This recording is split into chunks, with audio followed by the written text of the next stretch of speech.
Hello. It has been quite a while, has it not? I've been doing pretty good. Let me lower this just a little bit. It's been pretty good. I have been just a slight bit sick, for just just like a short period of time.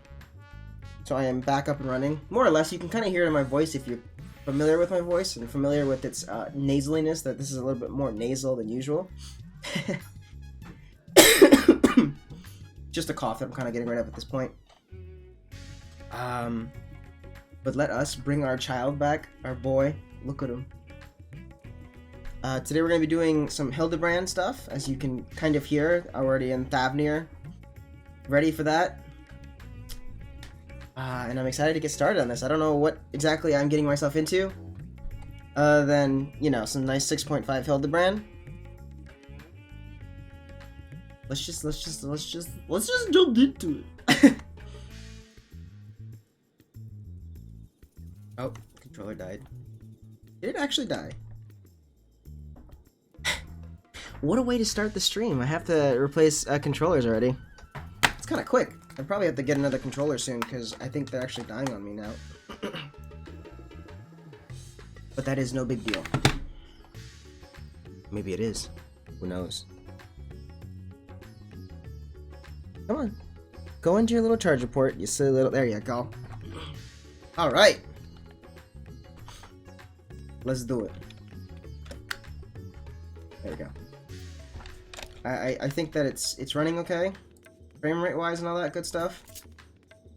It's been a while. I mean, I've seen the stream. I've watched my streams before, and I don't feel like it's too laggy or anything like that, but you know how it is sometimes. Alright, but here it starts. Wait, I know you. You met in Kugane. Oh, no. We met in Kugane. You're that stone cold killer I asked to look after the love of my life. What's that look for? Surely you haven't forgotten me. Title? What do you mean title? Is it not Hildibrand? 6.5? Oh, because it's supposed to be 6.15, isn't it?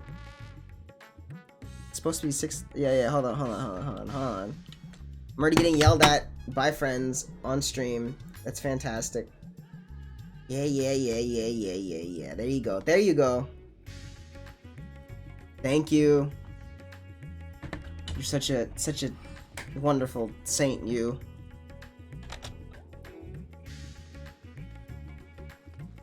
Let me make sure that nothing is losing out here. No, I'm good. Okay, cool. I appreciate you. I knew something was wrong. I was looking at it, I was like, that doesn't feel right. Whatever. Anyway. Don't give me the stabbies. You and me, we had a moment, a connection. Like the one I've got with her, of course, but I know I left an impression. The creepy little bastard who smells like cheese and followed Nashi to Kugane after stalking for 5 years. Oh my god, considering how many blows to the head I've taken? Nah, you're the creepy little bastard. I remember you. There's something creepy about my love.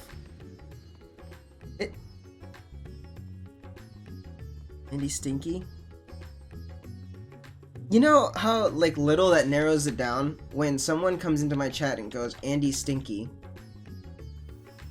There's so many people that I know that do that. That I don't think... Whatever. Welcome. Goodness. It's as pure as the pristine waters of a forest stream. Fair point about the cheese stink, though. Oh. He wasn't... But enough about me, this is about Miss Nashu. Ever since she got sucked into that weird portal back east, I've been scouring the world for any sign of her. I was this close to giving up, but then huzzah! I found her here in Radzat Han! Normally I'd be happy to get back to playing the silent, invisible guardian, but she seems pretty distressed by the plight of her inspector friend. He's here too, but laid up and showing no signs of waking anytime soon. Oh no. Because he's in the first and his body's here. Oh my god. I mean, I couldn't care less if he kicked the bucket, but I hate seeing her like this. She's liable to work herself to death. So what say you? Will you deliver my dearest Nashu from her plight? You'll find her over at the High Crucible, no doubt slaving over an alembic? And with that, I'll get back to cheering her from the shadows. You too, I guess. Now go quickly! Save my beloved!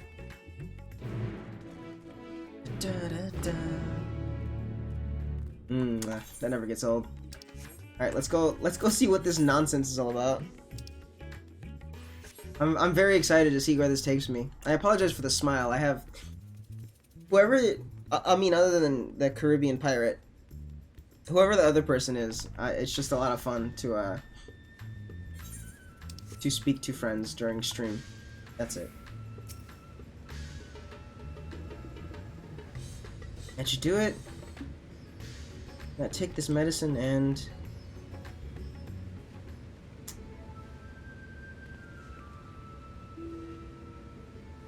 Poor Andy, it feels like it's been forever. Though definitely less than a year, I'm sure. What brings you to Rods at Han? Enjoying a sport of adventure?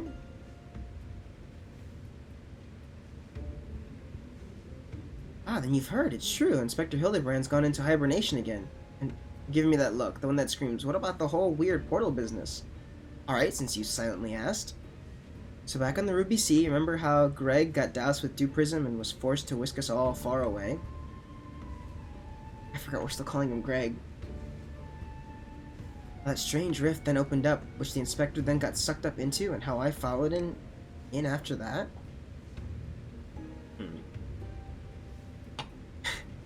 Well, after that, we all ended up in this bizarre place. I couldn't tell up from down, left from right.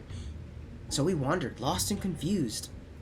Fortunately, Greg came to his senses and explained that we were in the interspectorial rift, and he used the same trick to bring us home. Brilliant. Greg himself stayed behind, though. Something about a score he had to settle. Not sure what that was about, but hey, you know Greg. Anyway, we're back now, but the rub's that Inspector Hildibrand hasn't opened his eyes once. I know he needs his beauty sleep, but it's been an awfully long time. We've got cases to solve. Well, I've been trying my hand at apothecary stuff, seeing if I can't make something that'll get him up and moving, but nothing seems to work. That is the weirdest thinking emo I've ever done. But I think we're making progress. Me and Master Chupacabra from the... You remember Mr. Chupacabra, right? Got sucked into the rift along with us. Former evil mastermind. Not so bad once you get to know him. I don't think his name is Mr. Chupacabra. Pleased I am to meet you once more. Less compromising? Someone say Hildibrand? Someone did say Hildibrand, yes. Welcome to 6.15 Hildibrand. If I may correct our mutual friend, I am Jubraka? No, Jubruka. There we go. Chairman of the concern. I'm not pronouncing everything that I can. Your distrustful and somewhat bloodthirsty glare is not unwarranted. But in my defense, who among us has not contemplated enslaving the rich and powerful to bend the world to their whim? I pray you forgive me my poor joke, and allow me to assure you that after wandering the interdimensional rift, where the sisters only know how long, I am a changed man. Naturally, I understand that words alone would not suffice to absolve me of my sins. Thus, since my return, I have operated a humble apothecary that caters to the needs of one and all. Furthermore, I made arrangements for Miss Nashu's workshop. Rest assured that I will spare no effort in helping her see Inspector Hildibrand awakened and returned to full health. And with that, if you would excuse me, I must see to other business. Alright. Yep. Isn't he the nicest ex-villain you ever met? Ah, but that's right! I had just finished my latest medicine. I've got high hopes for this new recipe. I suppose I ought to go take a look at the Manderville man himself. Let's go. Let's go see what's going on. By all means, the inspector's resting in a room up in coma. Awake or asleep, I'm sure he'd enjoy your company. Let's go!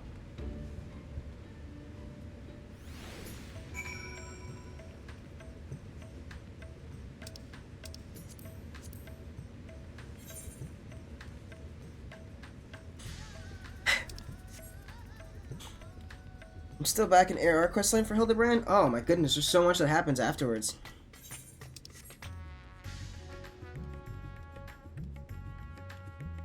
Give me 1 second. Somebody's calling me at the moment.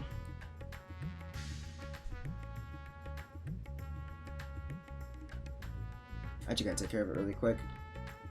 I mean, WhatsApp could take 3,000 years to open up a simple message, but I guess it is what it is sometimes.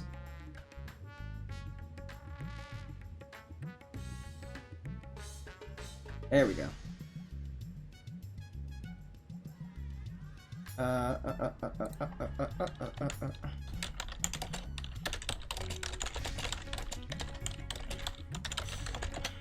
There we go.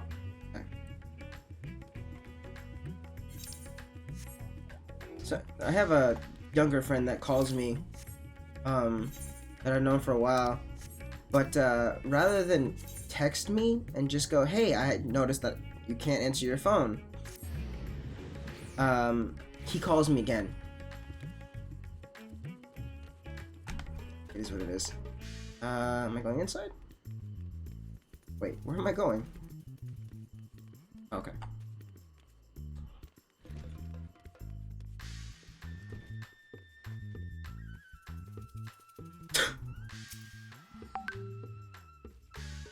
Ah, yes, there it is.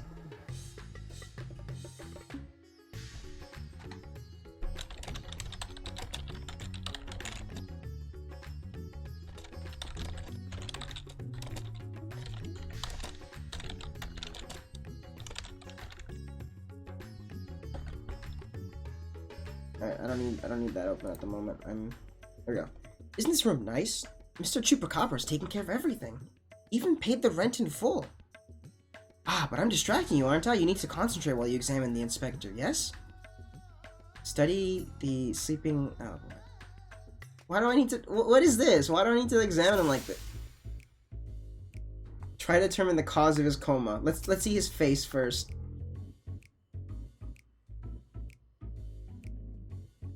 Rugged features belly what it is. A closer glance, the sensitive mien of a cultured gentleman.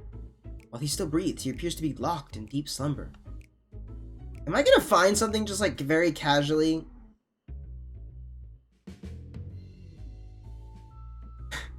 What is this? Rippling muscles bespeak impressive strength, while smooth skin suggests that only on the rarest of occasions does the man resort to violence. Troublingly, his limbs are stiff and cool to the touch, as if the blood runs cold in his veins.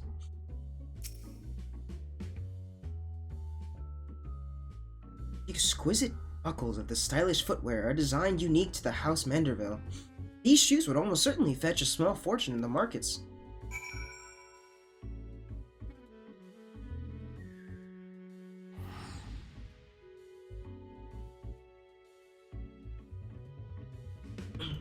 The inspector's condition is disturbingly reminiscent to the scions who were stuck in the first.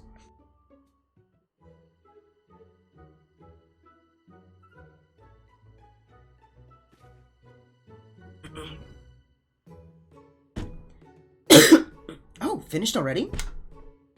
Any theories as to what's wrong with the inspector? Did you not expect the tone? Oh. No, it's bad. It's bad. I suspect he may have been summoned to another reflection. A soulless husk. Good lord. I mean, I don't. That's what you're supposed to say at times like this. I know that much. How do we wake him up?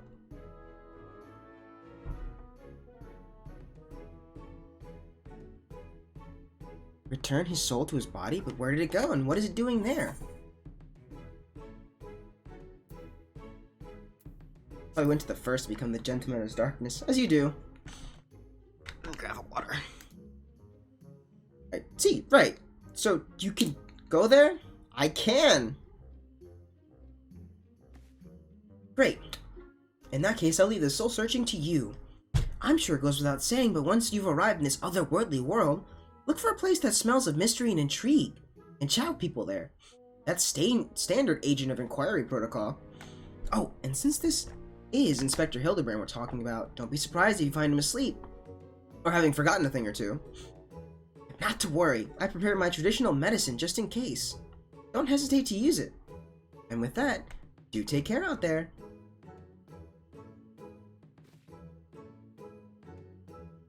What disgusting thing have I been given by Nashu? These are like bombs, dude. When in doubt, use Nashu's delights to blow the cobwebs right out. The inspector will thank you after, I'm sure. To the first we go!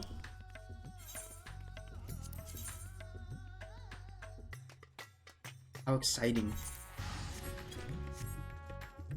I haven't been to the first in a while.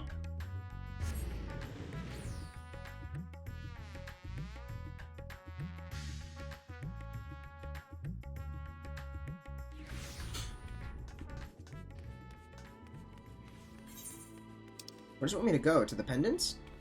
I'll just run.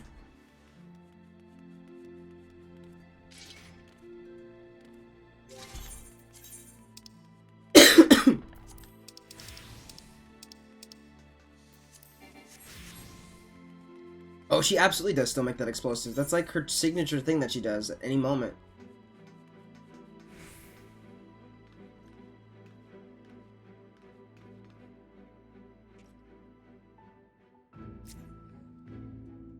Goes, look at him. Goes. Oh.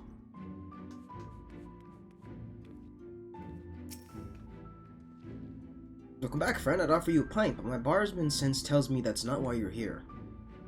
You are correct. I'm looking for an insane man. I love how Chris just showed up and just left. So this friend of yours has gone missing. Sorry to hear that, but plenty of travelers pass through these parts. Could you describe the fellow to me? Hume Burley wears a monocle, well-meaning idiot. Beautiful. I love it. Yes, that does sound familiar.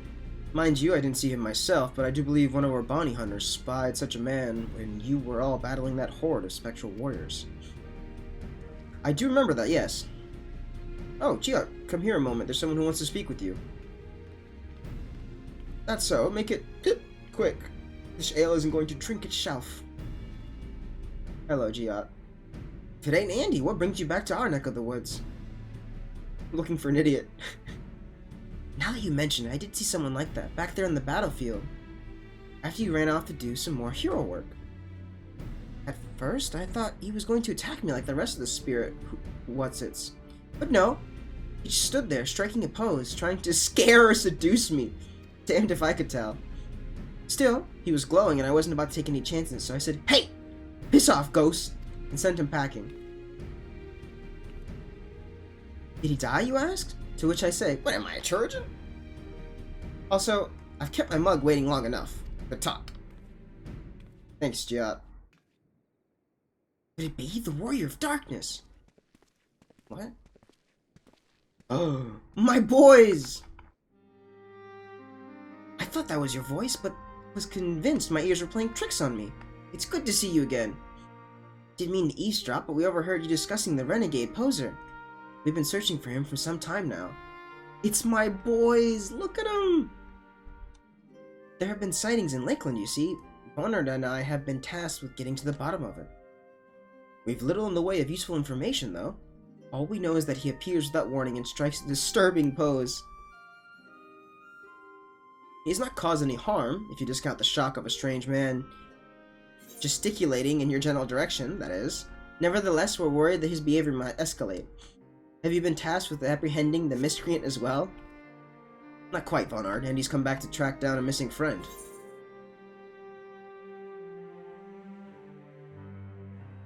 Your miscreant, I regret to say, might be my friend. If the man you're looking for might be one and the same, then why not work together? Between the three of you, you're bound to have better luck. Let's do it. It would be an honor and a great help. You were just about to leave to gather testimony as it happens. Come and join us in Sullen when you finished here. We'll solve this mystery in no time. Oh no. Can't wait to run into him and see how that's gonna play out. Alright, where is Sullen at? Really, there? Wait, how come there are only two? Where's the third one? Alright, that's fair enough to me, I guess. We'll go...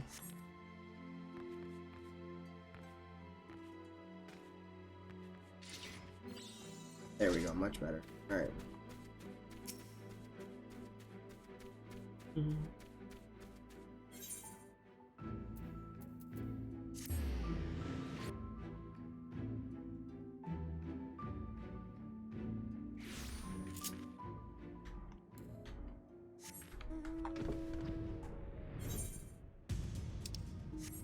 Alright.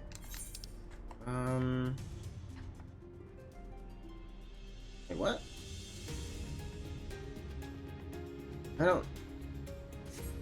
Wait, where did my quest go?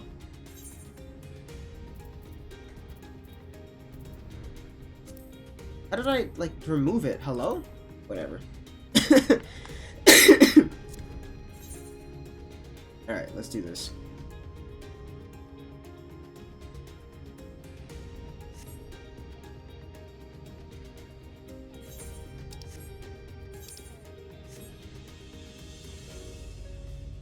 Bed. Bed mount is my favorite mount now.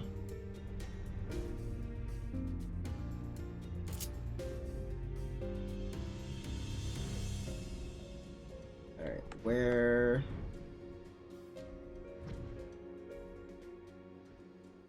Hello? Oh, there, okay.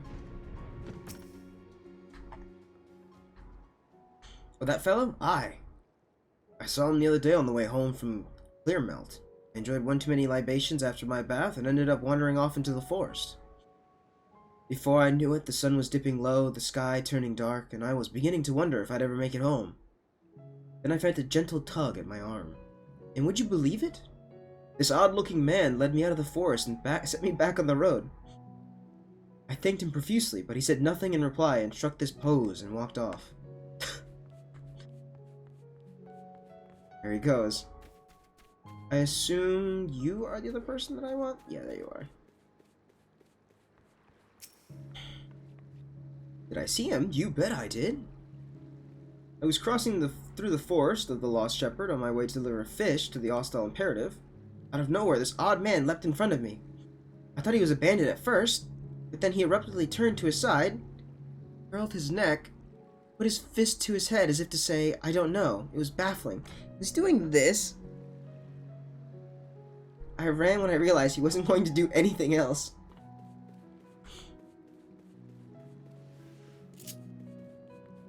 That's awesome that they're putting like a real story reason as to why he got summoned here and now he's just stuck. Where's the Selin? Aha, there we are. Hello, I will stand on your fish. But yes, I saw someone like that when I was out picking mushrooms in the forest. He even spoke to me. I was repulsed at first by his form, but he only wanted to warn me that fell beasts lurk in the forest, and I should be wary. Contrary to appearances, I'd say he was quite gentlemanly. Oh no.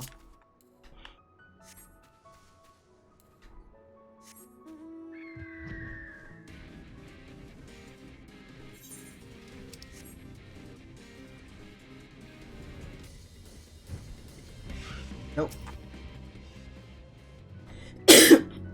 Finished questioning the locals, have you?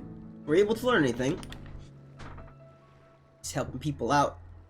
Not only has the poser caused no harm, he's even helped people? So he's a gentleman, albeit a suspicious one. Something of a contradiction, you might say, but there's no reason to doubt what we've heard. Everyone seemed to encounter him in the forest of the Lost Shepherd, right? And that's where we'll look next, shall we?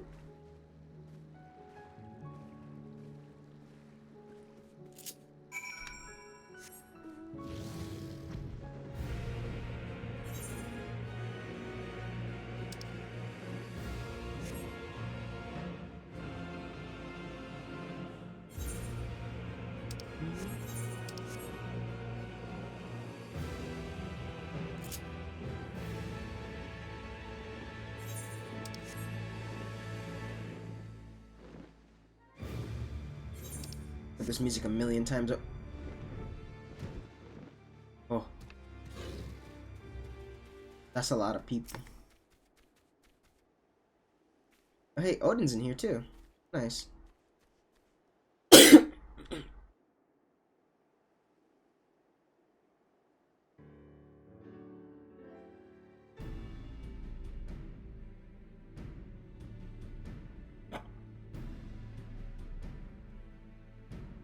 Well, here we are. But how exactly are we supposed to begin our search? These woods are, well, woods. Leave it to me. Am I gonna set up bombs in the corner?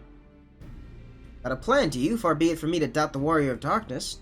Show us what you've got in mind, and we'll back you up to the best of our ability. I'm gonna set up bombs, aren't I?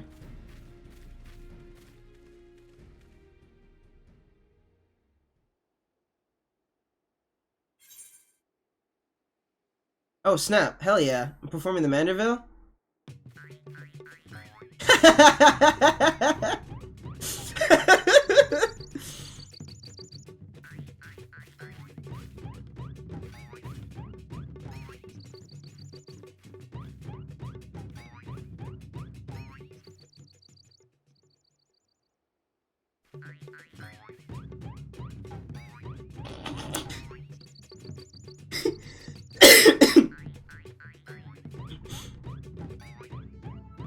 Hark, what familiar, gentlemanly gyrations are these?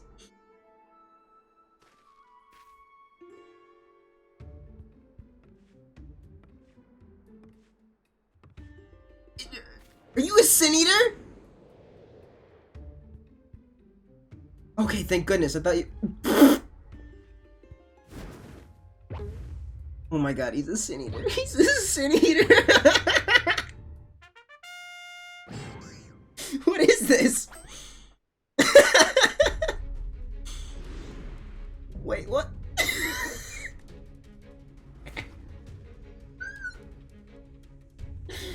No!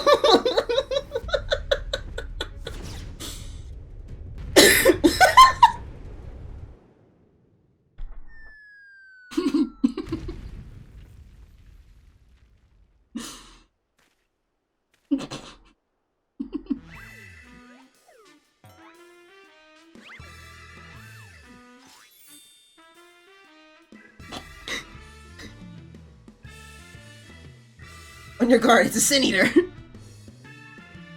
No, wait, that's no Sin Eater!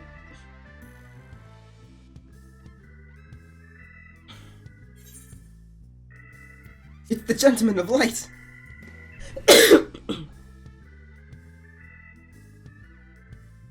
Gentleman of Light?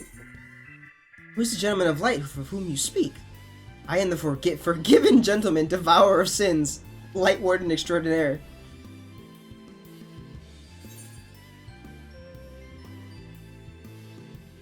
You might occasionally moonlight as a zombie overlord. No. Inspector Sin Eater. Inspector Sin Eater. You're acquainted with this, gentleman? How many times? I think only once, really. This is the second time. Right, then. Clearly your friend has been through a lot, but still, how did he get it in his head that he's a Sin Eater? Is there no way to bring back his memories?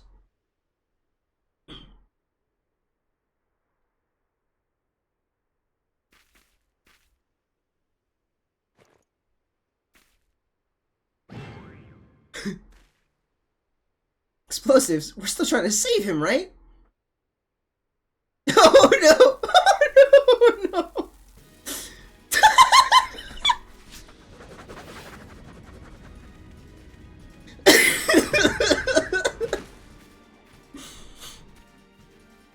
Wait, what am I doing?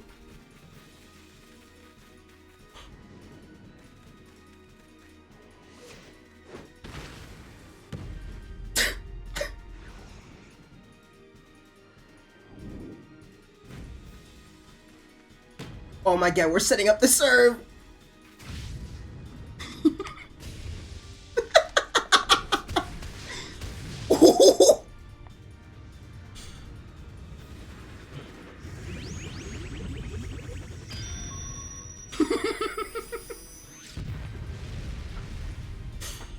Oh my goodness, I have to take screenshots of that later.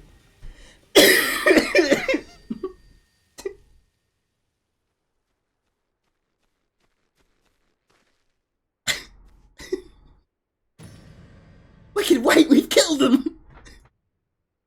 Whoa, whoa, whoa, whoa, whoa.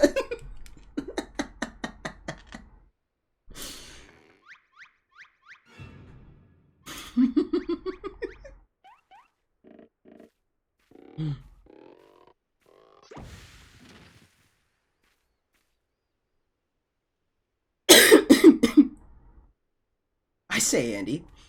I had resigned myself to Nashi's ungentle mythology, but you too, my brutish friend?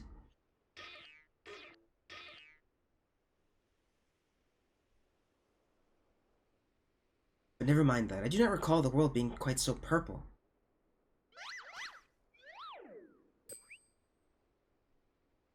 Previously, I was with Nashu and Greg, wandering the bizarre, shadowy realm known as the Introspectorial Rift. Yep, that's just as wrong. Oh, cool, the Echo. Oh, we all have the Echo. I forgot. That's awesome. Wait, hello?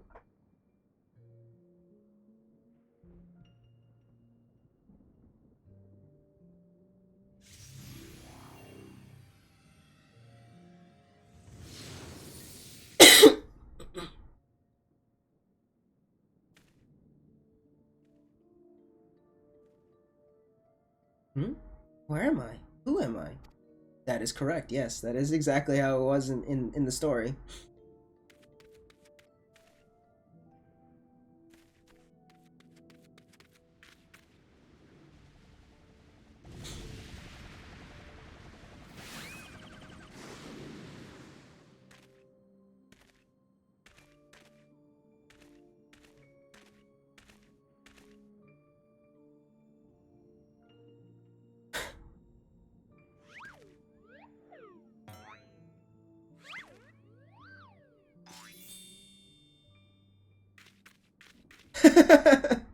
That sickening light, that aggressive posturing. I know what you are. You one of them, aren't you?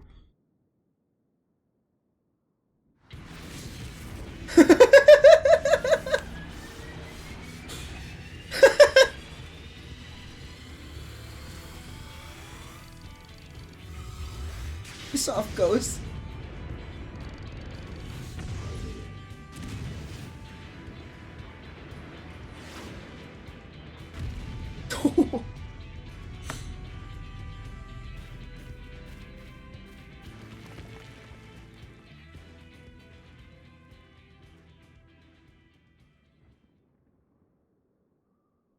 Amazing.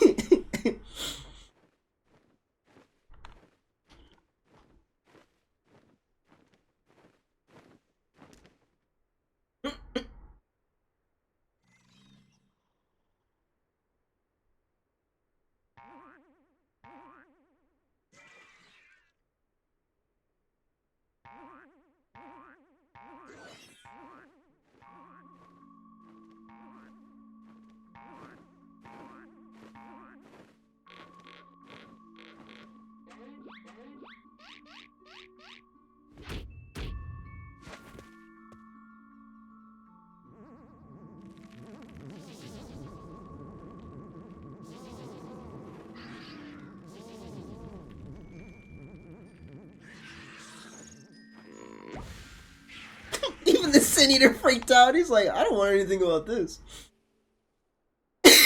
And for your lives, the Sin Eater.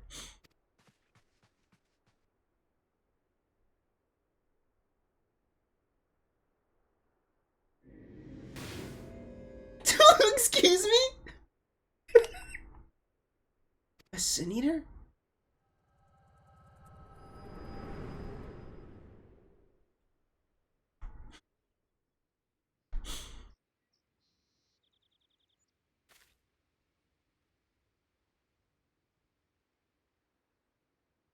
Be damned. I saw a vision of the man's past. No wonder he became convinced he was a Sin Eater. I saw it too. It was quite possibly the most ridiculous memory I've ever glimpsed.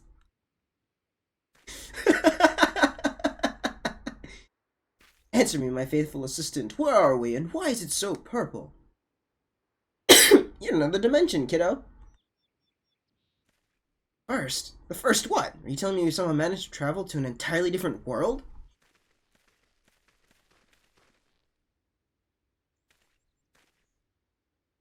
Good gods, to think that I have transcended the very boundaries of time and space.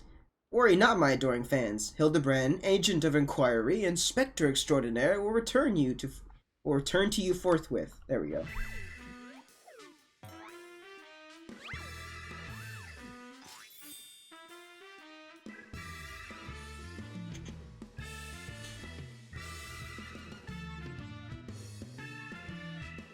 And thus begins our adventures in the first. Let's go. Oh man, that was good. That whole Sin Eater thing is great. Apparently there's only 2 quests though, so apparently in the next quest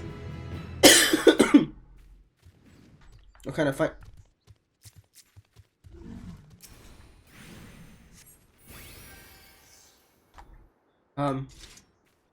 Hello? Why is my friend on the floor?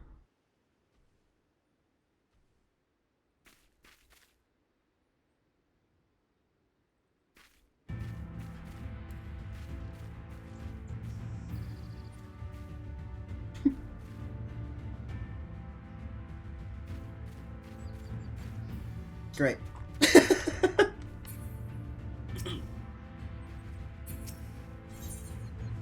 A soulful reunion. No, is that... Hildibrand is back and full of spectral beans. Actually, I have a better one. Hold on, check this out. It's a brand new one that just came out.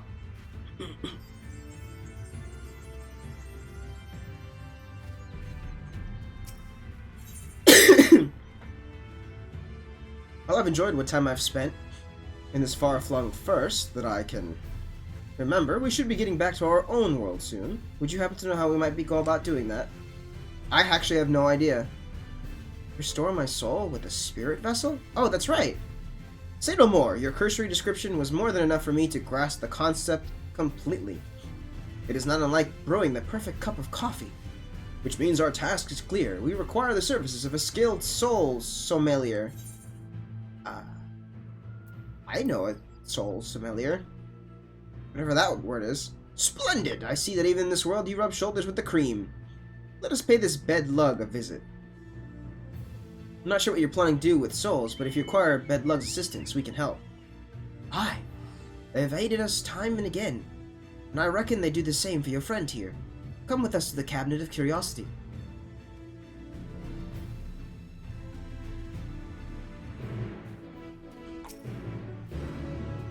Goodbye, Odin.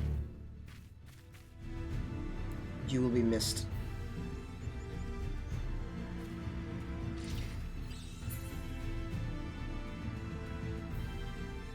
Who's that? Is that who I think it is? Sorry, there's a red-haired bunny boy that rides an Amaro that was technically the other Lentamente, but to think that he'll be flying at this exact moment is funny, to say the least. So I don't know if it is him or not.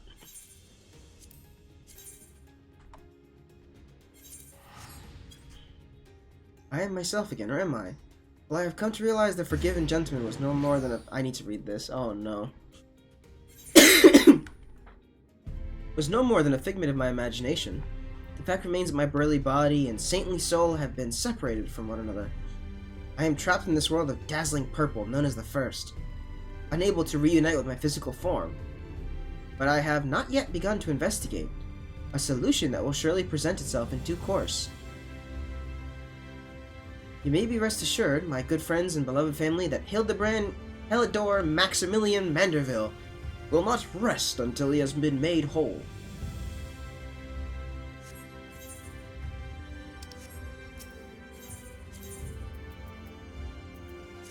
I went to the wrong one. Oops. One more time.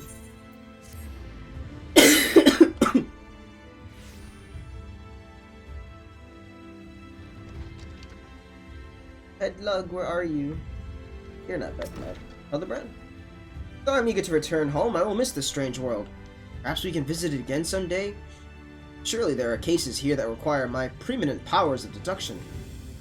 No. If you're ready, I'll call for Bedlug. Do it.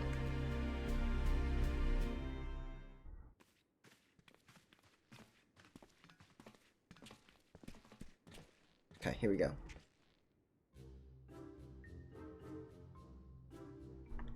Ah, the genius soul sommelier. You have come highly recommended by Andy.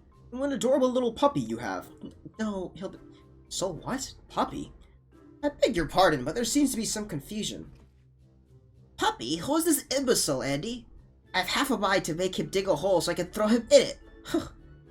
But I presume he is a friend of yours, and one indeed, no less. Poor Hildibrand. What?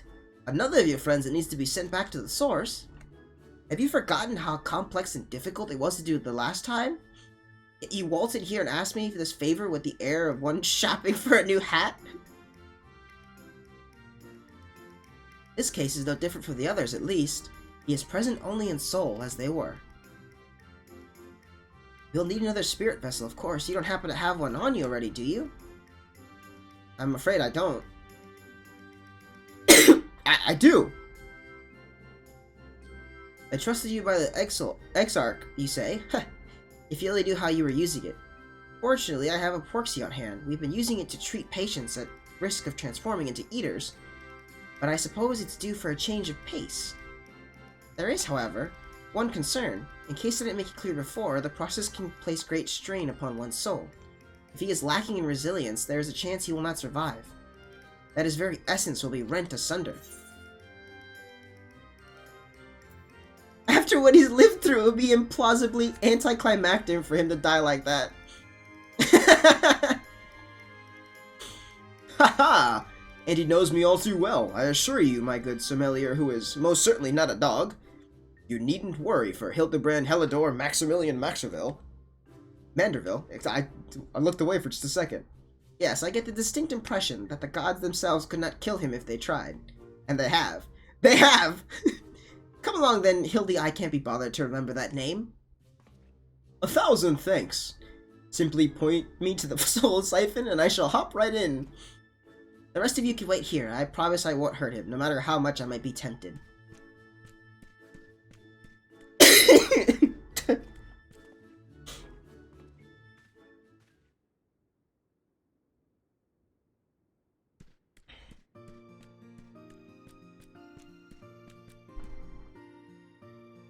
You'll be pleased to know that the process was smooth and uneventful. Honestly, I was hoping for more of a challenge. All you need to do is take his spirit vessel back to the source and bring it in contact with his corporeal body. You should awaken immediately with his soul and memories intact.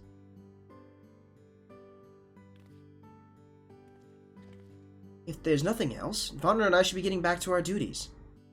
It was a pleasure, Andy, if all too brief. I won't pretend I understood even a fraction of what happened, but I'm glad I was there for it. Till we meet again, rest assured that Thaler and I will be doing our damnedest to look after the people here in your absence. You guys have been doing great. There they go. Our Warriors of Light of the First.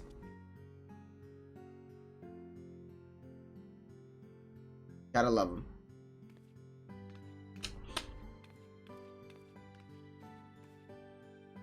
That was a quick little visit to the first. I was expecting a little bit more. Hey.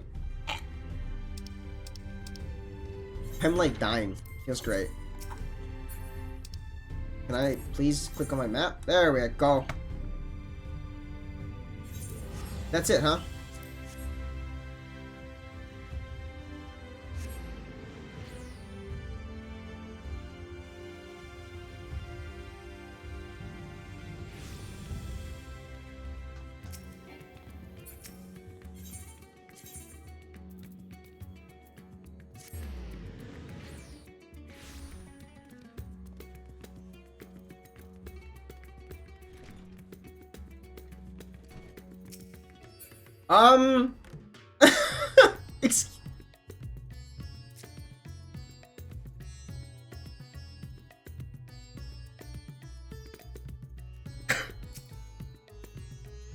Where's his body?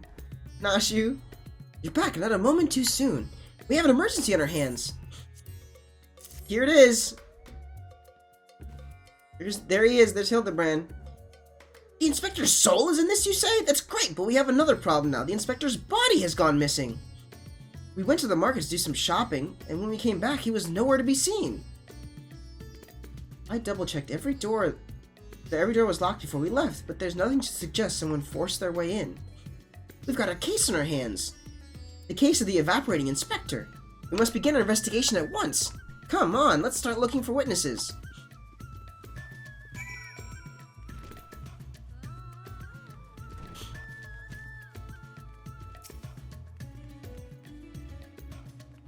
I didn't see anyone carry a person out of the house, no.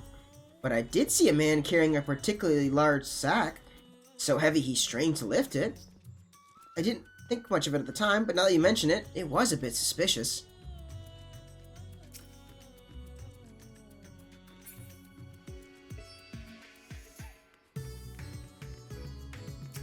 Alright.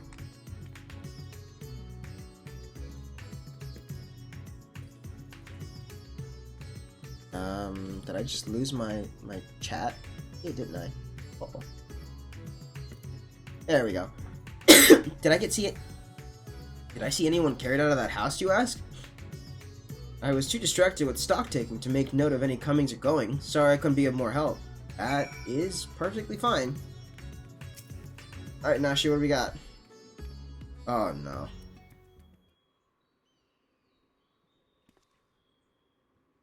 Ah, there you are. This man says he has vital information that will help us.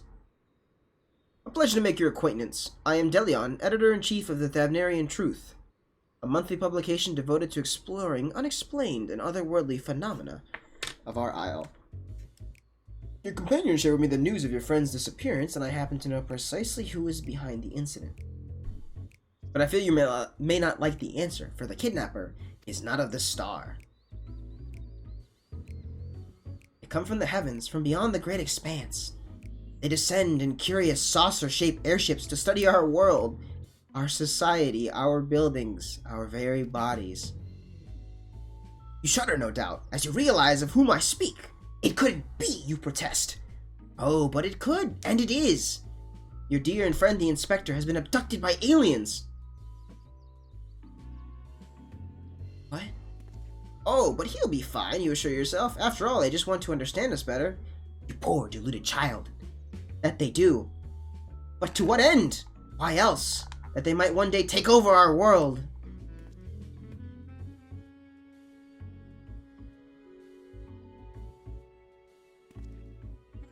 What is worse, they plot to do so with the aid of collaborators. For the Charlians are in league with our would-be overlords, providing the aliens with vital information on our vulnerabilities in exchange for a position. Did the bunnies take Hildibrand? Is that what you're telling me right now? The final days was also the work of these alien invaders, an attempt to sow chaos. No, don't. Why did the bunnies take them? That our world would be easier to conquer. Blessedly, it was thwarted, if only by dumb luck, as those that did the thwarting were blissfully unaware of the true nature of the threat. Yeah, okay. I had hoped the setback would discourage the aliens from coming back, if not move them to abandon their ambitions, but it would seem events have only emboldened them. If they are indeed carrying out abductions here in Radzat Han. Well, I mean, if we're talking aliens, then I kind of know who they are. They might be the bunnies. Or the Loperits. So let's see if... I hope not! As we speak, your friend lays prone on a sterile bed in their base on the surface of the... Okay. Where they poke and probe him with inscrutable instruments as their floppy ears wiggle with fiendish delight. Ah, but I have said too much! I must continue my investigation in secret. The fate of our world is at stake. So he's not wrong. Oh no, that sounded awful. We have to go to the moon and save the Inspector at once. I think he was a few materia short of a full meld. He's a... Hmm? So you don't think the Inspector is somewhere getting probed by aliens? But if not them, then who's probing him? No, Nashi, calm down. It's not... A man carrying a suspiciously large sack? That sounds promising. Maybe someone else can tell us more.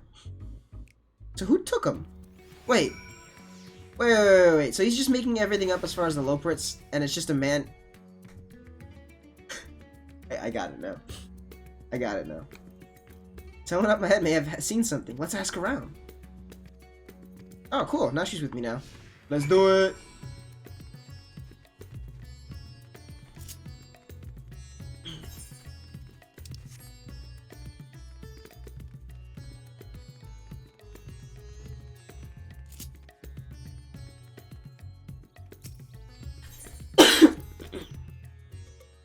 Mariga and his family are the nicest people. They got such gentle eyes and long snouts, too. Longer than anyone I ever met in Eorzea.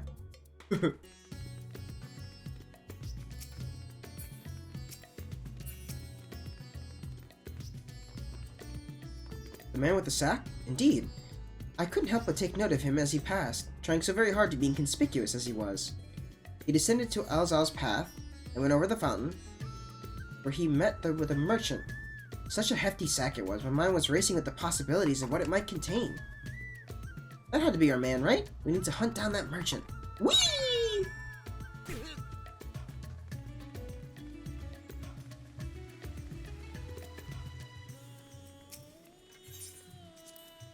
It's incredible, isn't it? It reminds me of the giant statue of Lord Godbert at the Golden Saucer. Once the inspector's back on his feet, we'll have to show him.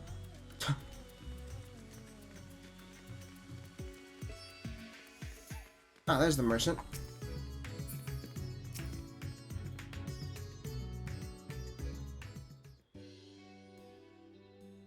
A man with a large sack. Ha! You bet I saw him. In fact, I sold him my chocobo. At first, I told him to get lost, that Bird and I go way back, and so forth.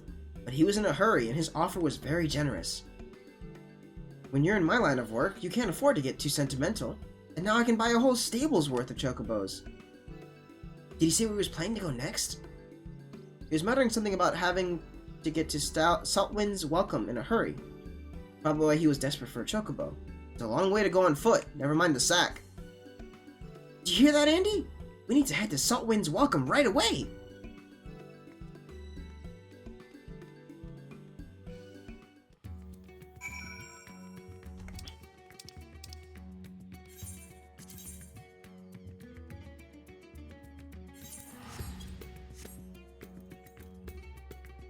I'm gonna eat me some chocolate. Even though because of COVID, my taste buds are still kind of funny, I guess. I don't know. Something's off. I feel like maybe I just burned my mouth while I was recovering.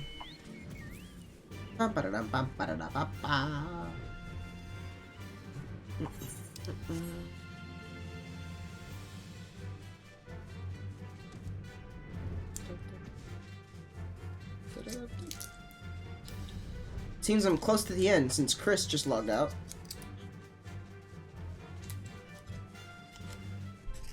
Either that or he could finish Hildibrand. Who knows?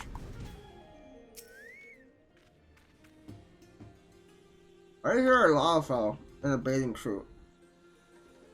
Okay. Here we are. Which means that the mysterious man with the mysterious sack must be near. Keep your eyes peeled. Why did I eat a chocolate when I need to be reading these?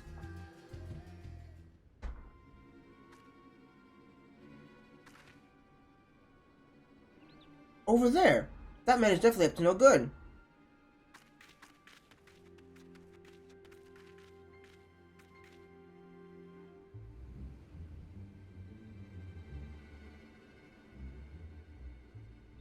Maybe he's waiting for a co-conspirator? We should stay out of sight and watch what happens.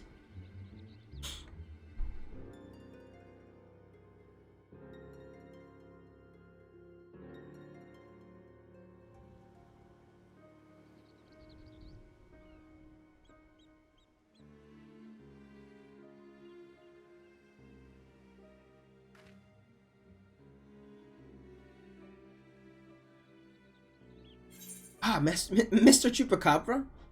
But he expressly told us he had put his evil schemes behind him. He wouldn't lie, would he?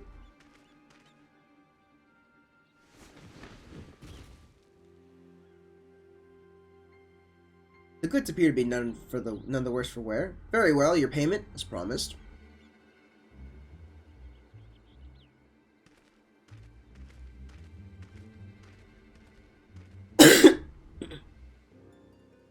My client will be most pleased.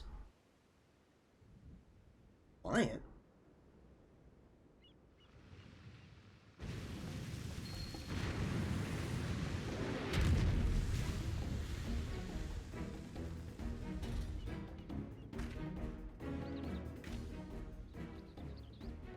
Oh no, is he going to feed the inspector to that giant sea monster?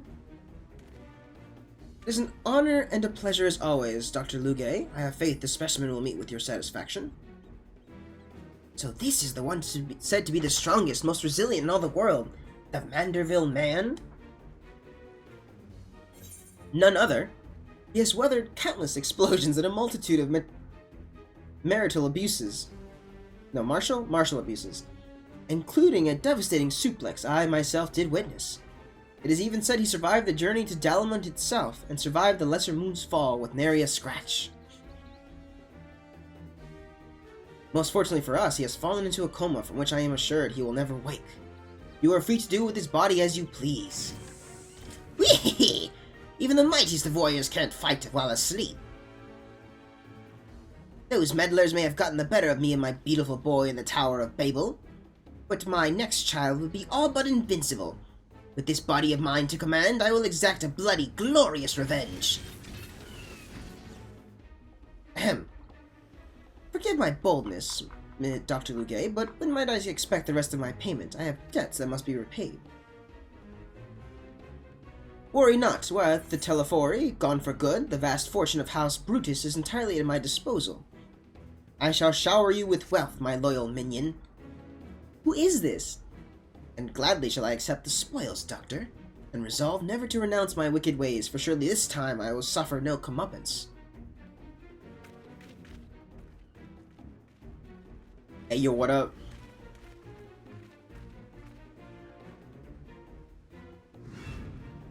No! Not you! Not now! Bah! I must away! Hey! Give that back!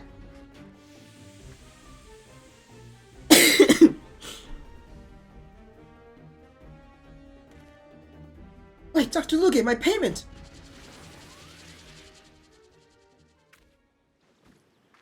Wake up, Inspector!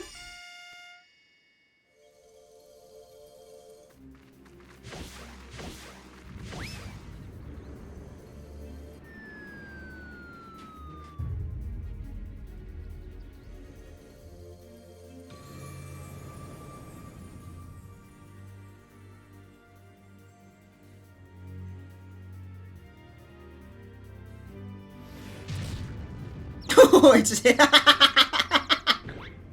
Could it be? The world's no longer purple.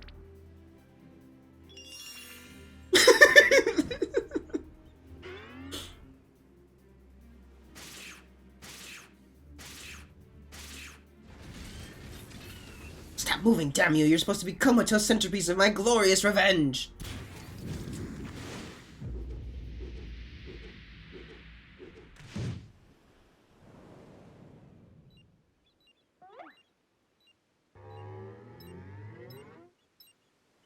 Did a self-destruct?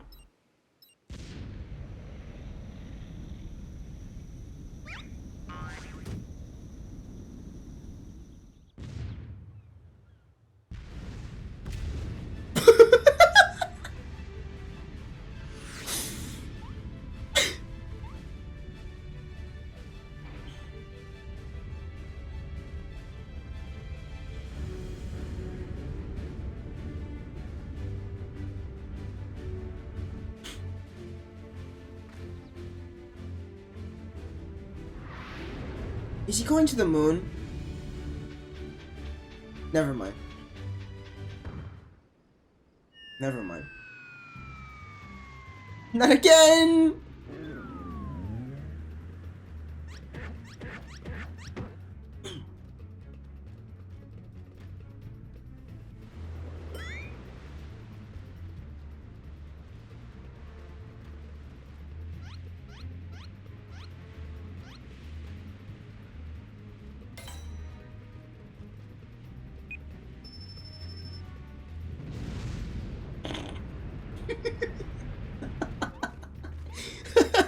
Everybody's right.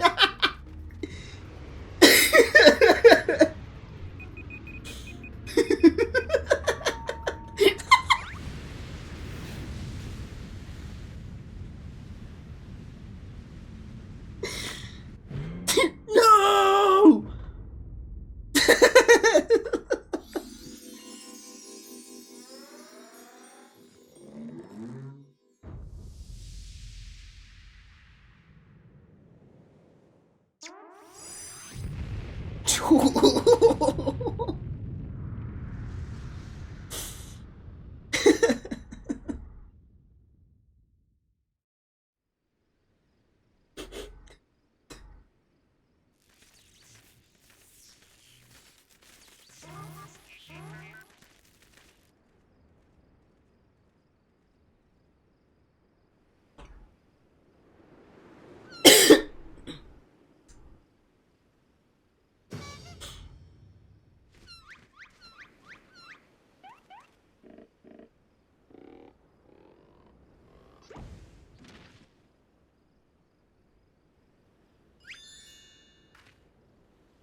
I say, that was rather a dramatic series of events to awaken to.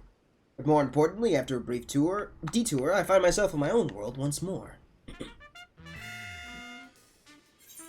My most sincere apologies for causing you such trouble, my loyal assistants. But rejoice, for Hildibrand, Agent of Inquiry, Inspector Extraordinaire, has made his triumphant return.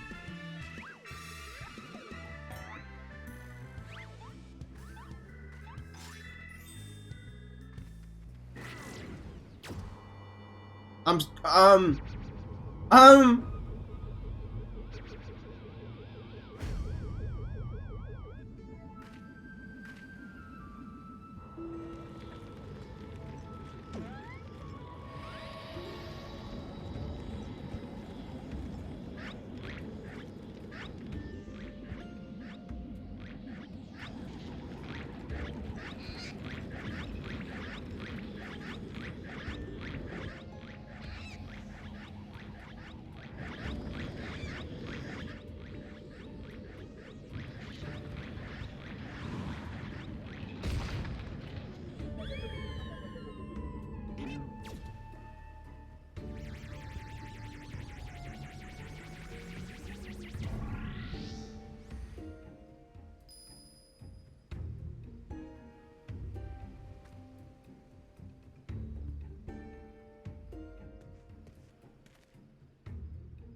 I know it's not the first time that he's taken to the skies without warning, but still, it's always a little disappointing.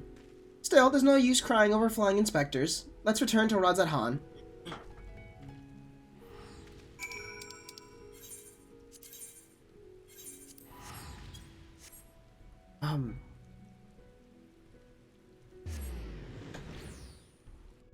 He really got himself abducted, didn't he?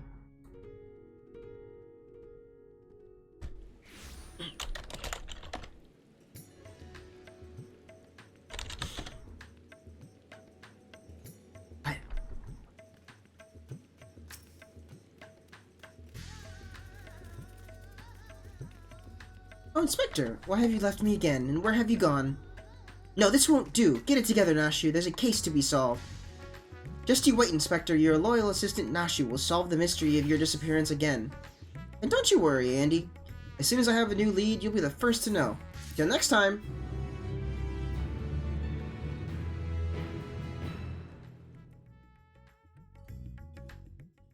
What? Meanwhile, in Mare Lamentorum.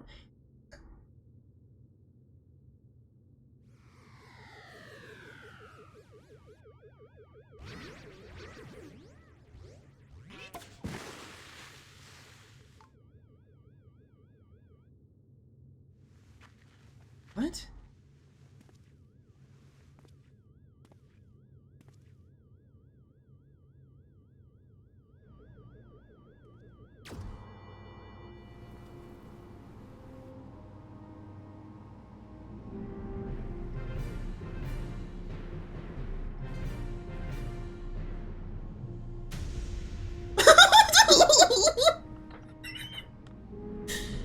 What the heck?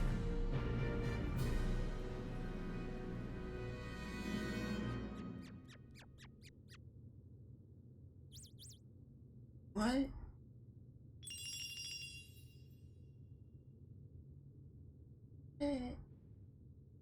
That's what Endwalker is gonna be? That...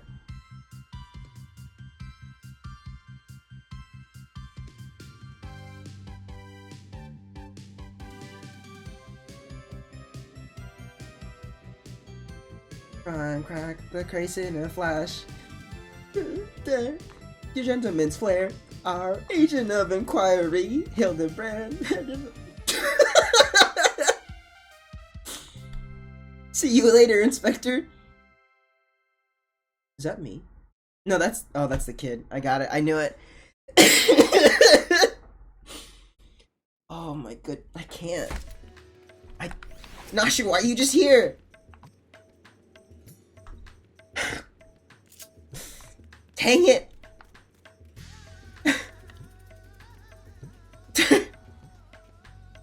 Okay. Alright, so Hildibrand's done then.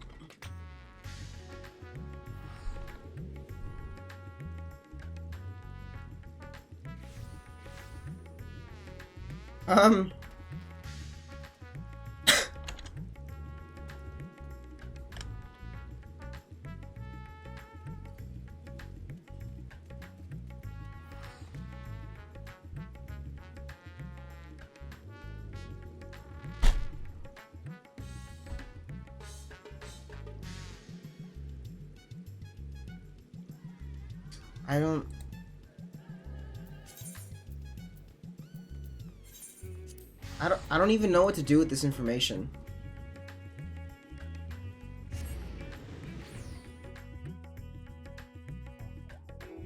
I expect them to be longer in Shadowbringers, really, but hey, you know what? That was really good. For what it was good.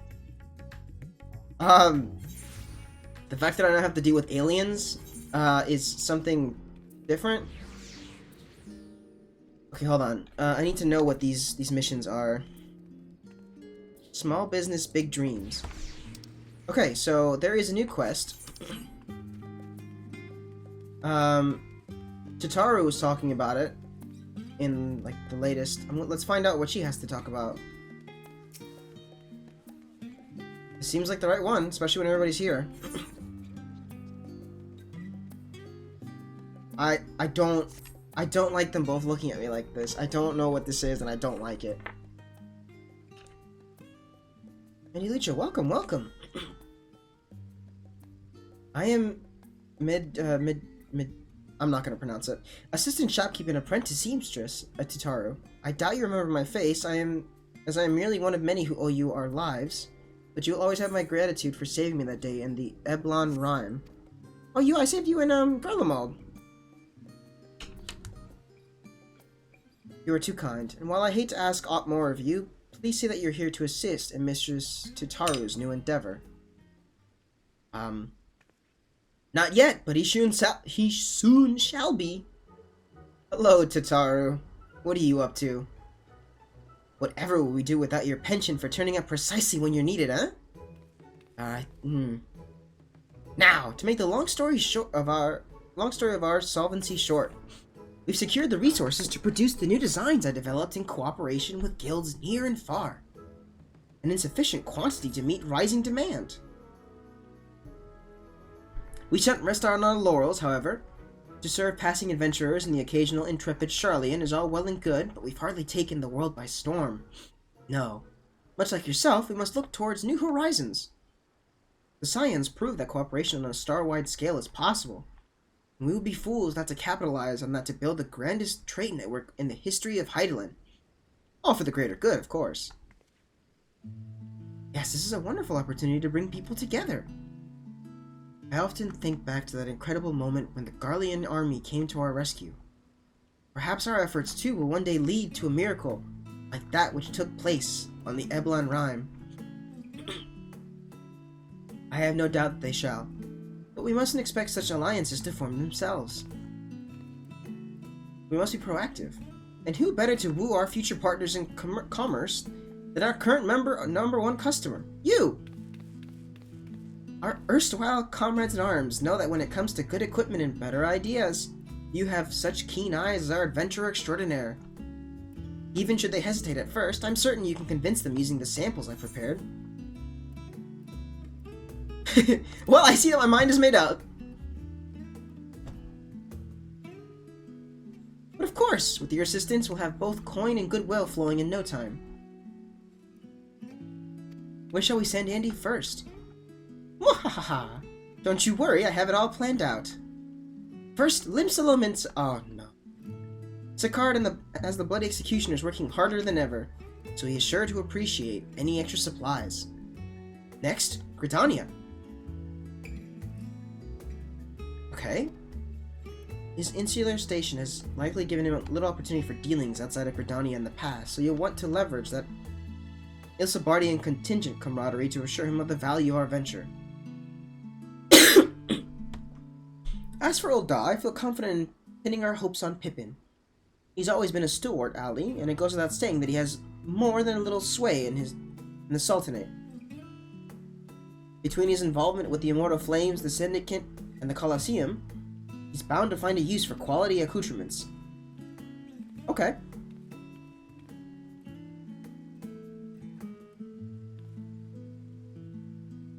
With that out of the way, would you do the honors?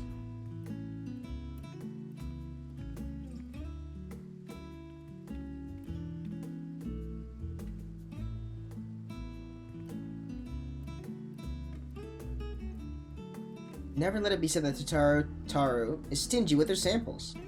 Now, if you make your way to Limsa and climb aboard the Stylicia, I'm certain someone will point you in Sicard's direction. Sure.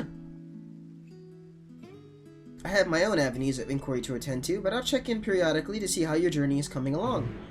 Let's get to it! I have no idea what I'm getting myself into. But I will help Tataru out, for sure.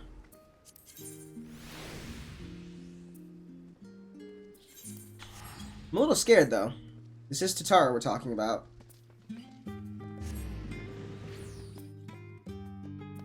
Pears and nuts. What's going on here?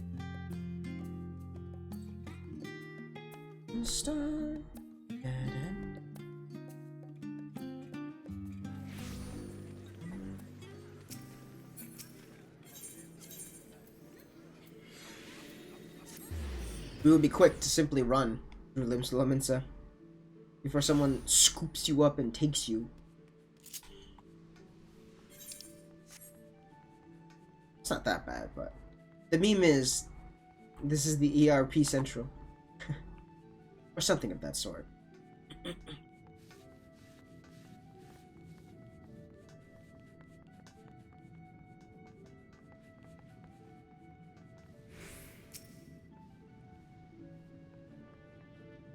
I recognize you. What do you want?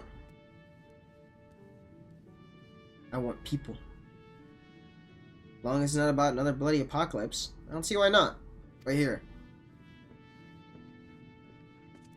A good boy Sicard. What does he got for us?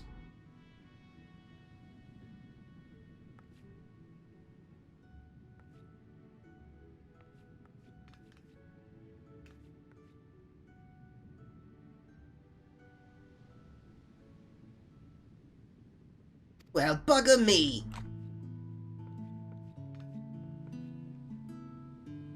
Thought we'd seen the last of you for a while. What brings you aboard? Can I interest you in some fine garb today? I'm a businessman today. Your sales pitch needs some work, but I see what you're getting at. Already traveling halfway across the world every half moon, may as well earn a little extra for our trouble, huh? You know, there was a time when I thought pirating was the whole world, that being the best of them all meant something. Going to Ilsabird made me see how small my world was compared to the real one. Standing next to the star's finest, I started to wonder what I had to brag about. Then the Bloody Executioners went and did me proud, by bringing in a bigger goddamn haul of madamentite than anyone else in the realm. Between that and the new metalworks we've got going on with the kobolds, it seems like the right time for the Executioners to change our sails, so to speak. That's awesome, dude. Which is all to say that if you got wares for promoting, I'd be happy to show them off across the realm and beyond. Oh, it's not me, it's Tataru. Masterworks from Taru's boutique, guaranteed by the Warrior of Light himself. Almost seems a waste to wear them. Folk be lining up the docks for these. Literally, seeing as old Charlian's only accessible by sea. Now, if we got ourselves an exclusive shipping contract. Ah, I see the course clear as day. Now we just need a Melian on board. He's right useless when there's work to be done, but talk's another matter. And he still owes me for keeping his sorry arse out of trouble. I'll have him put me in touch with a few savvy salesman types on the contingent. That's the spirit. What does the clothes even look like? Well, Tatsutara, I look forward to setting sail on this new tide of hers. May the winds of change guide us aright.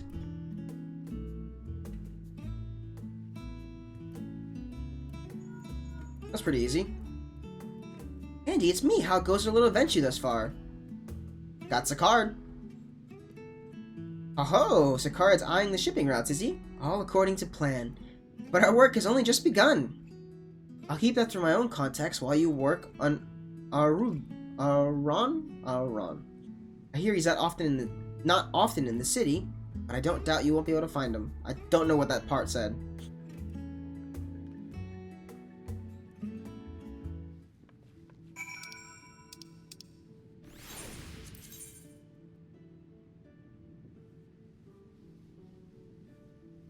Cool.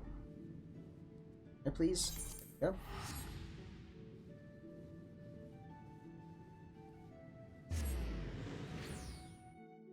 Hitaru and her master plan of enslaving the masses.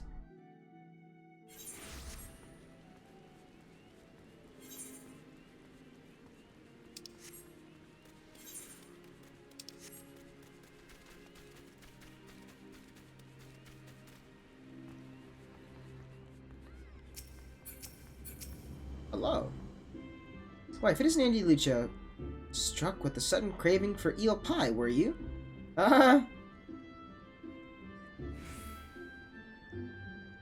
Ah yes, word of our seats coming and goings never fails to reach my ears. And I'm told that ever since he returned from his foray to Ilsabard, he's been roaming back and forth between our neighboring tribes, settlements, and the Lotus Stand.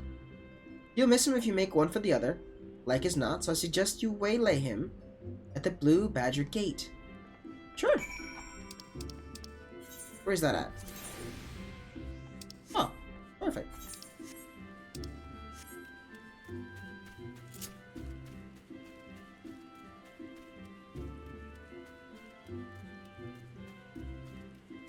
Not too bad.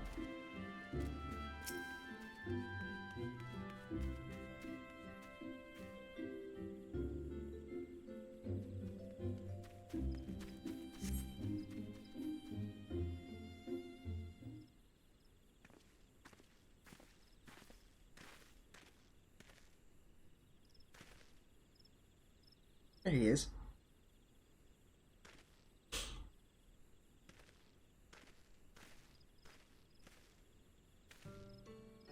Curious.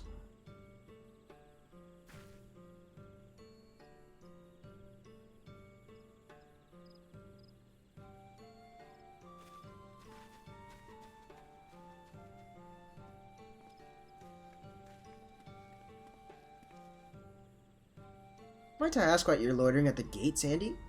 With such an enormous sack. Ah, Tutaru sends me. We're selling clothes. I admit you've piqued my interest. To integrate the tradition and ingenuity of guilds throughout the Eorzea in such a fashion is no small feat. As it happens, I'm of the mind to do something similar myself. But I could not blame you should you doubt my understanding of such endeavors. Absent a special dispatch like that, which this elder seedseer offered for Ilsabard, 'tis vanishingly rare for one of my station to leave the Shroud. You are doubtless aware that historically, Gridania has placed a piece of the Twelveswood in our covenant with the elementals above all else, often to the detriment of our relationship with our peoples. True.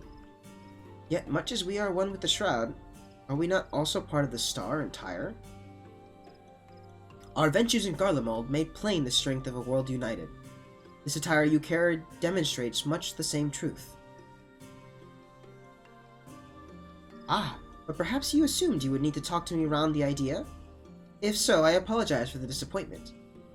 If 'tis any comfort, I'm nearly as surprised myself. No longer am I content to hear the words of the elementals alone.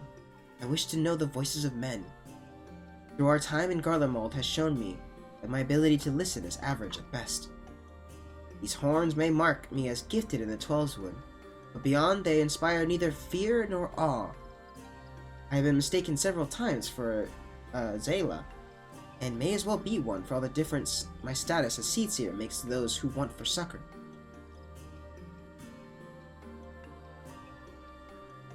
Yes, 'twas the self-same insignificance that allowed me for the first time in my life to truly feel part of a greater whole. I am but one life among myriads upon this star. I dare say I should behave accordingly. Wow. Mature little bugger, huh? With luck, my elder sister shall agree. Tell Mistress Tataru that her gift is accepted with gratitude, and she ought to hear from us soon.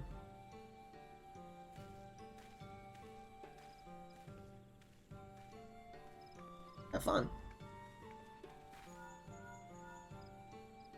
Guess who? Did you speak with Aron yet? I did. He accepted it really, really well. I'm beginning to understand what makes our Seedseer friend tick. Though you can discuss that later, you need to catch Pippin ere his duties take him from Ul'dah once more. I believe he spends much of his time at the Colosseum, so perhaps you should pay a visit to the Gold Court? I'll be awaiting your full report at the boutique.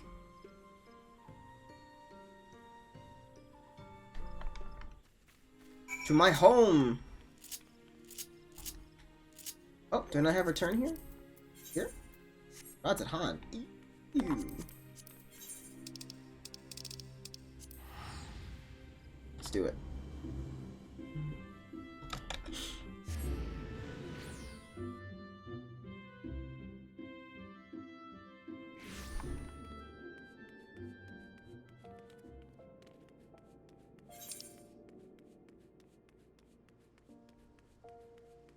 Oh, wait.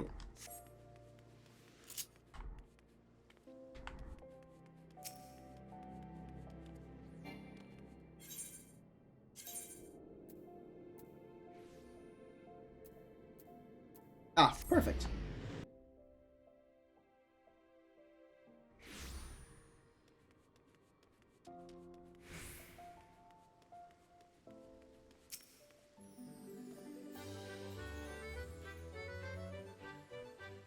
I see. Marshal Tarpin is currently engaged in another meeting, but I shall tell him that Andy awaits his convenience. Good fashion everybody has here.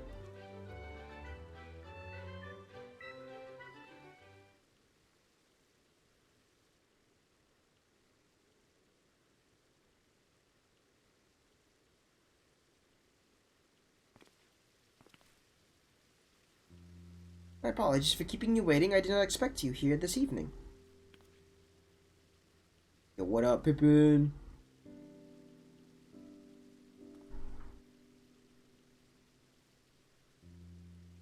Tataru's offering quality material, is she? I can hardly say no to that. It fits almost too perfectly with my plans for the flames. I have long striven for mastery of the blade, required the trials of Ilsabard, however, to truly see Tizonia for what it is. Fire that warms the coldest night, a spark that ignites a blaze of hope. Most of all, an unbreakable testament to Father's faith in me. More ally than tool, it is a treasure beyond price. Does every soldier of the immortal flames not deserve allies such as this? Arms and armor to remind them of what they fight to protect, to help them stand when they might otherwise fall? Indeed, works made possible only through the ingenuity and dedication of allies across the star may be just the sort of inspiring armaments we need. I anticipate that I will be sending along an order for custom equipment ere long. In the meantime, would you mind if I use these samples for a few trials here at the Colosseum? My thanks. We shall put them to use immediately.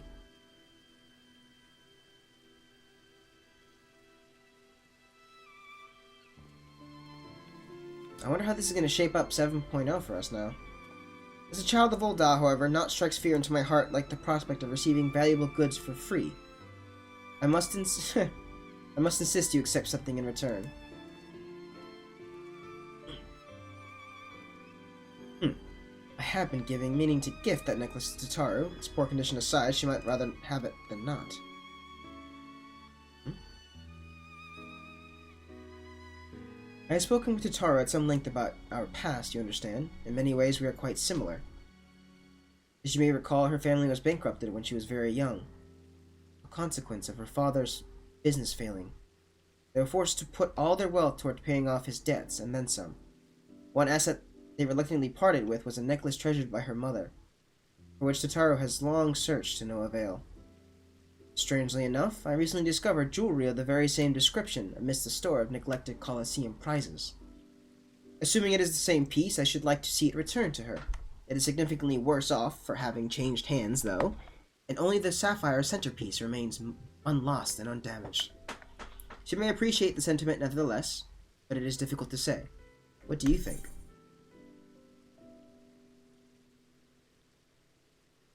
The memories it holds for her aren't lost or damaged.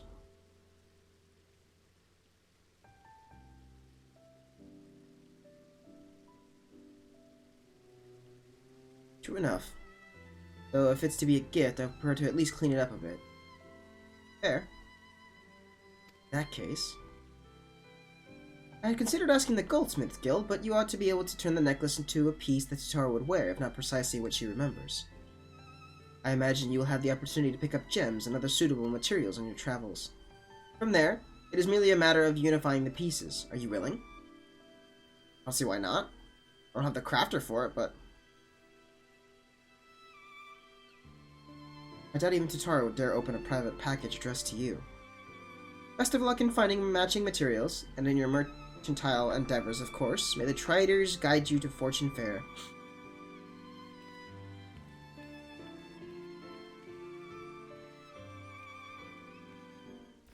Hopefully I don't actually have to craft it. I don't really have...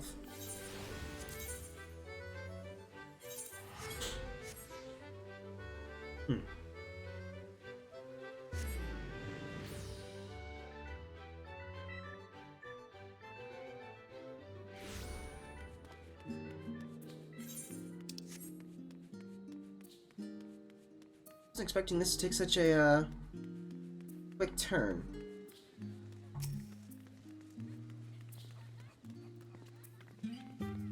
You've returned. One parcel from Pippin. Could it be that our newfound partnerships have already bearing fruit? No, that's mine. Your mother's necklace? Well, that's a wonderful idea. Please allow me to assist. I swear I won't breathe a word of this to Mistress Tataru. Okay. Oops. Let me not roll over my my light here. I do wonder what parts you will need. Do you know what style Mistress Tataru prefers? If this necklace is to be a keepsake, why not focus on that? Is that her? Oh. Apologies, I could not help but overhear.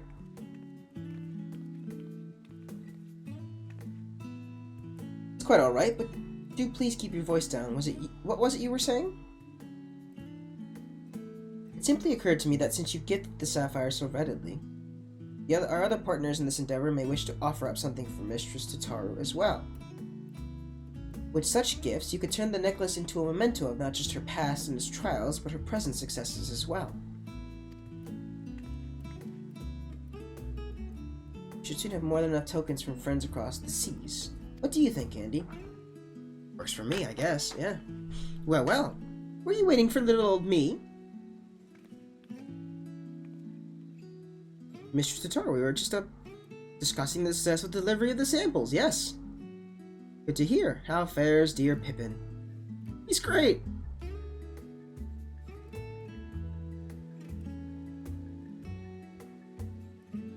Though I admit I wasn't expecting to outfit a whole host of immortal flames quite so soon. I suppose it goes to show that even the most hardened warrior can always learn a thing or two. Change as well, if your tales are any indication. I imagine their personal growth bodes well for that of our network. Thank you for checking up on them. We must sort through our current commissions before deciding who to approach next, but I know I can count on you to be ready when we are. Sure.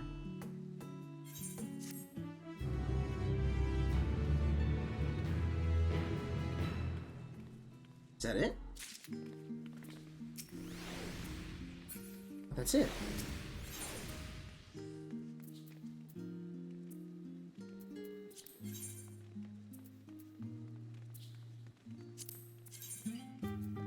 Oops.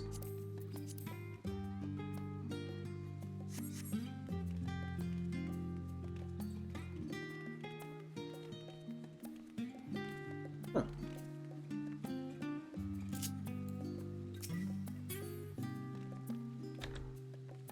Well, I think that's all the new stuff that we have. I'm not interested in the custom deliveries just yet. And then there's tribal quests that I can do too.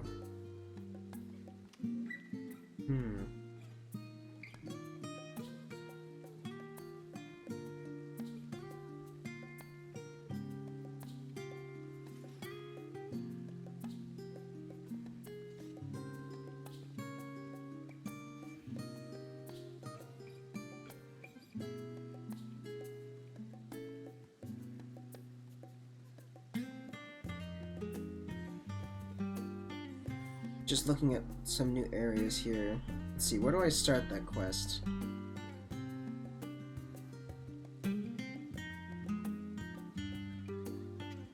Starts in Thavnir. Anything else that I'm missing? Oh, I'm missing a really good one actually. It's called the Heartless Hypothesis. I might not have that one unlocked yet.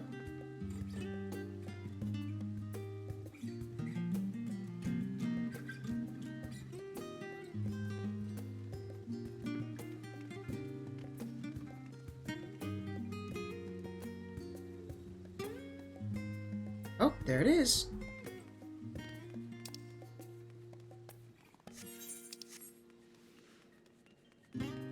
Well then. Imagine my excitement when I have new story to do. Well, not story, but side content. Nonetheless, let's go take a look.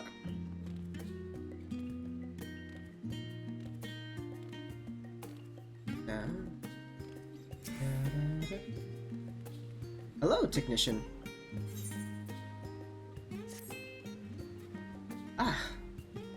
Spun the cobwebs away. Time to return to work. Hello. Goodness me, look who it is. How incredibly serendipitous that I would run into you of all people. I was part of the team which designed the Ragnarok, you see. We've recently begun the process of combing through the vessel's flight log data. Uh-oh. The primary objective of your journey to Ultimate Thule was to save our star and countless others, of course. But it also provided us with an invaluable trove of information. Records of places and events we could only dream of. Your safe return gave us much to be thankful for. As it so happens, one of the things we pulled from the log was a transmission of unknown origin, something the ship must have intercepted during its flight. We believe it to be an audio message, but even our most talented linguists have been unable to decipher the language. If you were so inclined, would you care to come along to the Mezian? Seems fitting to have one of the Ragnarok's original passengers present to hear history being made. Sure.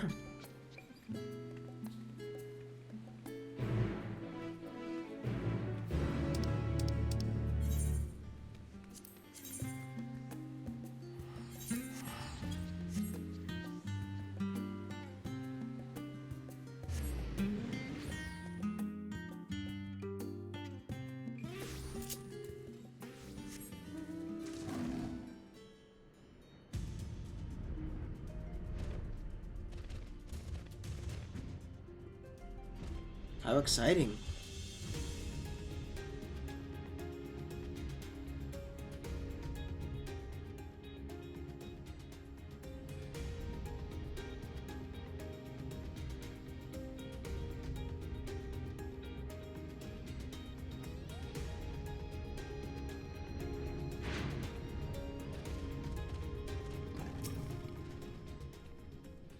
Ah, there you are.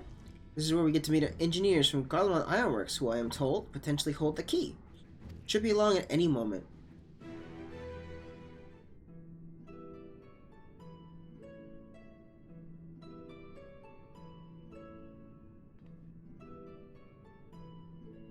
Sorry we're late. We had some trouble finding the right... God, is that you, Andy? Is that Sid? Oh, dude, it's Biggs. Biggs. So bad with names. Is it Biggs? Yes, the man himself. I ran him into the harbor. Thought if anyone deserved to hear this message deciphered, it was Andy Lucho. No argument here. But bugger me if you don't have a knack for being in the right place at the right time. This actually has more to do with you than you might think, so please, do stick around. Shall we pick up from where we left off, then? As I was saying, we think this transmission the Ragnarok intercepted is a message of some kind, albeit in a language entirely alien to our ears. Alien being the operative word here. Considering we received the message out in the great expanse, its origin was likely some distant star. Unfortunately, our list of off-world allies is surprisingly rather short. Thus we were resigned to the fact that the meaning behind the message would remain beyond our understanding.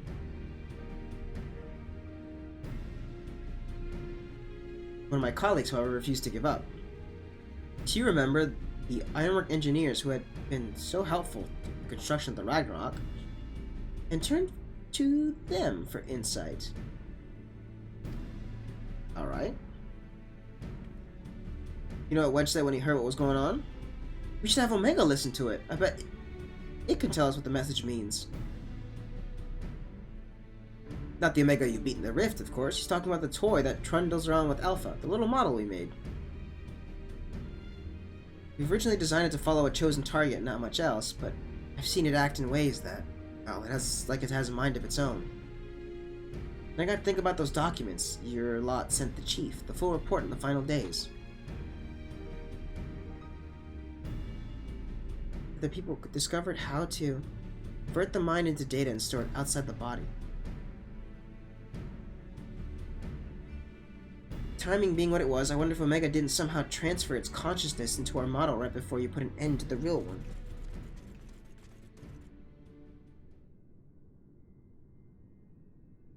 So, in an effort to get to the bottom of that, as well as take a crack at this indecipherable message, we decided to make some modifications. With the help from Labyrinthos technicians, we've upgraded our toy Omega with fully functional vocalization module. We played the transmission for Omega, and I think it's ready to share. Hey guys, what's up?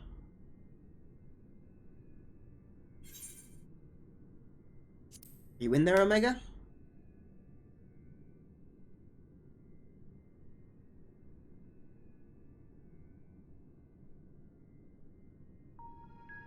If by Omega you are referring to my consciousness rather than my entire form of chassis, existing inside this considerably smaller frame.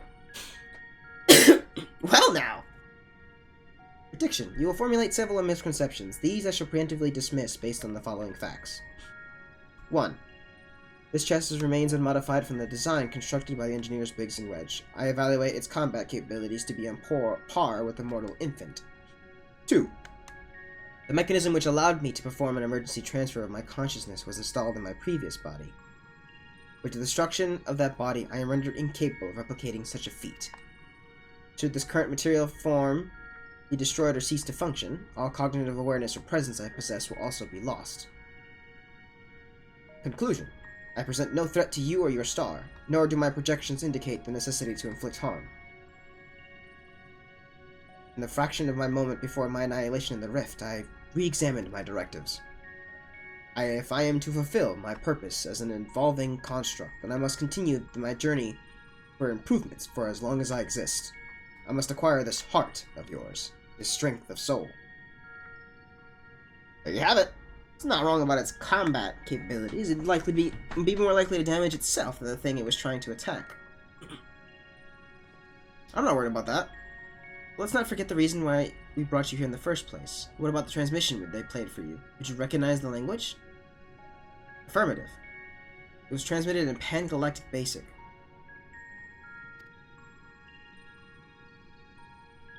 Common language in comparatively extensive usage throughout the worlds we have conquered.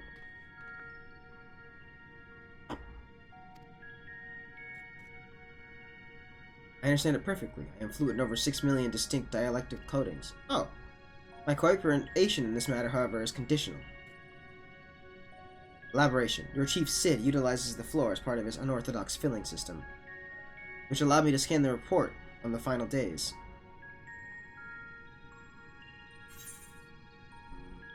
I am aware that my home star, the one you call Alphatron, was obliterated in the aftermath of Sir Medion's meeting. The existence of Dynamis has not previously factored into my projections, but I now comprehend the concept, in theory.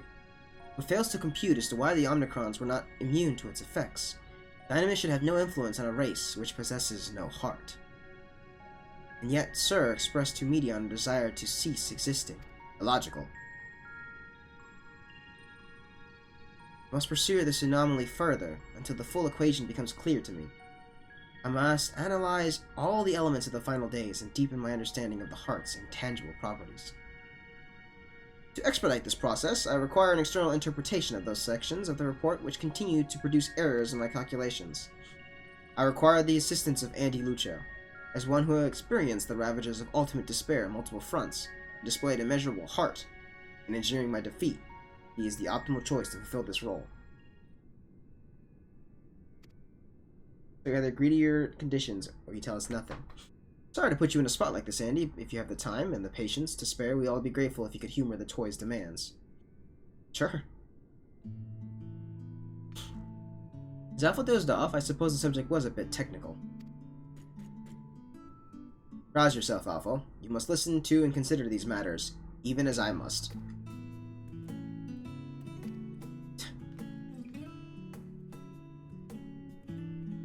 Why don't you make a trip out of it? You know, actually visit the places that has the things Omega wants to ask about.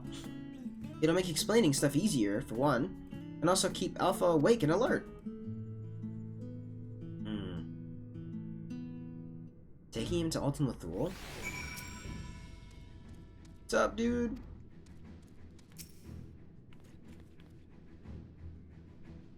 You've chosen the mutually beneficial option. Logical.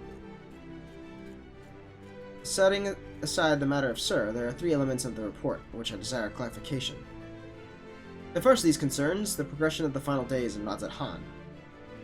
I recognize no pattern in those who succumbed to the transformation, and those who did not. It's a bit of a trick if you want to chat with the locals. We lend you an airship. We do not require such outmoded technology. Andy's transportation spell is the most efficient option for long-distance travel. You know of my transportation. Essentially, a toy in Alpha, despite its organic composition, isn't indistinguishable from a stuffed doll. Conclusion. We qualify as material possessions. Pick us up, and you can teleport the 3 of us to our destination. Let's do it!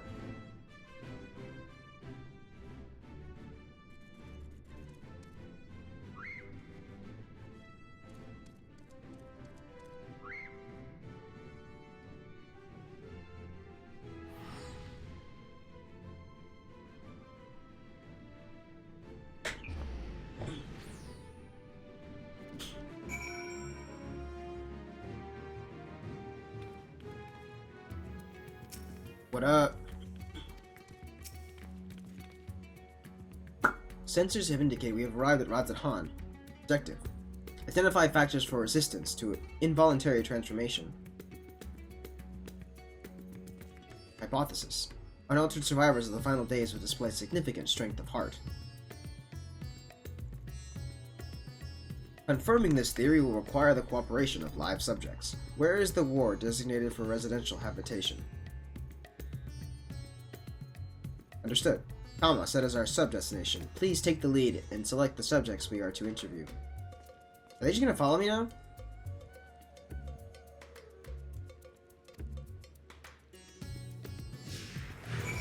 Cool.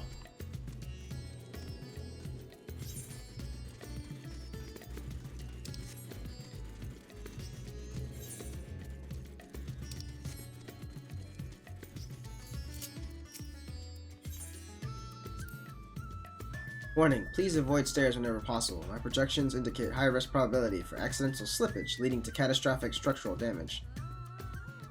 Steps inclined also increase my energy consumption by 63%. In mortal terms, they tire me out.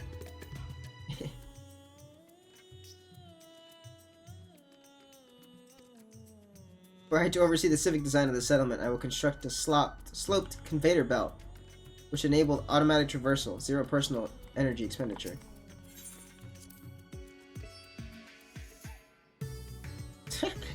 Wait, so you won't go up the stairs? Can I mean, I can avoid the stairs, but I don't know how to get there.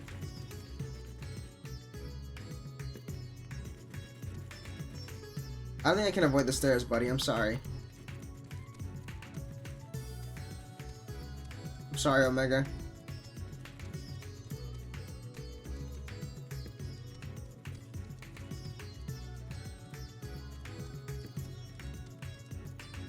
Just a little crab. Look at him go. Oh, I'm so sorry, dude. There's so many stairs.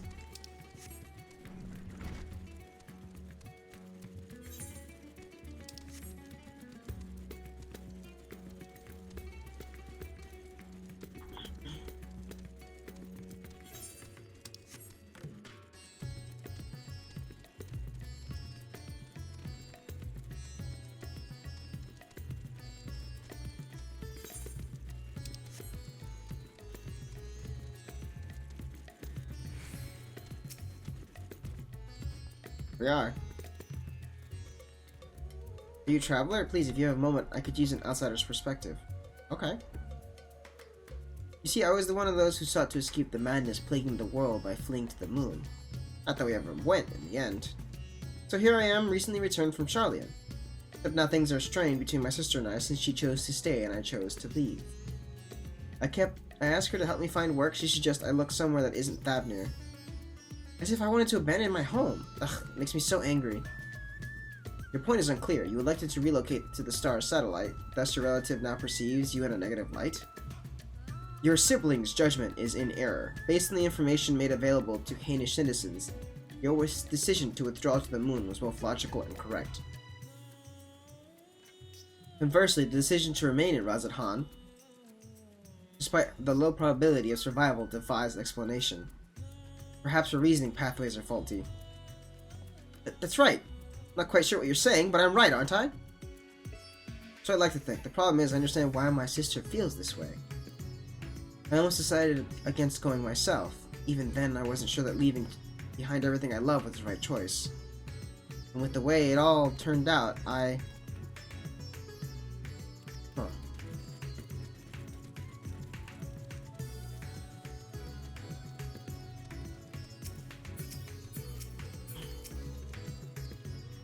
Hello, Hirian boy.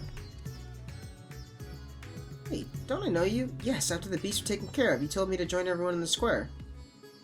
Thanks to you, I was there when Vitra gave his speech, and I found out who Varshan really was. It's a shame we don't get to play like we used to, but Mama says Vitra has been busy putting the city back in order. Maybe I can work for him one day when I'm a man grown. Aww. Vitra, Garsamore's offspring, yes, and this child wishes to put himself at the worm's command? That he might make his own contribution to society. A pattern emerges. I predict that the Hainish survivors are those who had ingested Vitra's blood and become his draconic minions. Though dragons were no match for our civilization's might, their combat capabilities are not to be underestimated. It is unlikely they would experience emotions of dread or uncertainty as exhibited by lesser beings in times of stress.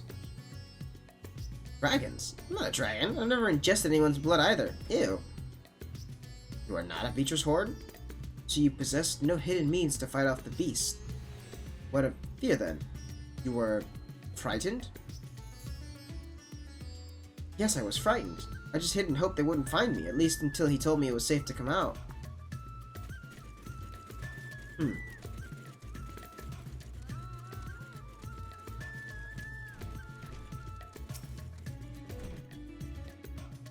Oh, hello again. The one who can ask me questions about Fazal. Yeah.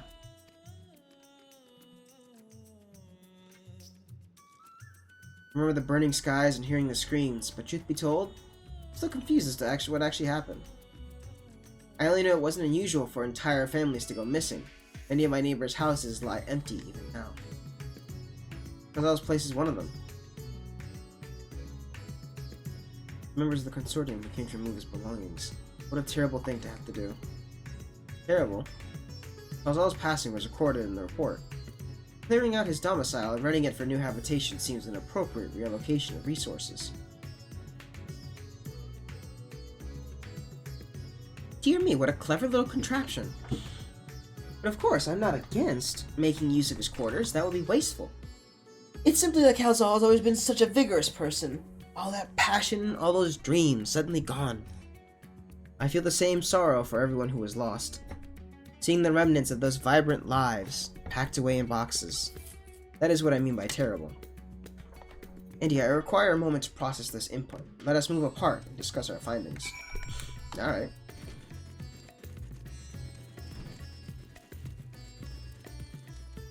What's the matter, Omega?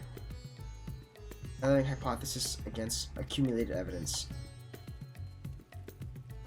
I offered an optimal analysis of each subject's testimony, yet each time their responses conflicted with my assessment. Without identifying the root cause of this conflict, I will be unable to determine, probably define, what constitutes strength of heart. Perhaps the heart you seek lies in the conflict itself.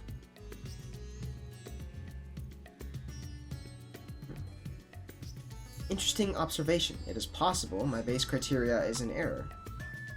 In which case, it is imperative that I continue this learning process and repair any fundamental misconceptions. Next, I wish to interact with an individual who endured similar circumstances. Are you acquainted with any local merchants who had dealings with him?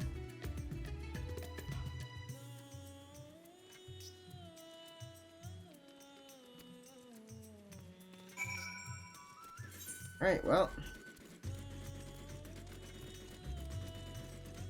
Off we go, I guess.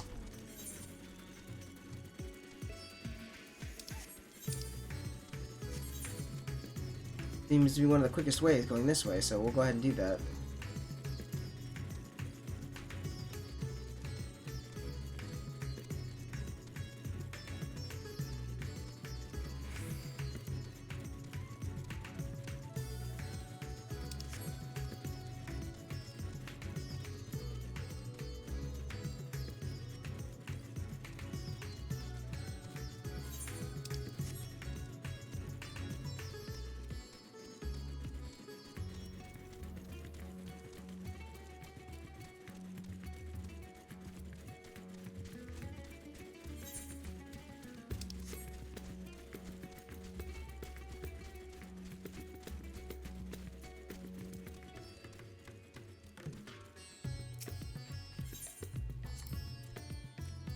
And do not proceed beyond the fence. In this body, birds of that size represent lethal, unthinking threats. They will peck my casing apart, fishing for meat that does not exist. Conversely, Alpha can correctly identify my absence of nutritional content. If only he would apply that intelligence towards maintaining a regular feeding schedule. Poor habits adversely affect his mobility. Aww!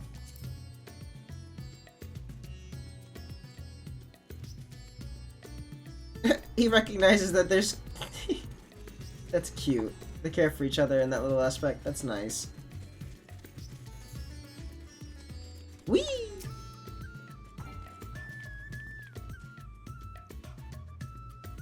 Well, well, look who it is. Must thank you again for your help in moving our textiles. Recovering from those tragic events has been difficult. Of course, but with everyone pulling together, we've managed to get things back up and running. Come with questions related to that tragedy, specifically your survival in the final days. Although you are similar to Calzal in many respects, he succumbed to the transformation and you did not. Why? What is the critical difference between you and him? What? I'm sure I don't know. Not especially brave or courageous, if that's what you're asking. Perhaps being focused on protecting our workshops kept me from spinning into a panic. Still, I imagine Calzal would have been feeling the same sense of responsibility. Perhaps the weight of it all is what invited his demise. You are the same mind, resolved to the same purpose, yet your strength of heart, or spirit, were not equal. If merely emulating the individual is insufficient, then some other unforeseen factor must be involved. Ahem. Not to interrupt these deep philosophical musings, but do you think I could ask you a small favor? There's a man by the name of Nashvan who's been helping us out while he gets back on his feet. I have a feeling he'd benefit from speaking with you. Leave by the eastern exit, and you should find him just outside organizing some new inventory items. Alright.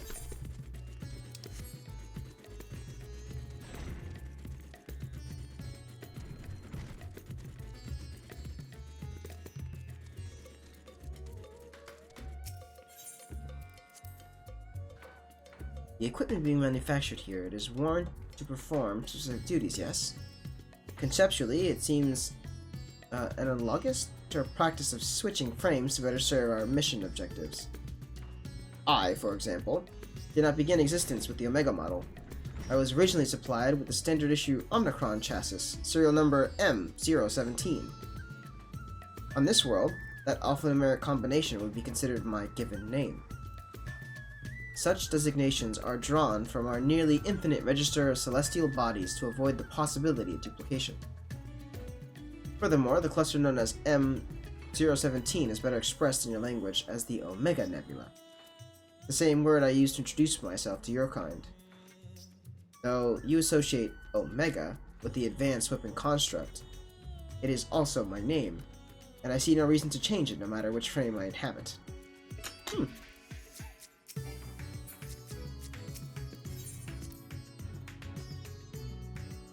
Plus, that it's just proudly, seeming to imply that his Ironworks uniform is the best attire anyone could wear. Alright, you are.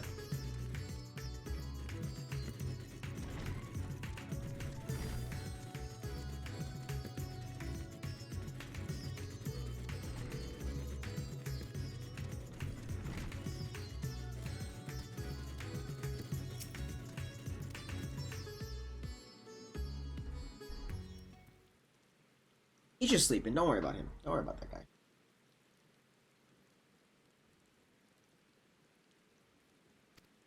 Pleased. You were with the Scions. You were there.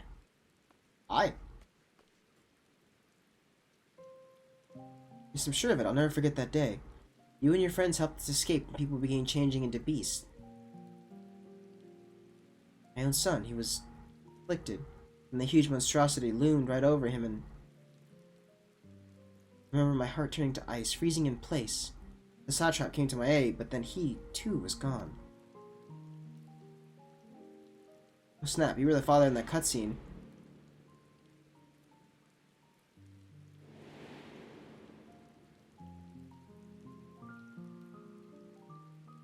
Memories run together in my mind like flashes from a nightmare. Only the words of your comrades still ring clear. I repeated them over and over like a mantra as I fled for my life. You must run, for their sake and your own.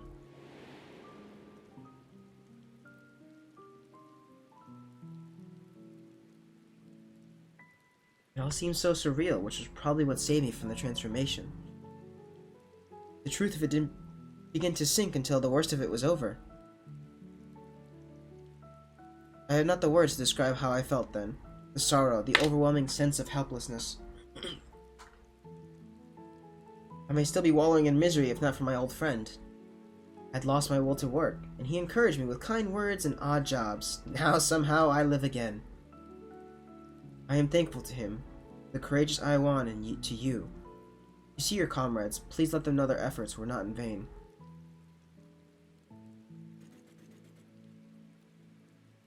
But you lost your will to work. This signifies a cessation of efforts to maintain basic life functions, yes? What changed to extract you from that stagnation? An offer of work from Tijanabha with some manner of mortal instinct?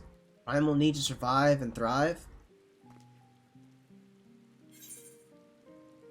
Hey, Jason. Instinct? No, it wasn't that. If anything, my instincts were telling me to lay down and welcome an end to the pain. Every day I think of my boy's final moments.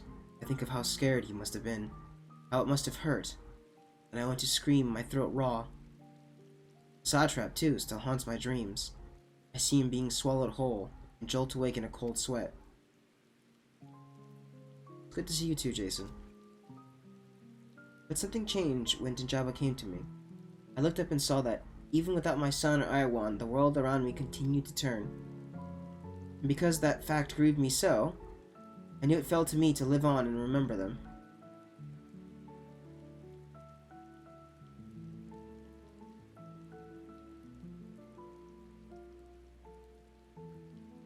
Strange, isn't it? What drives me to rise in the morning is the very sorrow which once gripped me.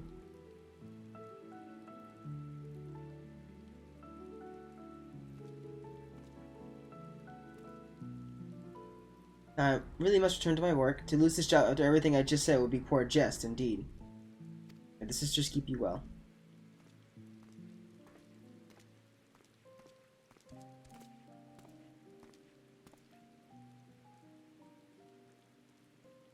Sorrow, the emotion generated by mortals when their ideals fail to materialize. This I have observed. Yet, when I listen to how Nashpan's sorrow served to rescue him from near-fatal despondency, his logic eludes me. Am I incapable of perceiving the full measure of the heart's properties? My best projections fail to predict our subjects' responses, and despite their almost equal occupational and mental parameters, Dijanaba and Kazal exhibited different reactions to the dynamis effect. I am now closer to recognizing the pattern for involuntary transformations, and your ephemeral mortal spirits confound me as much if not more than they did before.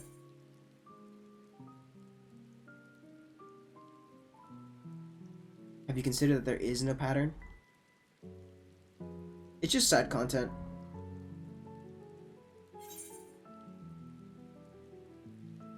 All this quest is side content in Hildibrand. Hildibrand was great. I have to show you that cutscene in just a moment, actually, before you get to leave. No pattern? You imply that the transformation was not contingent on individual fortitude, but rather a random contribution of environmental factors? Such a theory would explain the otherwise conflicting data. Very well. I shall accept this as a provisional conclusion to this part of my investigation. I do, however, expect you to continue supplementing my education of heart-related matters. Sure? Where to next?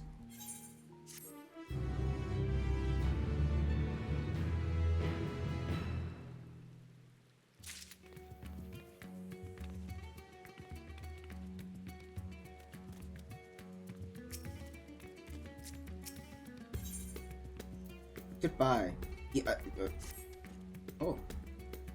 Our next destination will be Camp Broken Glass. I desire elaboration on the dealings between the Ilsebart contingent and the citizens of Garlemald. The report described the contingent's purpose as the salvation of the local populace. Furthermore, both factions faced a common enemy in the Telophoroi. Why did they not immediately combine forces to their mutual benefit? This inconsistency requires closer examination. Andy, initiate teleportation. Alright, let's do it.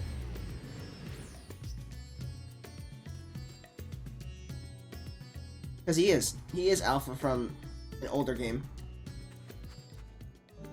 He's just been recreated by this Omega. This is just the toy version of him now, though, that his like real consciousness got ported into. What's the matter, Alpha? You look like you're cold. He's cold. Look at him. Freeze.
Here it is. I'm not sure which cutscene it is, though. Wait, does it not let me... Oh, the other ones?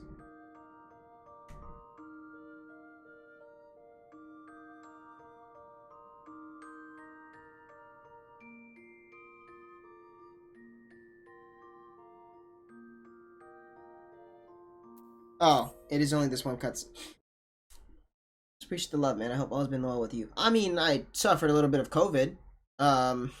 I just have a cough now because of that. Beyond that, I'm pretty good. It wasn't that bad, though. Like, I pretty much by choice, just slept for 3 days, and then, like, drink water and stuff, and then kind of just good now.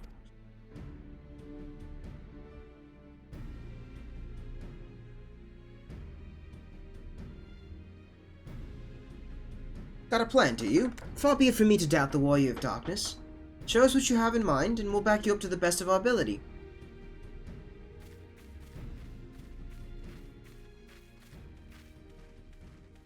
So are you ready, Jason? This entire cutscene is, something else.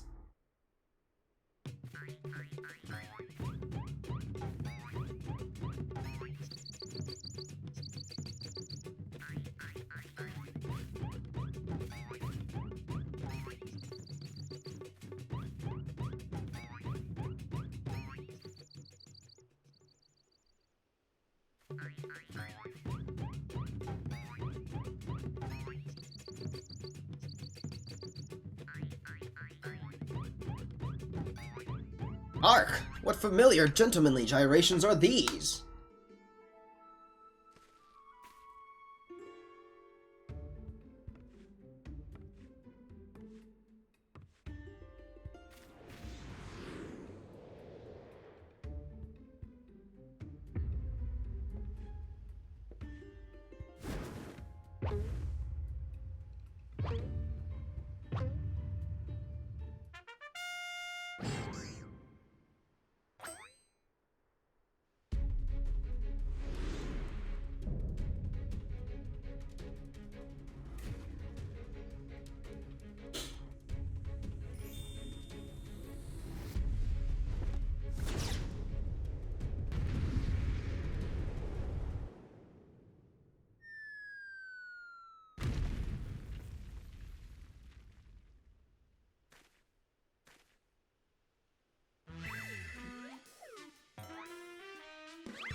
On your guard, it's a Sin Eater!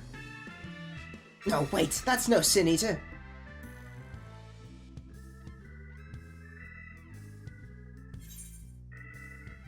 It's Hildibrand!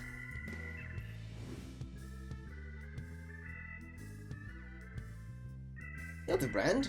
Who is this Hildibrand of whom you speak? I am the forgiven gentleman, devourer of sins, light warden extraordinaire.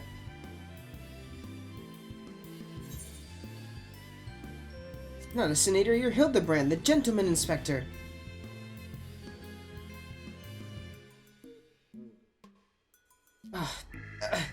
Inspector, Sin Eater, Inspector. Nashu didn't show up in the first. You're acquainted with this gentleman? It's only me. Right then, clearly your friend has been through a lot. But still, how did he get in his head he's a Sin Eater? Is there no way to bring back his memories? I'm so glad you know about Nashu, though. Because...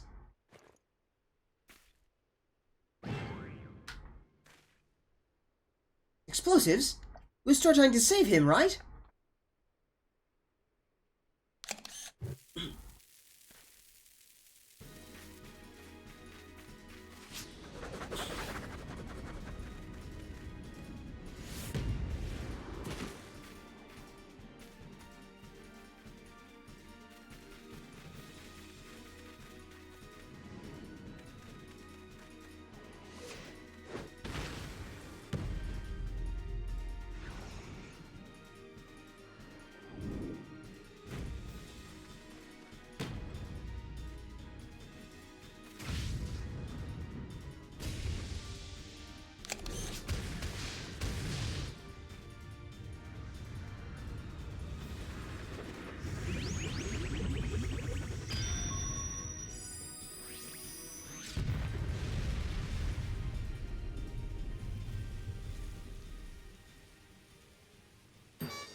Wicked White, we've killed him!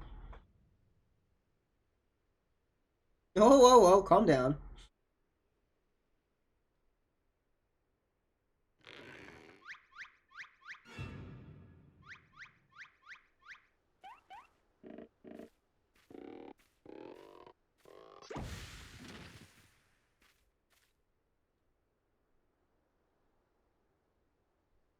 I say, Andy, had I resigned myself to Nashu's ungentle mythology, but you too, my brutish friend.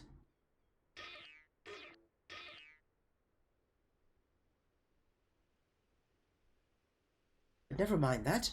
I do not recall the world being quite so purple.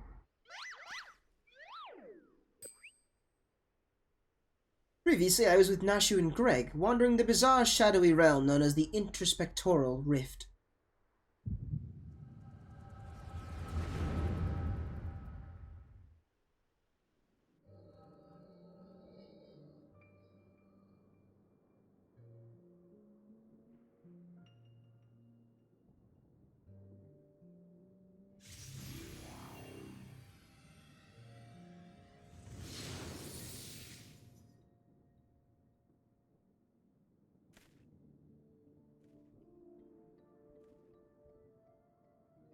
Where am I? Who am I?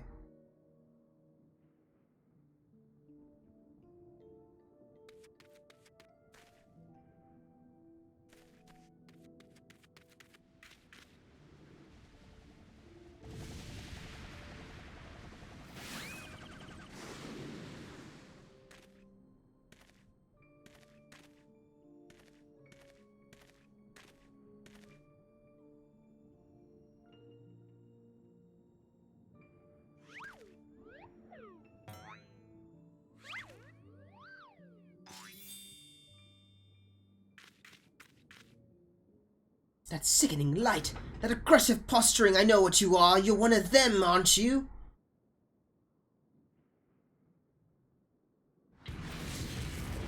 What you need is a good old-fashioned dwarven ducking.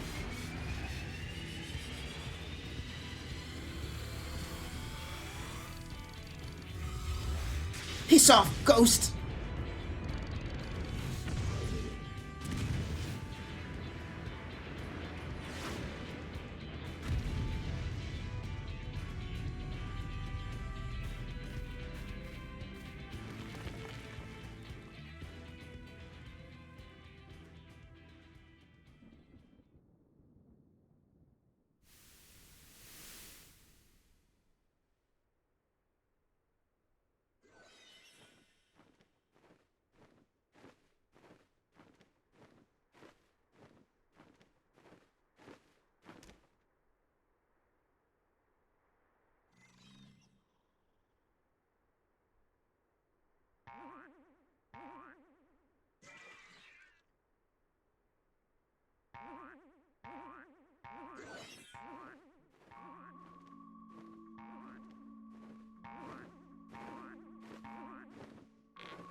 Run for your lives! It's the Sin Eater!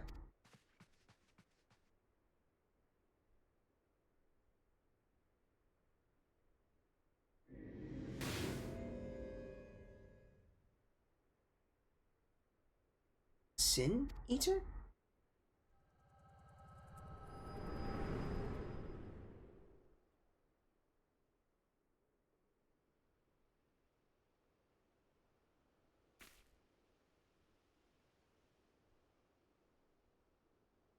I'll be damned.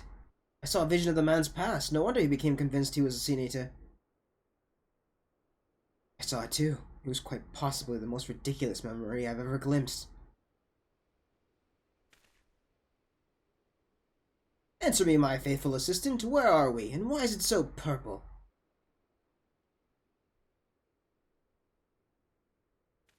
The first? The first what? Are you telling me we've somehow traveled to an entirely different world?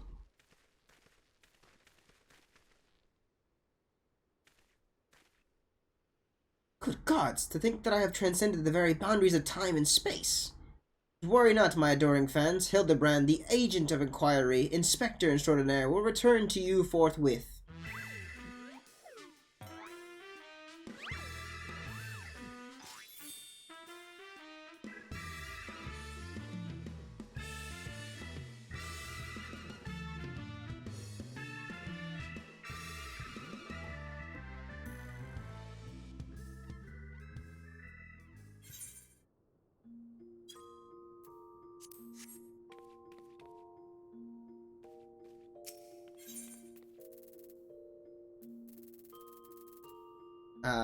There is a second one, which I will not narrate. I'm actually gonna play it while I use the bathroom really quick. I'm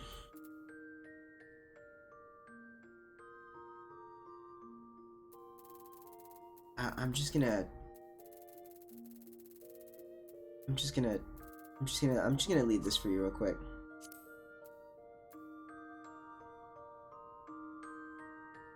Should be cutscene number 2. Let's see.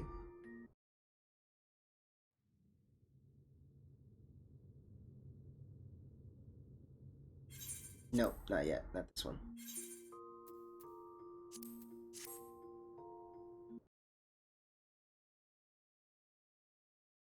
So pretty much we've come back from the first. We have his soul inside of like a little crystal. And we're gonna try and bring him back. But his body got stolen. So while you enjoy that, I'm gonna use the restroom real quick. Enjoy yourself.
So I got to mention that while we were trying to look for who stole his body, there was one guy who was saying it could have been aliens. About that.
I mean, they had to get him on the moon somehow for Endwalker.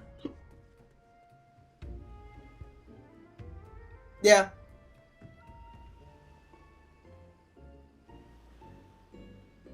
And then in like a later cutscene, they show the alien, and it's just this big. So,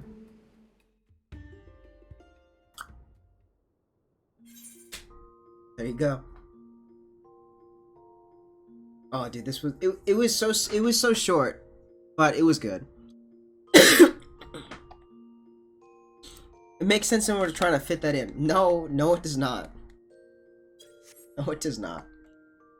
When he originally explained it, I thought it was like when he said like aliens, I was like, oh, you mean like the little bunnies? And then he was like, yeah, the ears and all that. I'm like, okay, it's got to be the bunnies. You know, I get it. It's funny. Haha. No. Real aliens took them.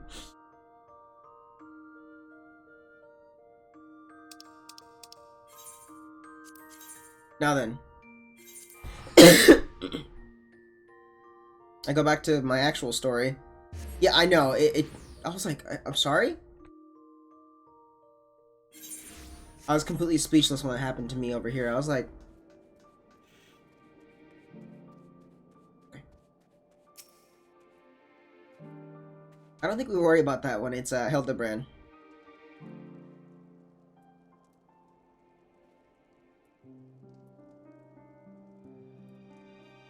Meanwhile, now we have this robot that we fought back in Stormblood. And now he's trying to figure out what happened to the world and try to understand what feelings are and emotions.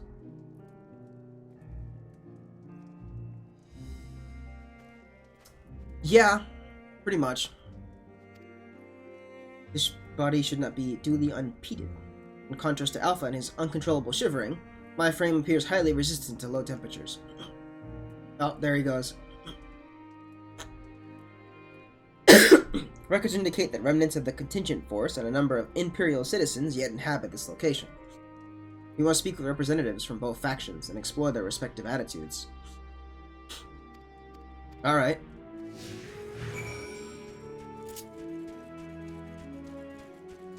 This will be interesting to find out how everybody feels about each other.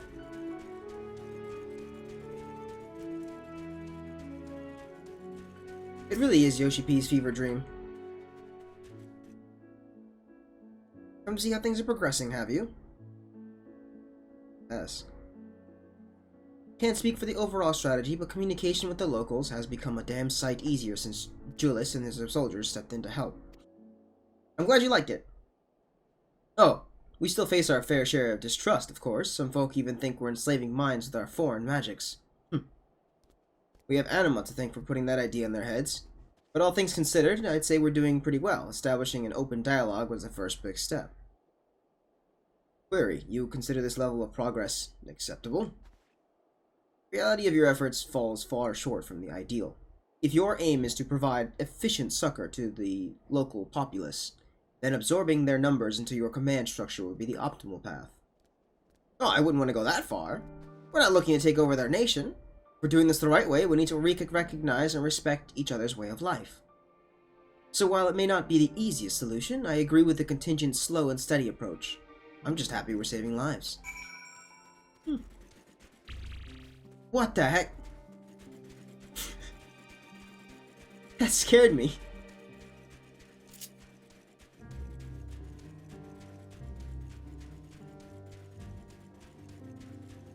That was just somebody on their mount, and it scared the heck out of me.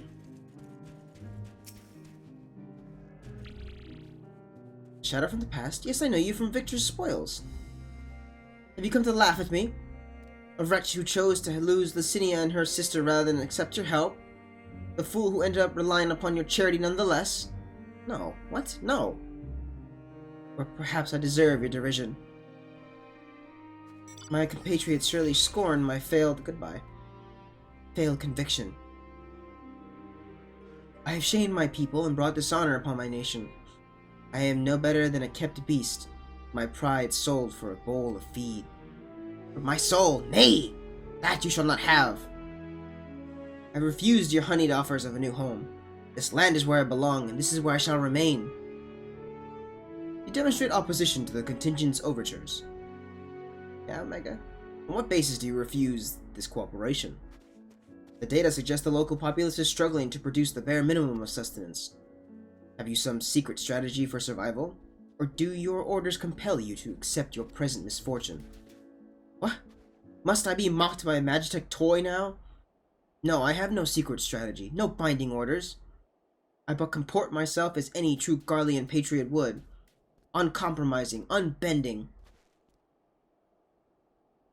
Blast it all. Once again, this input is unanticipated. Let us move aside and process what we have heard. Alright. Where do you want to go, little Omega?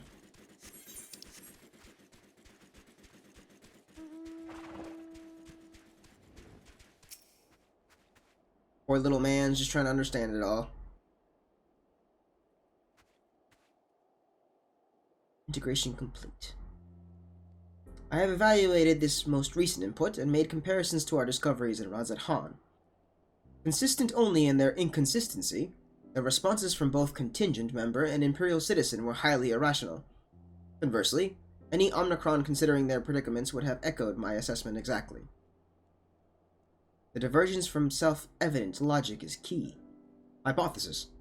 The illogical relationship between would-be saviors and suffering populace is another result of the unpredictable nature of mortal hearts. Yeah, that's right. Flip. Any propriety or ability has inherent advantages and disadvantages. Yet never have I encountered such a unique detriment. It appears that those who share your metaphysical capabilities are prone to complicating simple cognitive processes. I believe I can, yes. An undesirable quality. I will, however, persist in furthering any understanding of the subject.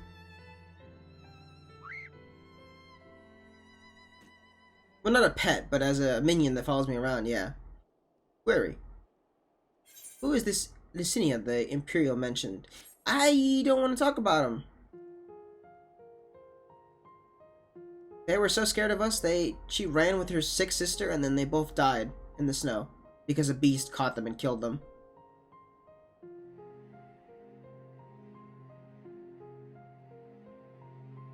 To summarize, insufficient data on foreign culture resulted in inadvisable and ultimately fatal action.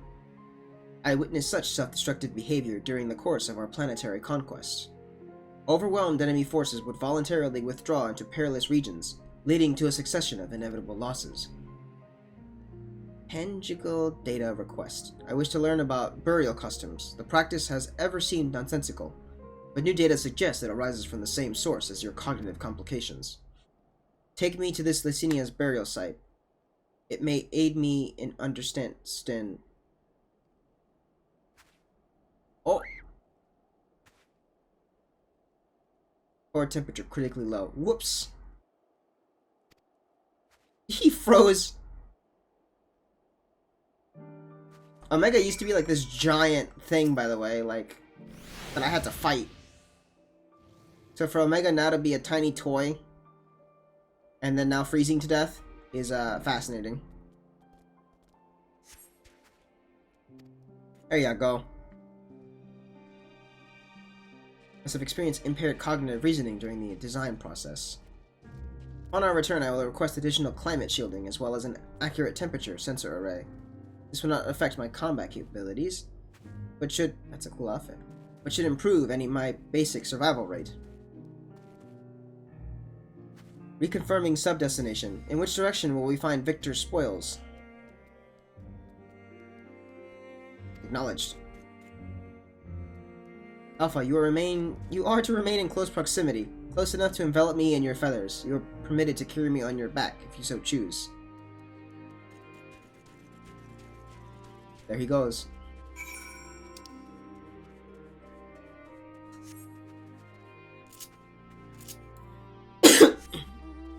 Bed mount. Let's go.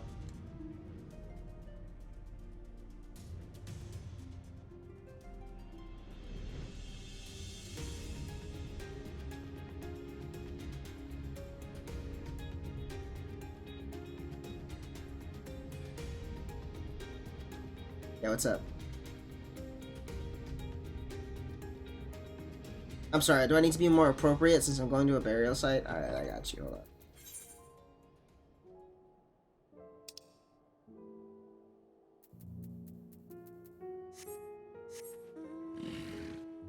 Camel.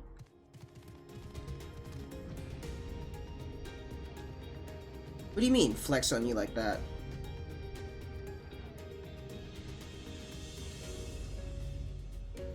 Listen, if I wanted to flex on you, I would just pull out my $7 emote that I bought.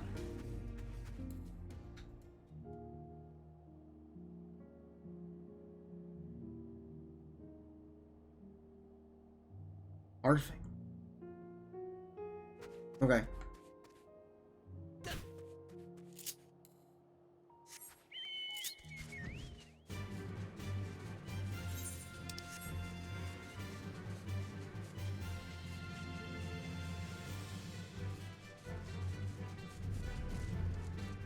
Bro, what was that?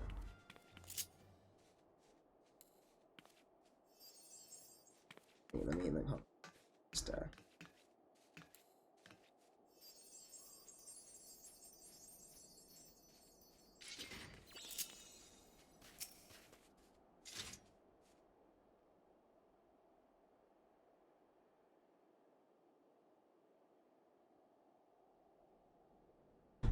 speaking of your emotes, Oost, I gotta watch Shen's reaction to Hildibrand later on.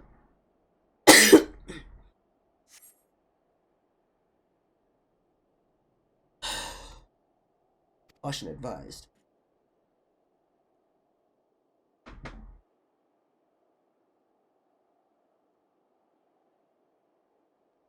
An unknown individual appears to be investigating.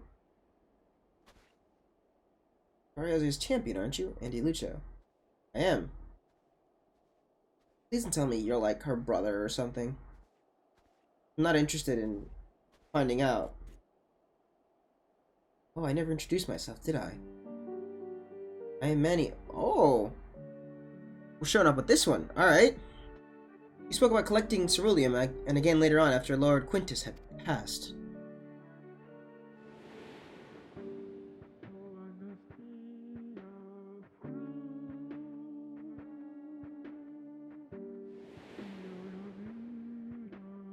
She's streaming today, of course. Manius, explanation requested. What is the reason for your presence here? Must be the tiniest magic weapon no, it's just an oddly shaped communicator, isn't it?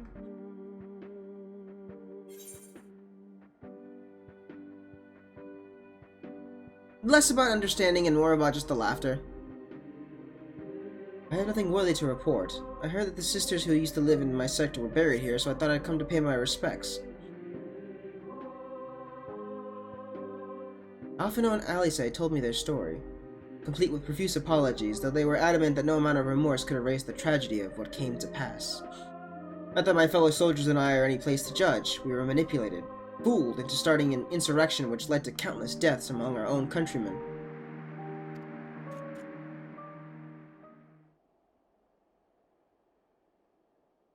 Objection. The casualties incurred through your infighting are distinct from those caused by the Ilsebert contingent. To restate, you are justified in seeking restitution for the contingent for causing the deaths of Licinia and her sister. Retaliation for damages sustained is also a logical progression.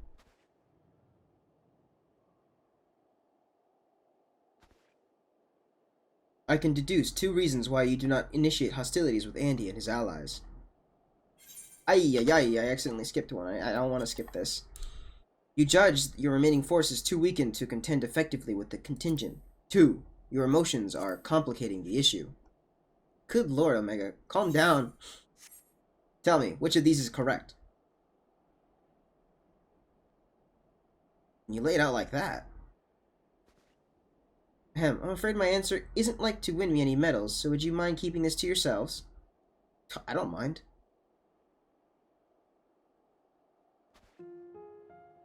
There's the unspoken thought that we're outmatched on the battlefield, certainly. But the...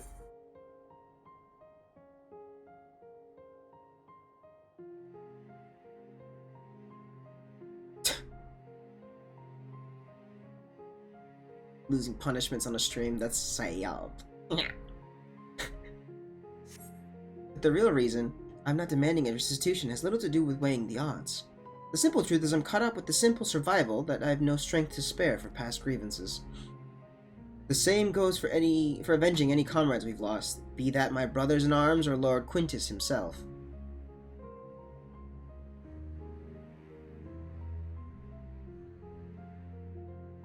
Although it seems everyone has an opinion about the manner of his passing. Some say he should have fought until the end, that he abandoned us to the enemy. Others praise him for taking the full burden of responsibility, and freeing us to walk our own path. I don't know who's right and who's wrong, but I'm inclined to side with the latter.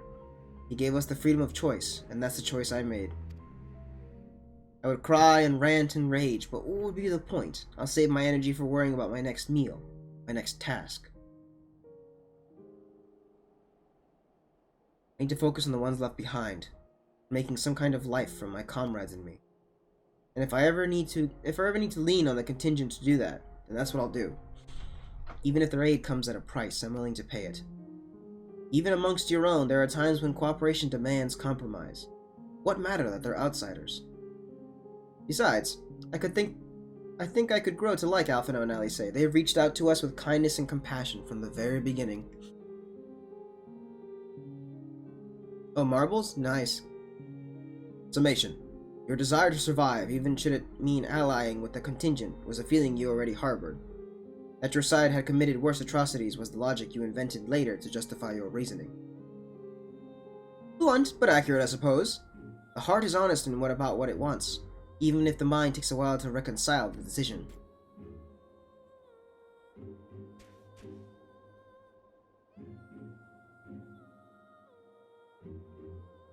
Well, this has been oddly cathartic, but I must return to my duties. There are wild beasts to cull, watch fires to light, supplies to transport. Even without an emperor, there's no rest for an imperial. Be well and stay safe. Huh. Was a cool talk.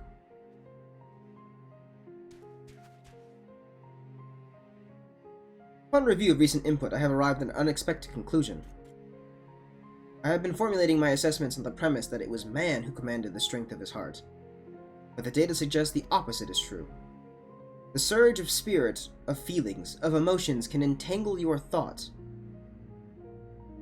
So, to such a degree that even control over your own behavior is compromised. It seems like a most counterproductive. This also explains why my interactions with mortal subjects have produced more confusion than clarification.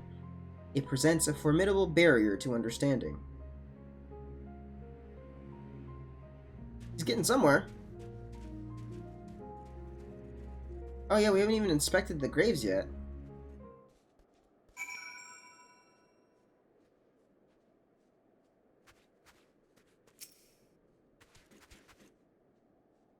My earlier hypothesis has been borne out. The suboptimal operation being conducted here is the result of emotionally compromised reasoning. I am ready to progress to my third and final query. To the moon! I would learn more about those referred to as ancients. It is clear that this group was a crucial factor of the final days. But the information contained in the report was insufficient to form an overview. The Loperites are creations of the ancients and are said to maintain repositories of their knowledge. By my calculations, the base of these moon dwellers will provide the best source of additional data. Teleport us to their burrow, Andy. Preferably before my battery freezes over. Wait, where are you taking me? Uh-oh. Okay. What are you looking at, Alpha? Good man. We're on the moon.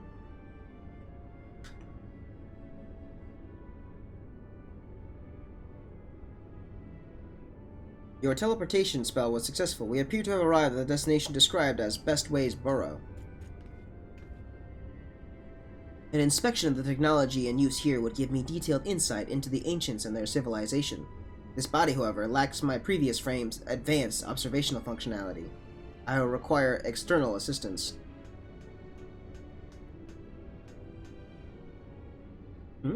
No, it can't be. It is you! Oh, Andy, I've missed you so. Hello, growing way. What's this you brought with you? This soft, feathery vision! We've been outfluffed! Back up the moon, it's all over! Why bother with burrow building bunnies when you could walk around with this adorable avian engineer? Just bake me into a pie and be done with it! I'm afraid not, you crazy, clumsy child, you. Inspector Inventions? Wait, so you're not done with us? I was truly worried, of course, and I certainly wasn't about to roll myself in dole and dive into Cookingway's new oven. Ahem. If a technical breakdown is what you need, then I am your Loperit. As the resident atmospheric regulation expert, I can field any question or query you might care to pose. Acceptable. I will employ this being to guide me around the facilities. Your presence is not mandatory. Even locked within my current chassis, I am still an autonomous construct that has endured hundreds of your life cycles. I am capable of completing this simple objective alone. Go nuts, dude.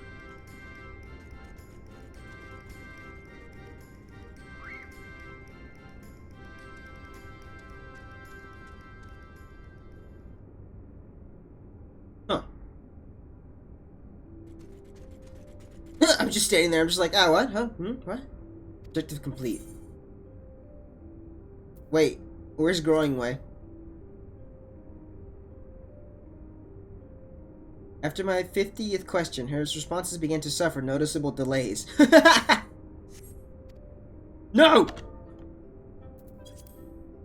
By that stage, we had viewed a representative cross-section of Loper engineering, thus I deemed it unnecessary to retain his company. No! Stop it! Conclusion. Extrapolating from the fraction of technology on display, the full spectrum of the ancients' advancement was, at minimum, equivalent to a level 4 civilization. A fact which demands further investigation. Despite establishing a near-ideal society, these beings nevertheless harbored a weakness which invited self-destruction. In studying them, I stand to gain a greater understanding of Sir's anomalous decision. Growing Way has informed me that another type of ancient-made entity exists upon the satellite, the one they call the Watcher. I would speak to him. Sure.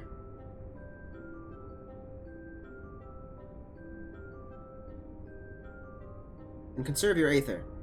We will ride this Argos to our destination as you have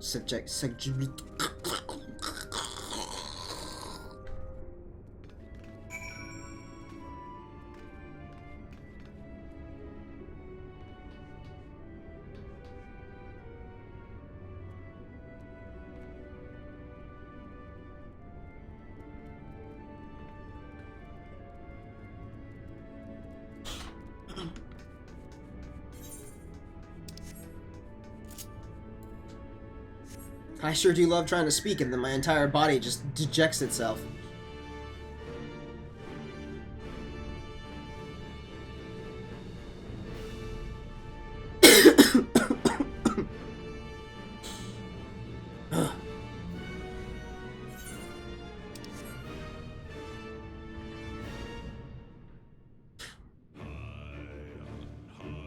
I didn't realize you could actually change my title.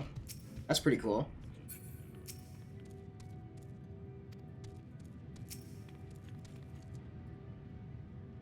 Impedance detected. The creature identified as Argos refuses to acknowledge our presence. I bought this upon our arrival. Existence of a fluff-based hierarchy. No, you dummy. My station is in such a system would be predictably low, but Argos is adamant in ignoring even Alpha. Its fluffiness level is impossible to gauge. Argos turns to you with an impassive gaze. It seems you will need to intervene.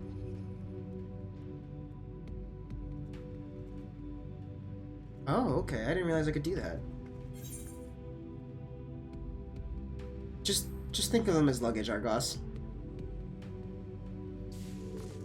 Please. There he goes. He's going. He's ready for it.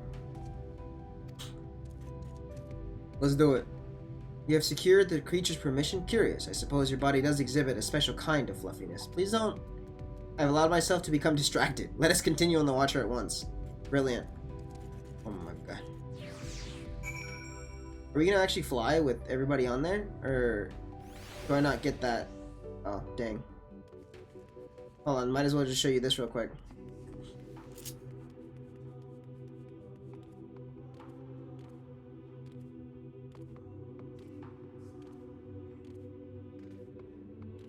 I mean, I'm pretty sure you were here when I did my Animal Walker streams, but that's always a sight.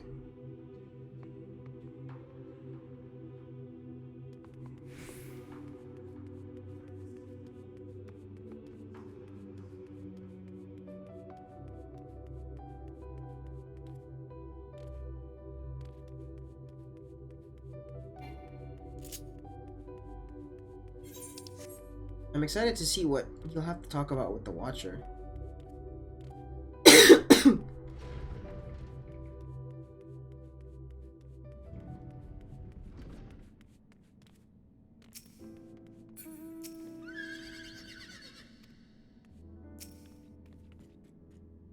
The moon isn't really the moon.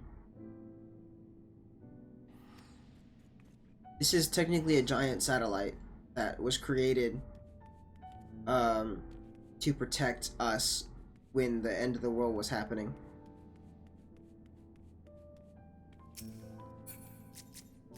This is actually supposed to be a vessel, like a giant ship. What the heck is this person wearing? Look at this. Look at this outfit. Good outfit. Yeah, we don't talk about that moon.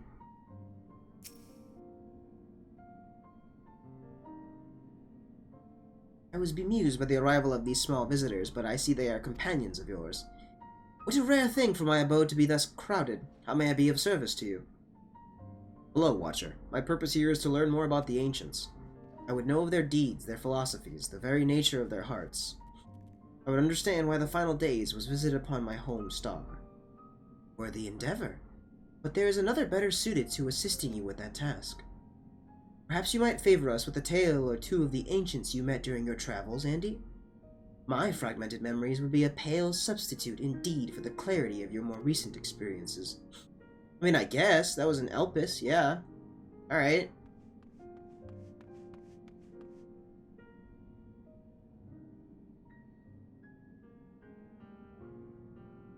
Remember, I traveled to the past, so I know a little bit more about the ancients than they do. Oh, look at me remembering them. That's cute.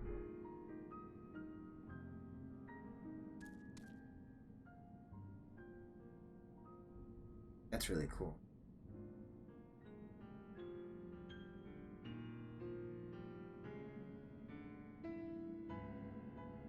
Yes, I can envision every detail. Your meeting with Venat and Emetselk and Hythlodaeus. The sorrow and determination of Hermes.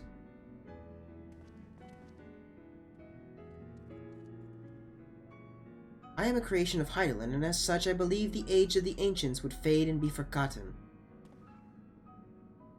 Yet knowing that their memory lives so vividly within you, it brings me great joy. I pray you keep them close to your heart. That's my job. At the time of your journey to the past, the one whose essence I embody would have been a scholar at Enidir.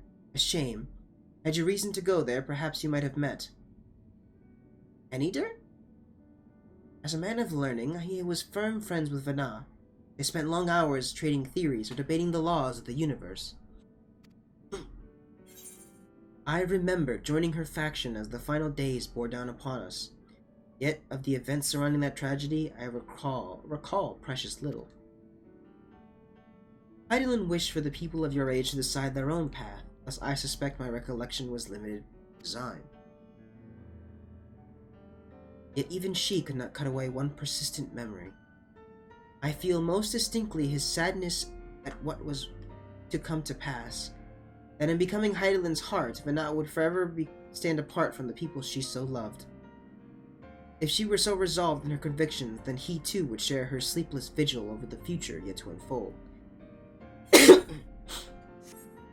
Thus was the vow he made to Venat as her transformation took hold. His fervent wish must have reached her in some fashion. For though his life was drained away by the summoning, he was reborn with a new form and a new purpose when I awoke as the Watcher of the Moon. As you heard, Andy, you felt, thought, and in seizing the future for yourselves have you brought full circle the saga which Venat began. What you accomplished was no divine miracle.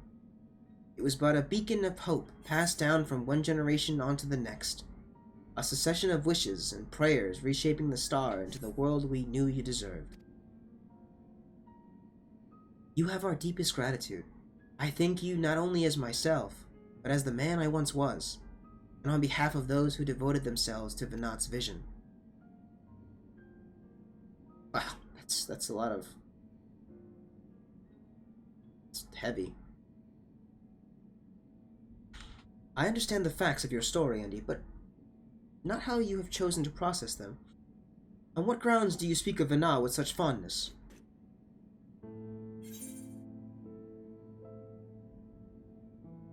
By sundering the world, she ultimately guided your kind to victory, yet in doing so caused irreparable damage to its individual members.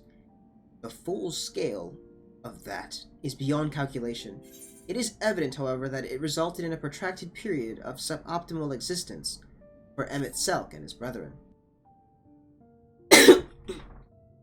Query. If the survival of your kind is the deciding factor in your evaluation, Then should you not also desire Hermes and his decision to subject man to a trial, forcing you to change or perish, as was the fate of countless civilizations before you? From my perspective, his determination was similar to that of the Omnicron's ancestors, those who first began trading flesh for machine, so that our people might stand against the onslaught of aggression from other races. It was an unprecedented attempt, accompanied by much failure and sacrifice. Their early experiments were crude, primitive. Had they not made those first advances, however, we would have remained vulnerable to our environment. The violence would have utterly consumed us. And what of Emmett Selk himself? Judging by your retelling, he was a benevolent ally saddled with tragic fate. Now you remember Omega? Yeah, he was a giant eyeball before. Then we beat him up.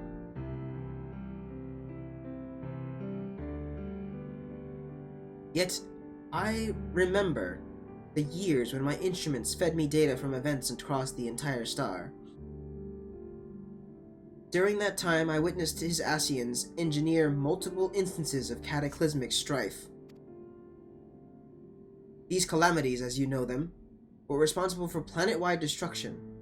A man whose endgame relied on the extinction of all modern mortals must, by definition, be your worst enemy.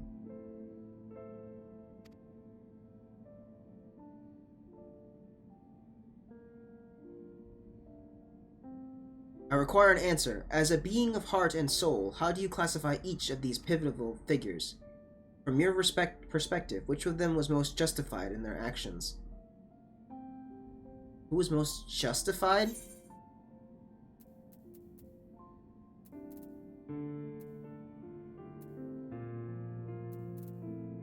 Wow. Wow, that's a question.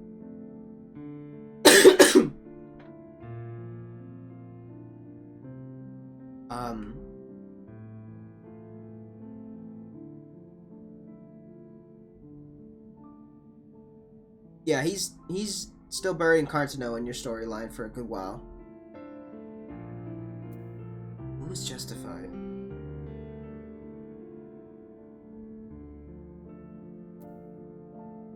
They all were.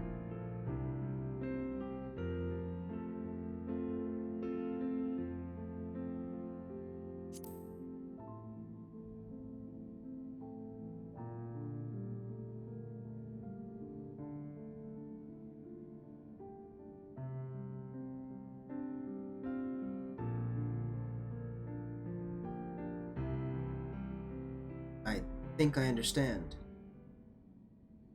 You seek a definite answer, yet based on our experiences, Andy and I might develop very different opinions. In the same fashion, you are free to form your own thoughts on the matter. Do not be so swift to consider them without merit.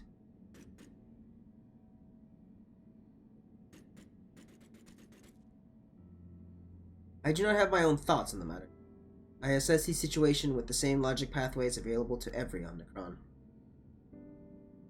Even if 1,000 Omnicrons were asked to analyze the same event, they would all return the same result, regardless of individual experience. There is no strength to be found in fractured reasoning. Nonetheless, I find your input valuable, recording data alongside interview results. This concludes my investigation into the incomplete events of the final day's report. I will reanalyze the accumulated information and examine the factors which led to Sir's incomprehensible decision. Let us return to Thalmazane.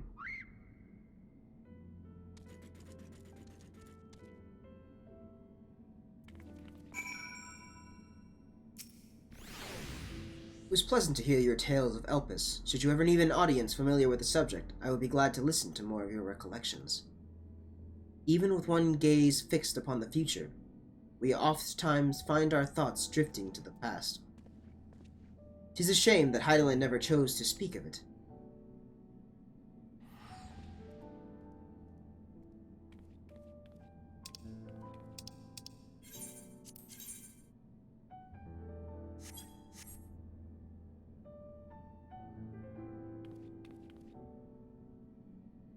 Where is Crab? I do not see Crab. You have lied to me. You are dead.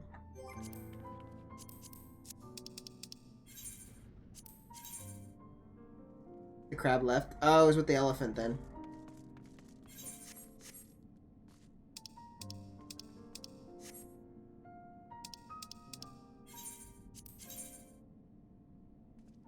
That's wild. Who was right? Who was justified? Technically, you could argue that none of them were justified because it was... But at the same time, they were all justified. They all had fair reasoning in their arguments. Yeah, you know, Emmett Silk wanted to kill us all, but... I didn't want to see his people back to life.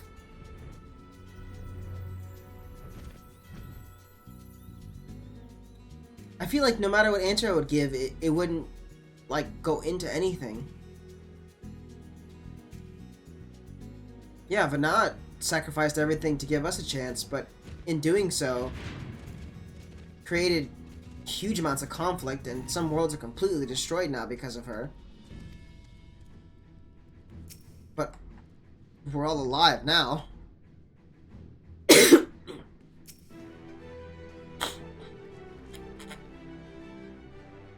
Same with Hades. Thanks to fighting him, we kind of understand. Yep.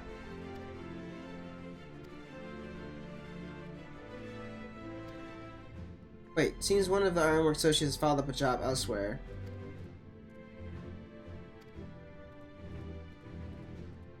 Doing ambulation. Alright. I just want to know what's happening, because, like, this whole life would be easy if there was no sacrifice. No, don't hit me with this music. Don't hit me with the Ultima Thule music! So you've cleared up all those points of confusion then. Oh, I like this cutscene.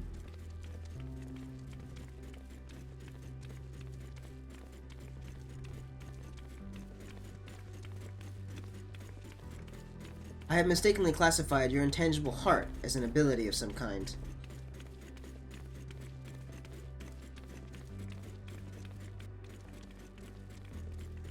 An uncanny power that Omnicrons could neither learn nor even measure.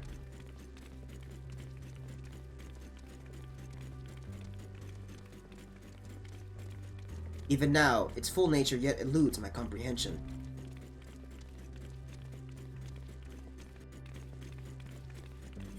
Whose outfit? Based on our investigations, however, I have decided to alter my definition.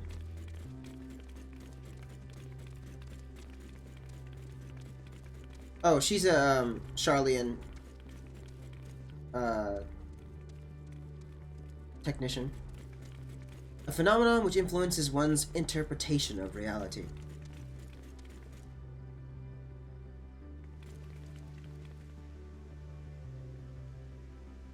That is as close to an answer as I have found.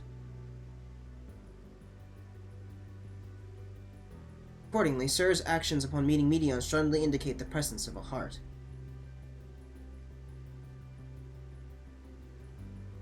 Sir did not follow routine logic, but formulated an independent assessment based upon the reality it perceived. Oh my goodness, that is so beautiful. Look at that. This tiny, tiny robot, understanding the spectrum of the universe, it felt that the best recourse of the Omnicrons was to cease their expansion and terminate all functions. Look at that. Look at that little boy.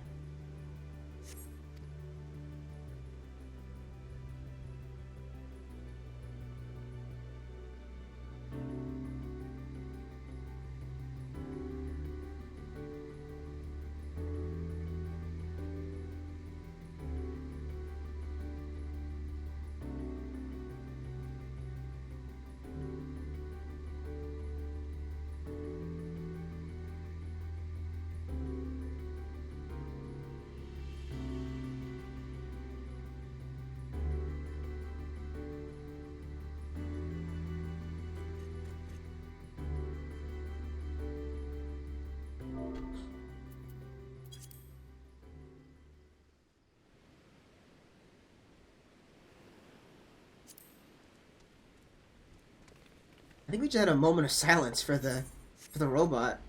Not for him, but the one that we found in Ultima Thule. Aye, we need to be going, but first I'll hold you to your bargain. It's time you told us what was in that transmission from the flight logs. Acknowledged. I will uphold the terms of our agreement. The Bro, stop hitting me with the music. The recording salvaged from the Ragnarok was a simple one. Its message is so basic, in fact, that the time spent listening to it may result in a net loss of value. Shall I continue?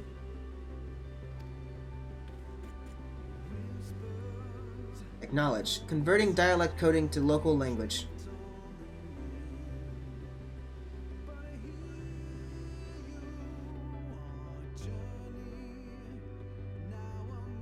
To whomever receives this message out there in the vast reaches of the cosmos. To someone, I hope, who looks up at the stars with the same wishful gaze as mine.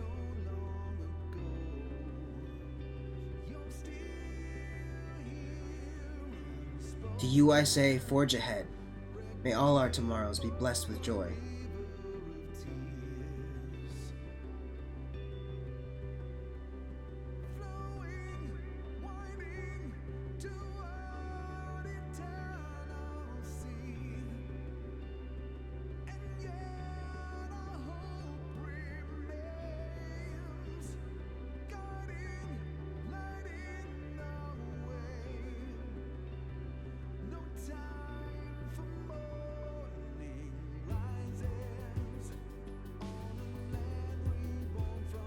This message had no designated recipient. It lacks purpose. The concept of joy is overly abstract. The vocal supplication to manifest said joy is unrealistic in its optimism.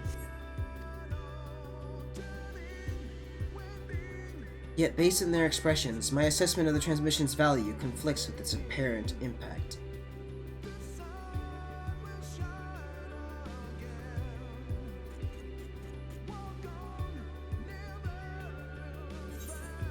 Still, I fail to understand you, sir. Your heart still confuses me.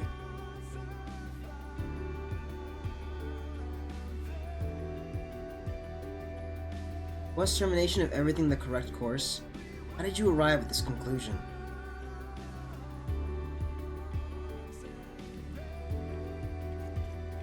It defies all my attempts at reasoning. But I was designed to evolve. If I continue to learn, the probability that I eventually comprehend this phenomenon is greater than 0. So I put the dilemma of your decision aside for now.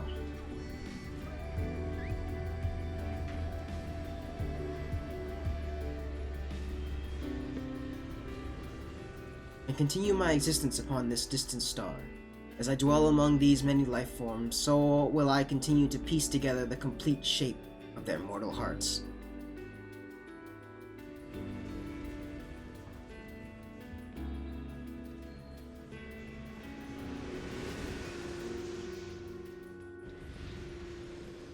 I must document their progress.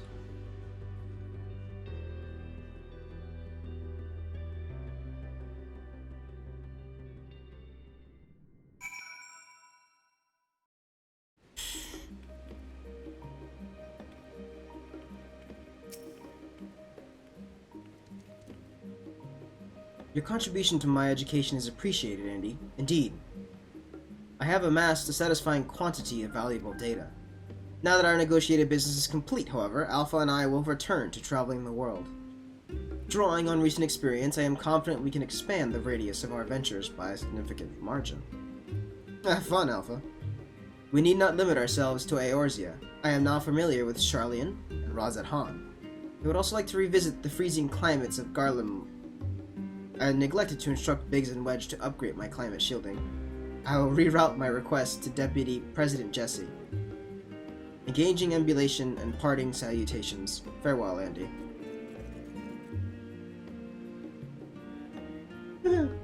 See you, bud. Paper. Thanks. What is it? Flow together?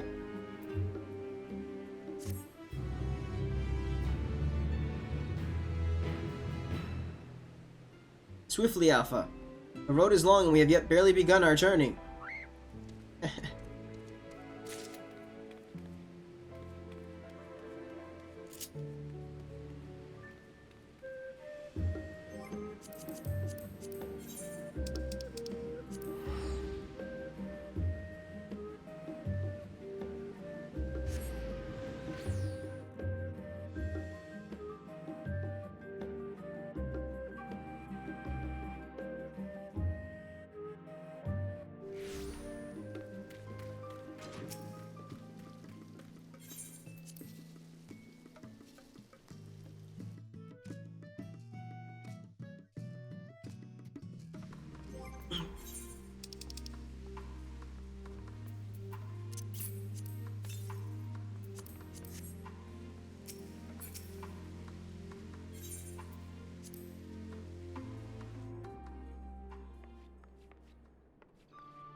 Hmm.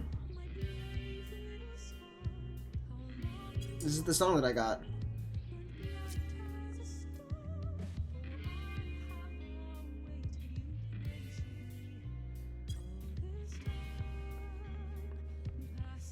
Oh, comfy place? Yeah, this is my room.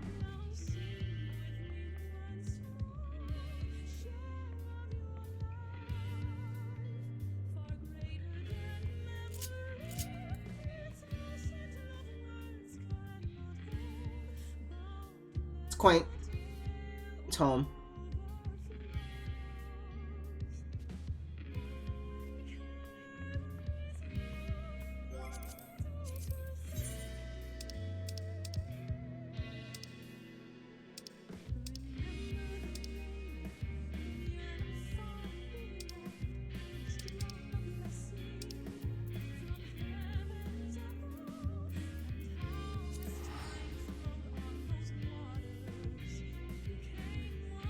What's a table? Imagine having a table. Craziness.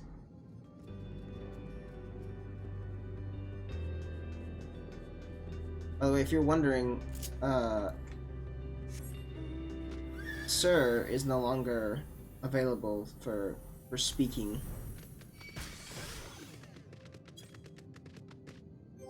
Hold on, I need to take this off really quick.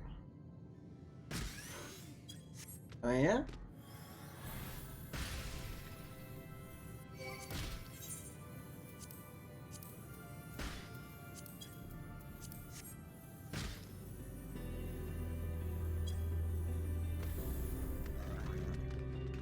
He's a little frozen at the moment. This was Sir.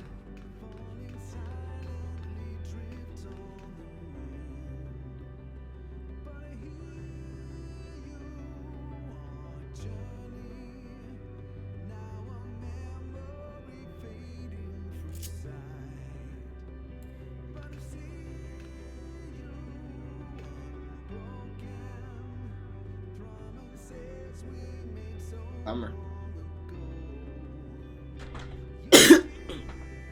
Is there anything else from this content that I can do?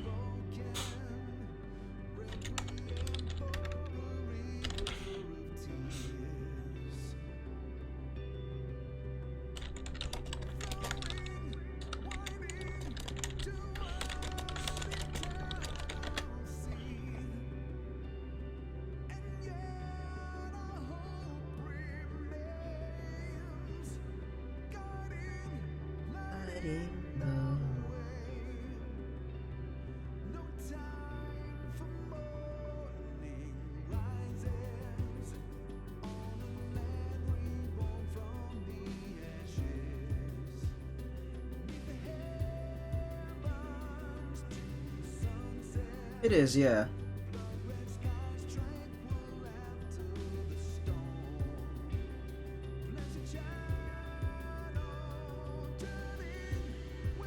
I think we've done all the content we can, or rather that I'm interested in. I could technically finish off my story. But after all this has just happened, I think I'm kind of good for right now. I could, yeah. I mean, there's two things that I can do still. There's still the tribal quest, and the story that I never finished from the last update.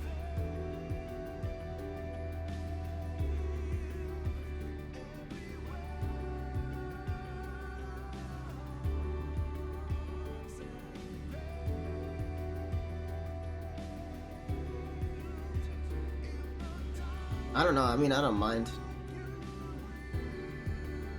That just hit me hard, dude. Like, that, I'm just like... Damn.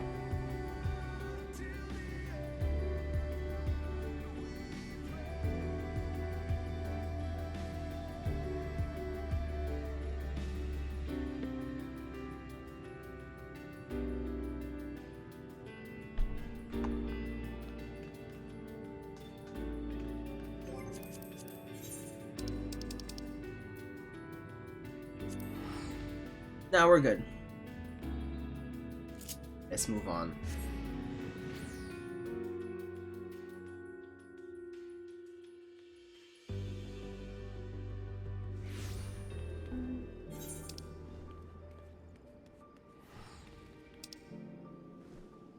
Okay, what is this new quest called?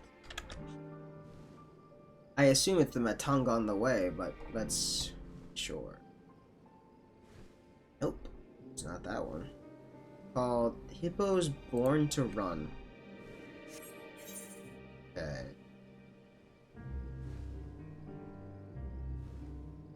Any of these?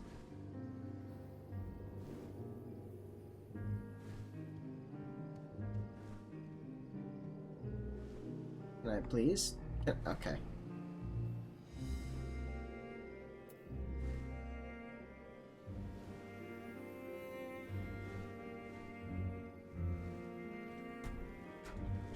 What's in a parent?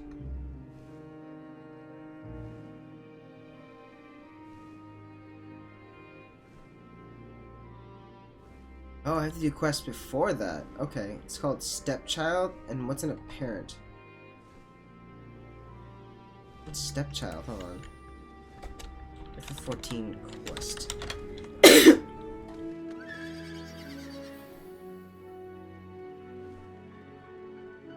Oh, I've done that one already. Okay. Well then, I'm gonna need to go over here and then I can unlock it. We're unlocking some new tribal quests, and then we're gonna go actually do one way back in Shadowbringers that I want to get done as well, because that's about dreams and stuff, and I kind of like that.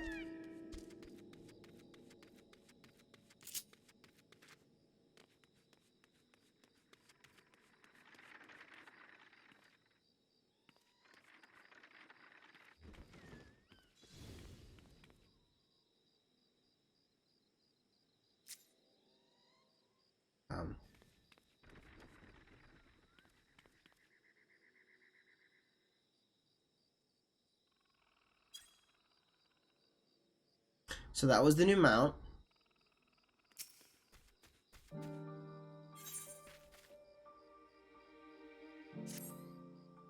Dude, did you need something? Oh. Ah, wait, you're him, the very man who saved Mevan's child, Andy, was it? Ah, yes, that was... I'm one of the few who are looking after the child as she makes her recovery. Thank you for everything you've done for their daughter.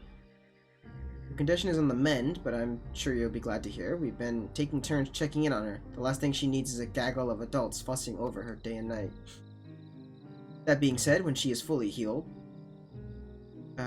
there's a question of who will be in charge of her care. For the love I bore her parents, I would gladly take her as my own, but that would mean raising her away from her home.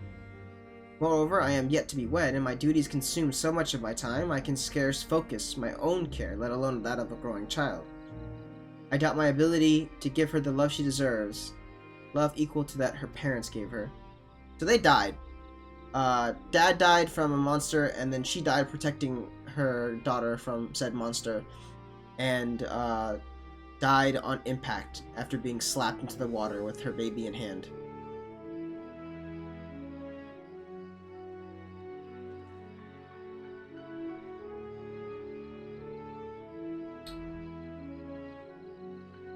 So there's that.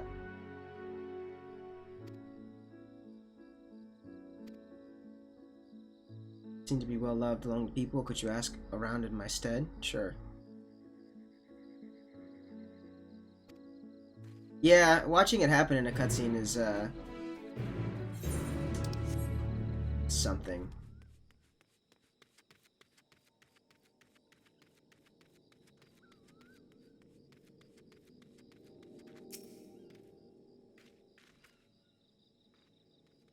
None dote over quite her. I don't really want to read this.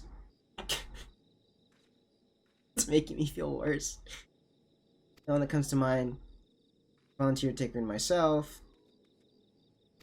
Yeah, I got you. You literally called weary resident. That makes perfect sense. Hello. Your son is the obvious choice. Every quality you would desire in a parent.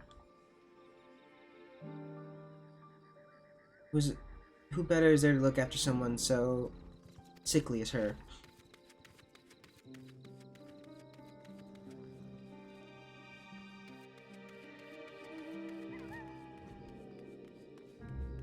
Ah. What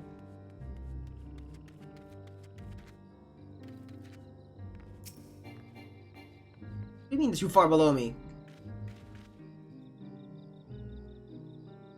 Our Serene is the most motherly among us. She had... Among us? Ooh!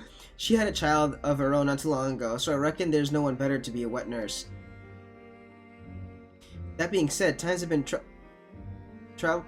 troubled for us all. It might be unseemly to ask her to take on such a burden unless she was willing. Ah, yes, hello, Pulpless Milk. Thank you for following. Thanks, Allie. I'm glad that you joined in as I started screeching about Among Us. Perfect timing, I'm sure. I'm literally having an existential crisis, and then I see that word, and it's like, I'm better now, we're good.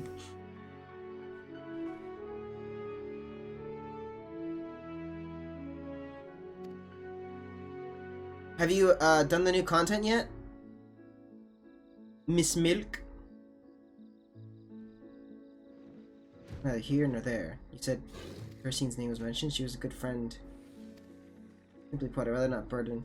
Just got off work? So you haven't done anything of the new content yet? I mean, I already did, like, half of it. I'm not doing any of the custom deliveries, because I don't even know what that means.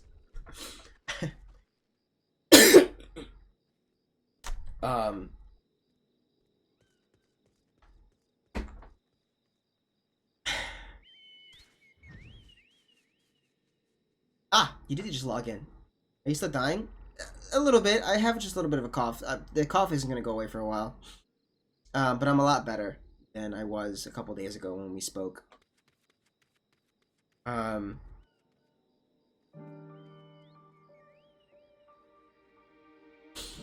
sorry. I'm having a time and a half. There's a storyline that happens. It starts in Charlian. I don't want to spoil anything, but it starts in Charlian by like the waters in the front. It's very existential. And then the ending is really cool too. But of course, you get nothing. You get told nothing. I'm not spoiling anything. What else? Tataru's quest is pretty cool. A little confusing, like, I don't know. Is the new Hildibrand out? Yes, I did actually finish it. Hildibrand, it's so short, but it's so funny. It's so good. You talk to, Thavnir, right next to the Aetherite. It's right to the side. That little gremlin of a Lullafell that stalked Nashu in Stormblood is there. Never a dull moment with Hildibrand. Never. I think you're gonna like it. Just because it's so stupid.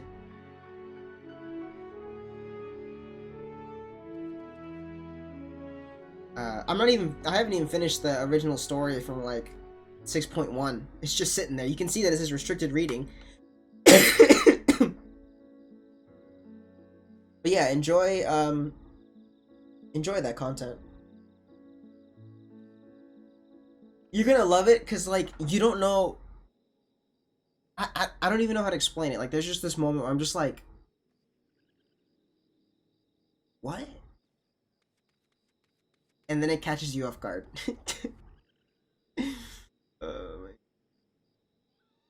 The good news is that you can actually see my reaction to it, because I'm pretty sure I'm gonna place the VOD on YouTube. So that'll be a lot of fun watching that myself and watching my own reaction to it and just laughing my ass off.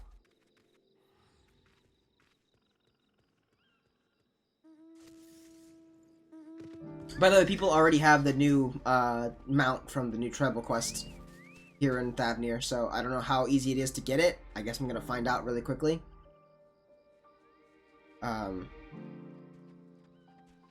Supportive presence by my side would help me find the right words. All right, who's this Parsane who's gonna take care of the child? This is nice that I get to be involved in who takes care of the child. Oh, look, she's already taking care of the child. Hello, Parsarine.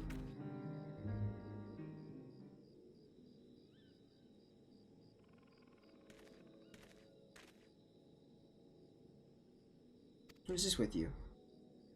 Ah, I am the hero that saved. Yeah, sure. Do you want to call me a hero when everyone's dead except for the child?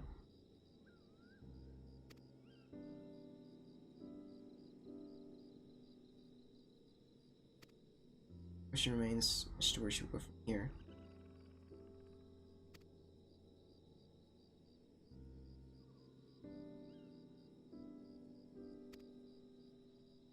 Flattered. She's family to me, and I view the child as my own. I'd do anything to see her raised into it as a brave woman as her. You're not worthy.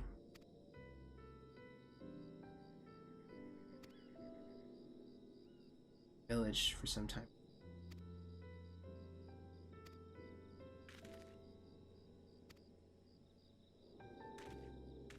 Who's gonna take care of this child? Oh my god. The elephant lady. Who is that? Who? No, I have to go this way? What do you mean?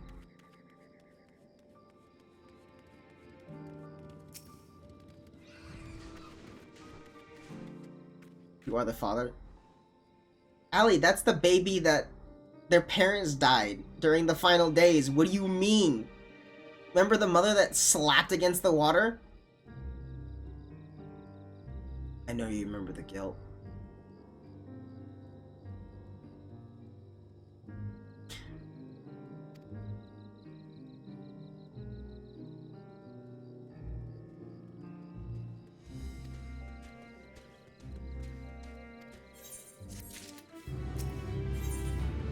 Curing what ails? What is this now?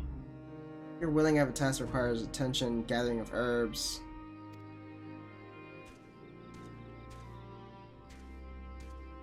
More wounded in this village than I anticipated. Yeah, sure, why not?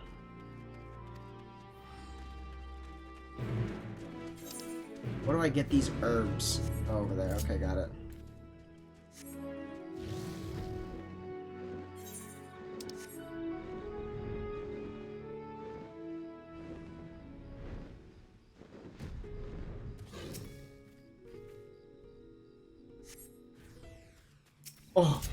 Oh my god.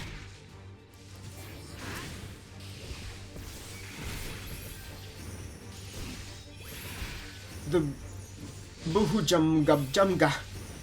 I've got to kill them. Goodbye. That's one. Get the other one. Come on, get the other one. Oh my god.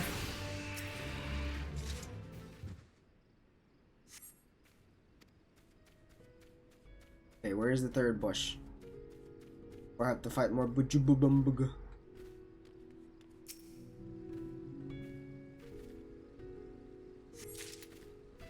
Okay, we're done. But just in case, kill the other Bujubumba. We've gotta get rid of it.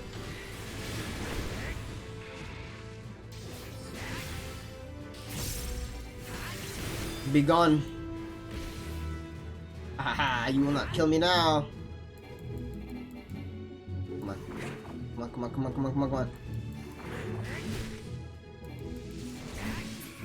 Yeah, that's right. So the creatures emerged from the bush, but you felled them before I had a chance to be frightened. If it had been me, you would have been dead, yes. Here is your soma.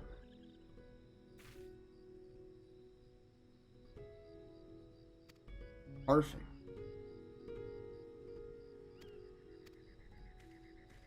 You're not doing a very good job of keeping your people safe. Just kidding. It's not easy.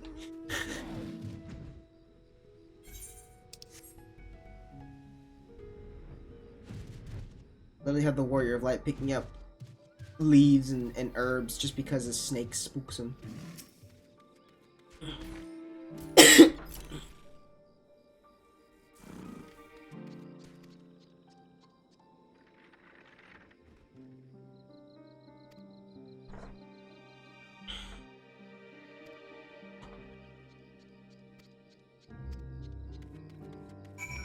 Oh good, we actually get to speak to Scylla now.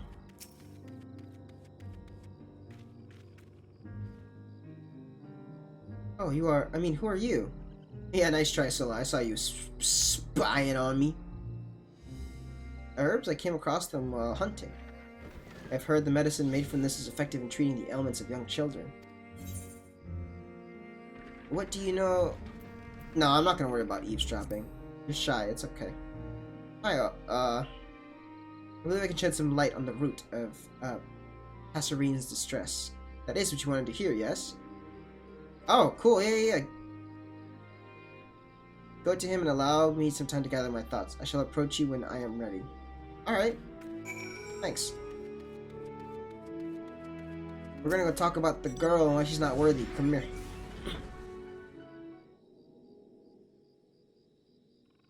Just in time, I just finished synthesizing the medicine. So did Scylla tell you anything of interest? You wouldn't believe the gossip I got. Oh, hello.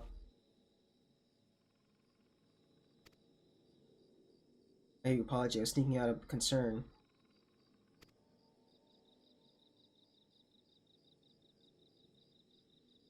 More troubling to relate? Oh, no. Stop telling me more sad stories!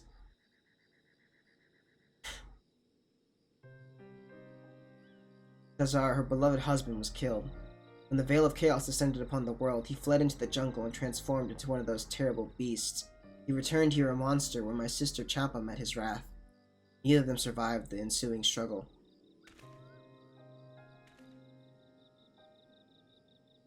I was there as well. Despite his monstrous form, I knew it was Nazar. I froze in terror while Champa stood undaunted. She fought alone for my cowardice. It was my fault she died. I knew this, and yet... I laid the blame on Parsine's shoulders. I lashed out at her, cursing her for her husband's cowardice. When we both should have confronted the other in mourning, I turned my back on her. I left her to bear the burden of not one, but 2 deaths. It is only natural that she would be hesitant to look after another, given that. I was a fool to condemn Passerine, but when it was my duty to protect the people here. I have wanted nothing more than to apologize since that day, but I fear my words were too cruel to forgive. I cannot stand to meet her gaze.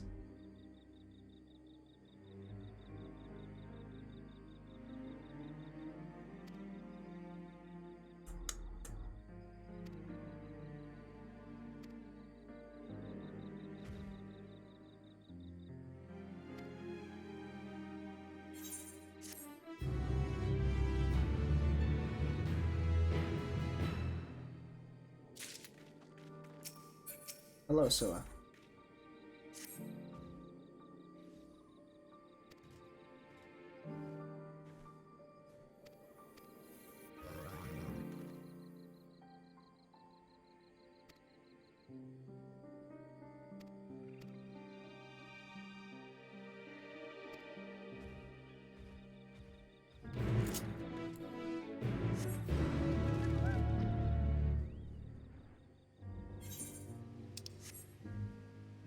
Man, this is a really fun tribe quest.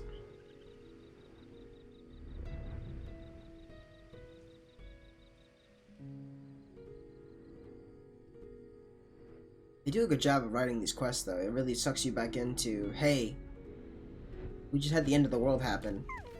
A lot of people are dead.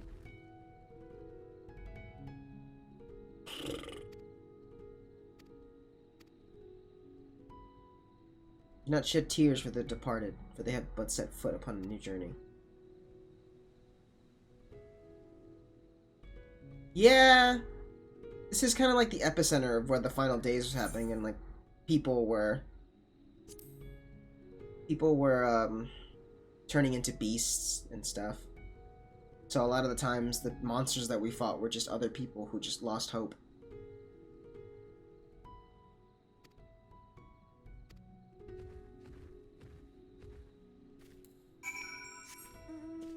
So there's... It's kind of that.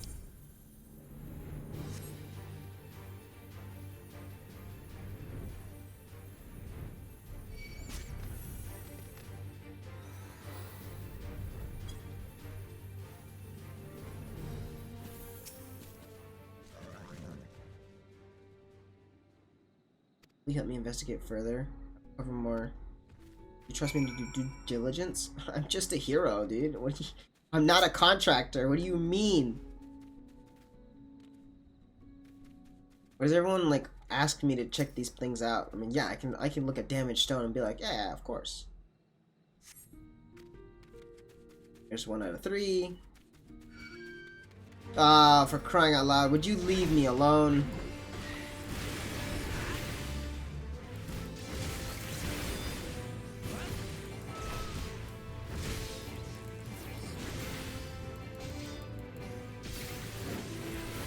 Alright, you're gone. See you later, dumb bird. Coming? Yeah, that's right. Right into your doom. Oh, no, you don't. No! The bird must be killed. Get your butt over here. I refuse to let you live. But you decided to bug me.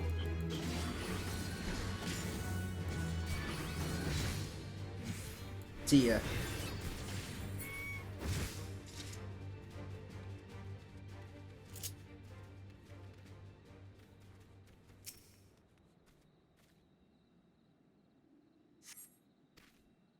Bird is dead.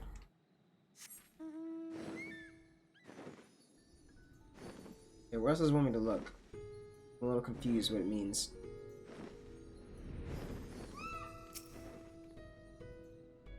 There. Perfect. Oop. We...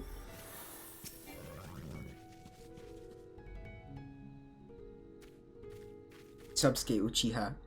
Where's the Ayami submarine? Come on, Ali, show me the last one. Show me the goods.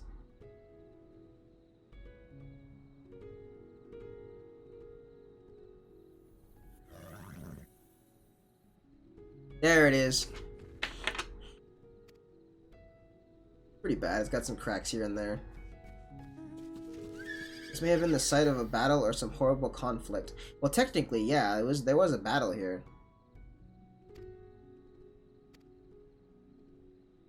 There were people. There it is. When the imposter is sub. It's going to hell. What's going to hell? What are you doing?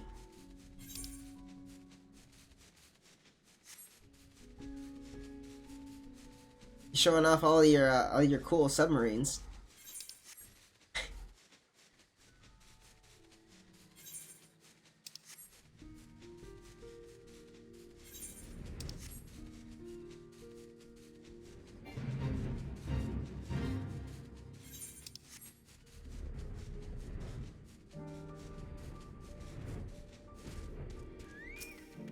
I didn't even realize this was a prerequisite quest.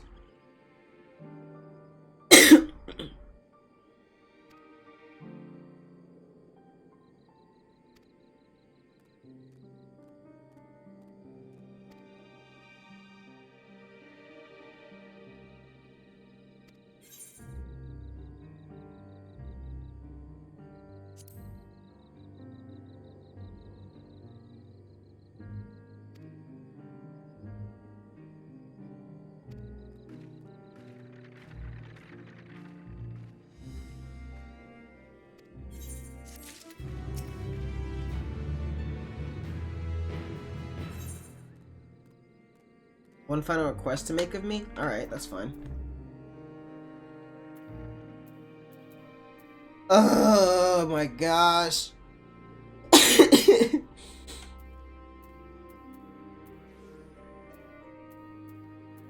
I'll take... Wait, Hamza Curry?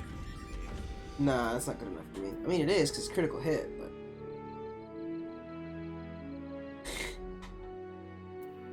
Yeah, it kind of is.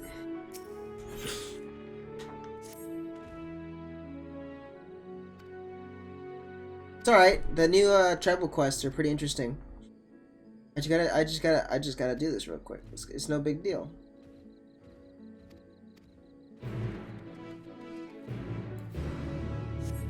This is what I get for doing Endwalker content after doing freaking Hildibrand. Lighthearted hee hee ha ha onto, hey, people are dying still. Don't forget that. Don't forget you saved the world, but people are still dead.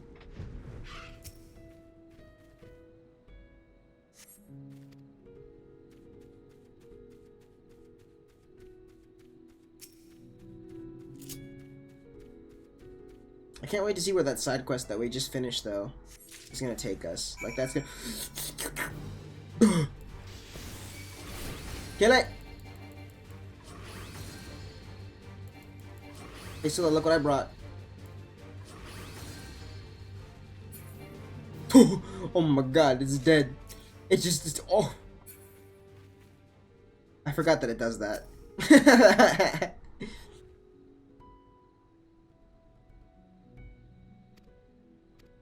It's in my hand. Hi, I found this. Ritual. Let's prepare it first. Why do you also need a necklace that needs to be repaired? What are the odds of that? That's weird. I don't like that.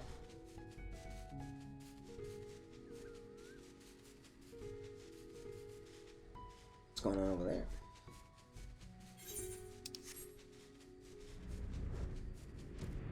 Whee!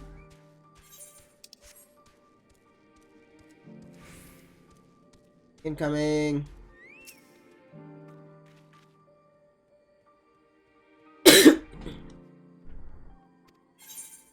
There you go. That's not a jewel. That's like one of my materia slots. What the heck are you doing with that? No, give that back.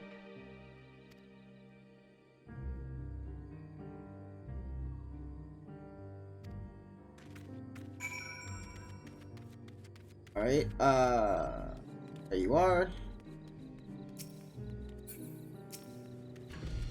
Listen, I just wanna check out the cool new tribal quest. Let's not get too excited here. Stop torturing me. I'm so tired. I'm so I don't recall asking anything of you. She knows the jig is up.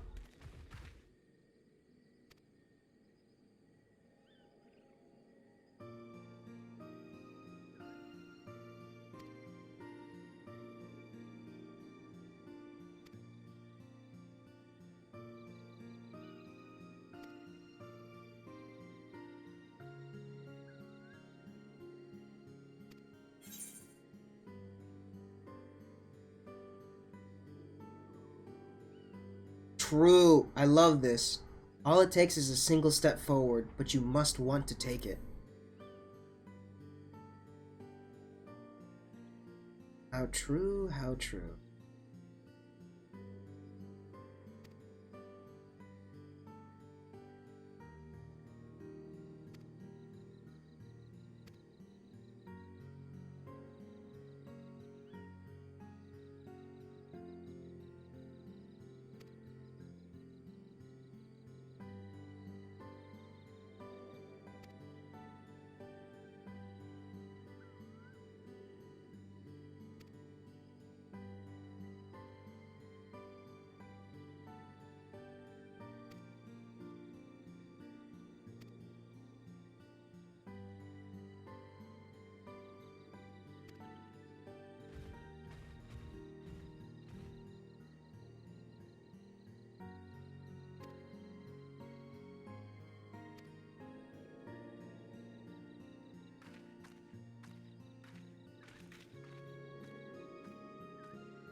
You gonna give me something? What are you gonna give me?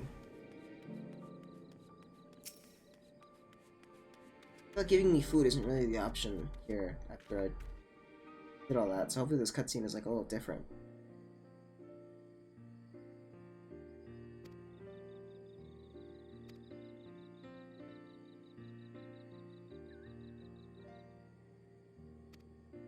Damn. He really just said my friends are gone, but I still have their memory.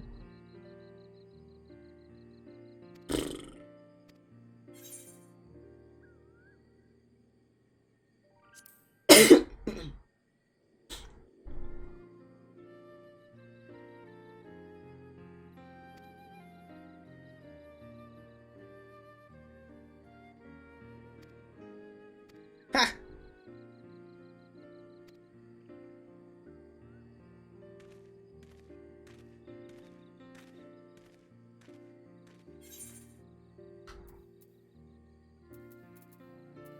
Let's take the silver piece. Give me money. Alright, now... do I unlock?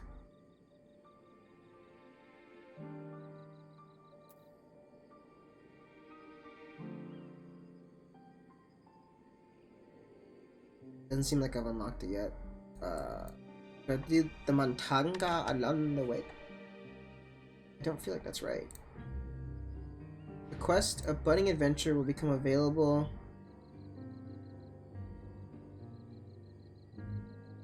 So I must complete the scenario quest, Endwalker, and a quest of budding adventure.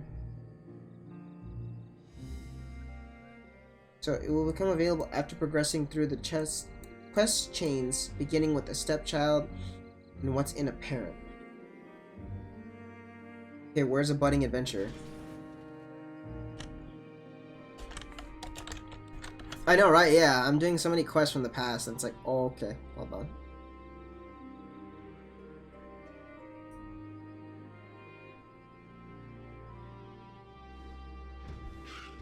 Thavnerian side quest. It starts in Thavnir.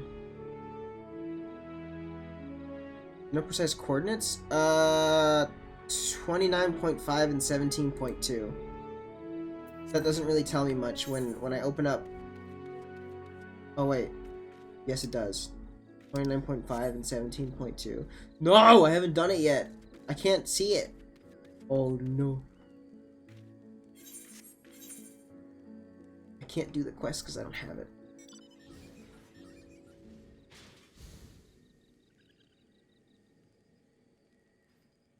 Wait, then how do I do it?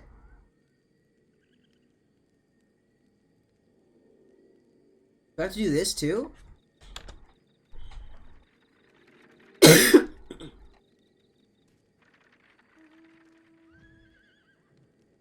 Wait.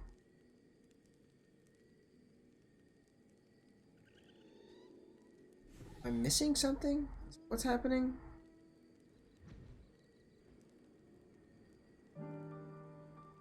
Oh, I should have done it.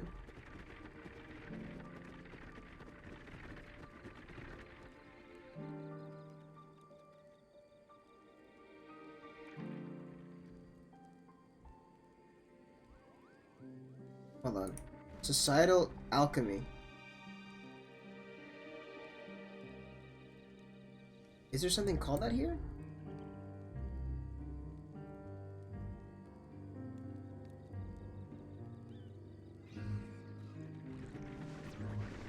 No.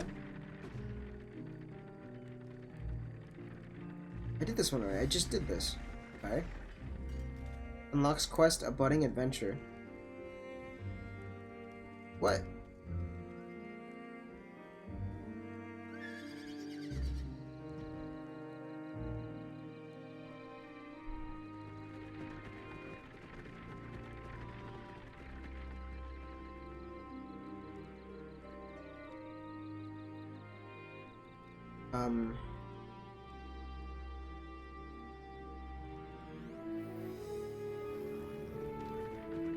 What?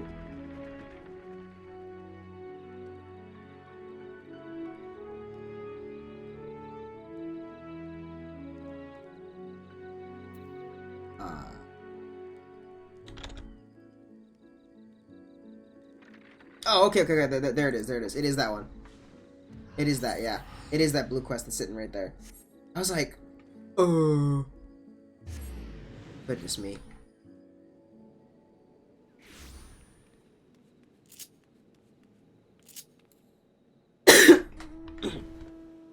Bedtime.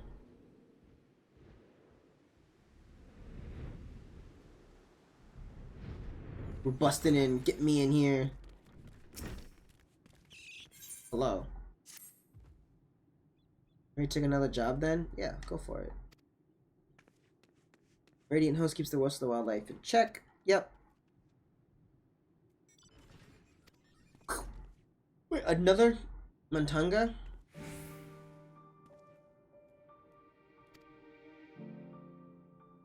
Oh, I think she's afraid of the elephants. There she goes. She's like in her little corner because she's like always afraid of the elephants. I forget why. But she can't like see them eye to eye. But she can talk if she's not looking directly at them.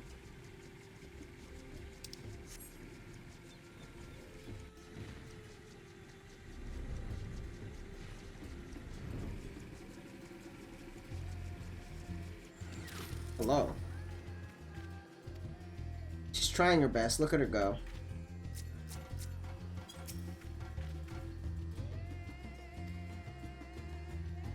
Come take care of the monsters about damn time. Do you know who I am?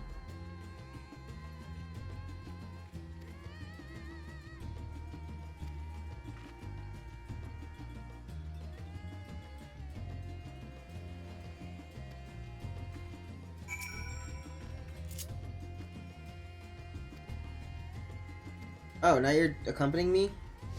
Alright, let's go talk to people.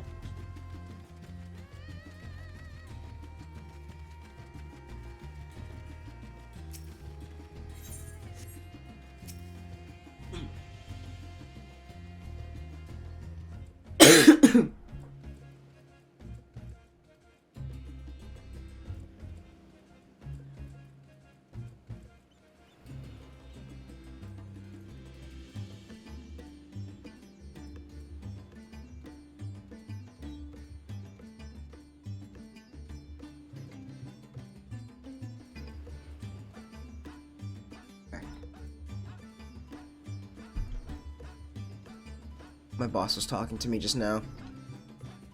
Something about a raise or whatever. You know.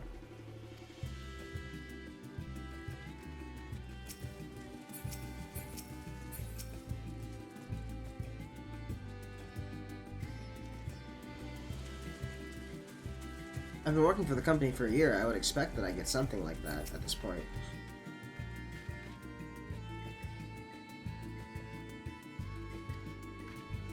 Alright, let's go back and talk to the fisherman. Hello. Oh, these quests are so long.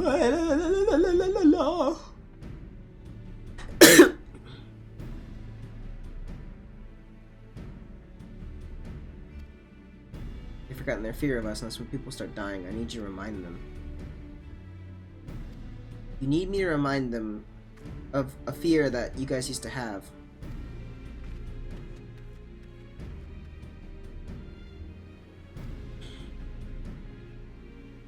Shouldn't you be chasing after? Who are you?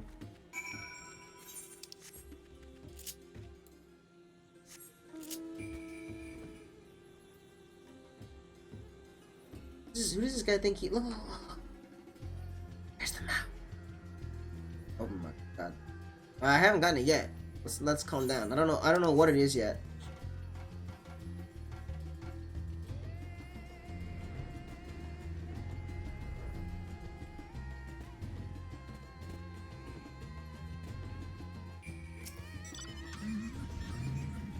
Hello. First kill is mine.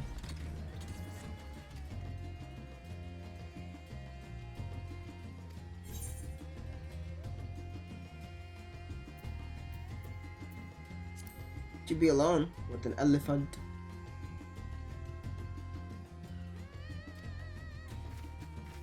Alright. Dang, that monster went far. Holy hell.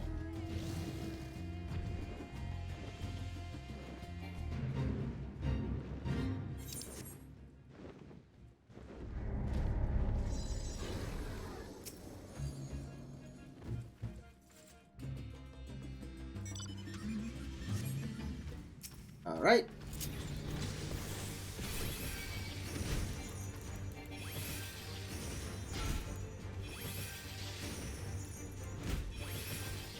Easy does it. Bring them together.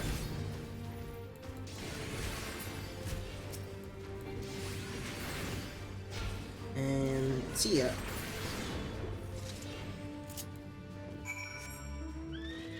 Woo!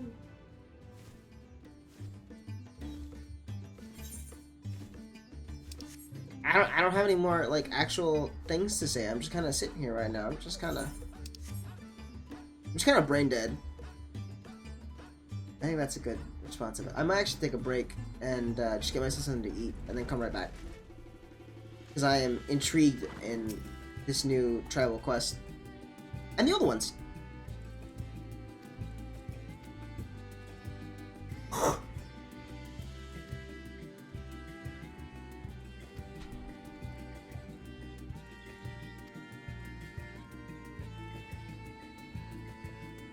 Scales can be spun into silver.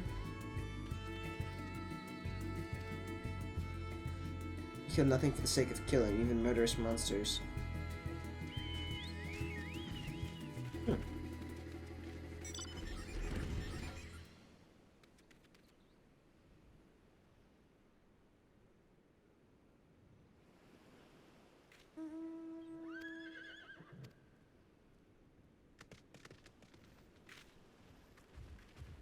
Huh.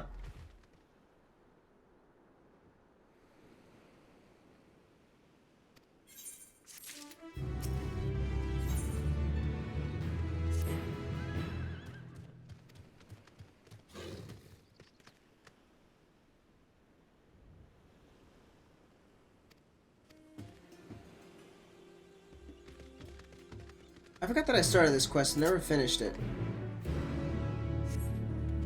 I wonder why I never finished it to begin with. That's such an interesting...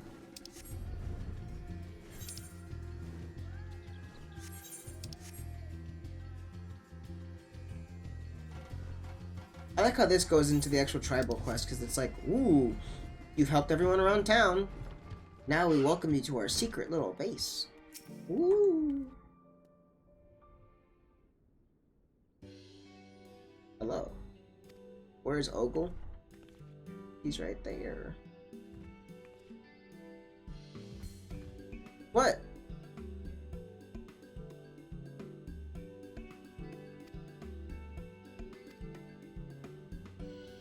She lost her money.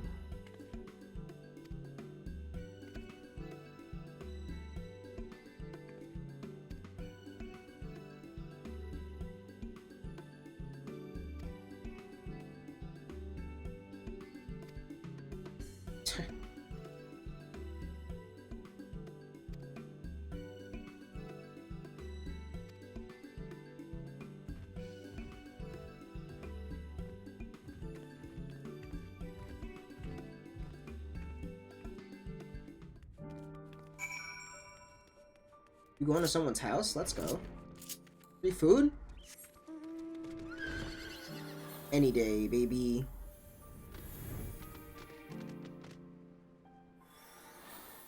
Where do you live?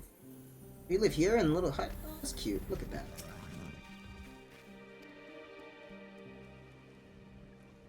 What? Bro, we killing somebody now.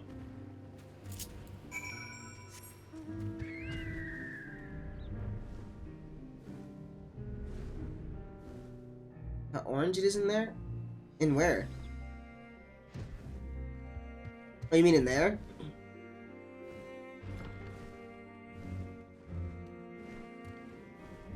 It's a little wild here.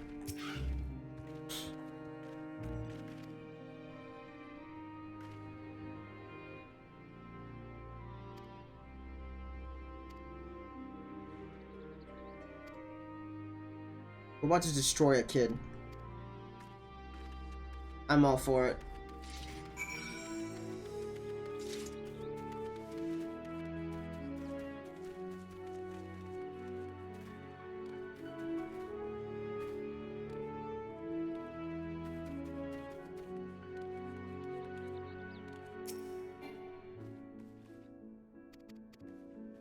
No.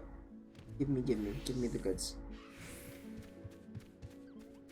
It's a little wild here, or trying to beat up some kids? Both of them are pretty nice. Hello.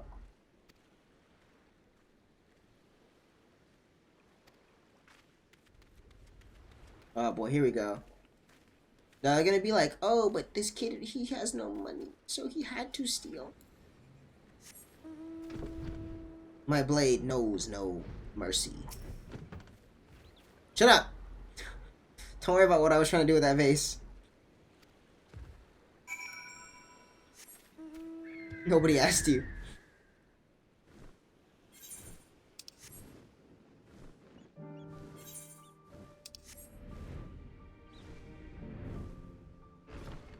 I'm in. Let's go, Ogle. Hey, you moved!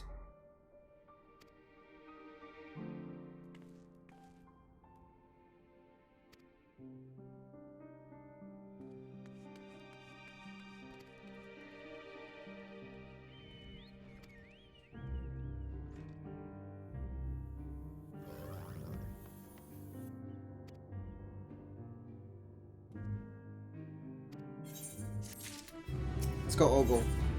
We're beating up kids.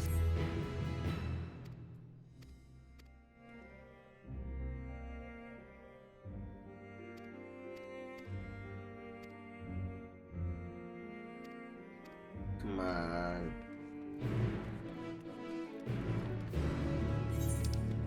Yeah, we're beating up kids. Let's go. What are you clipping now?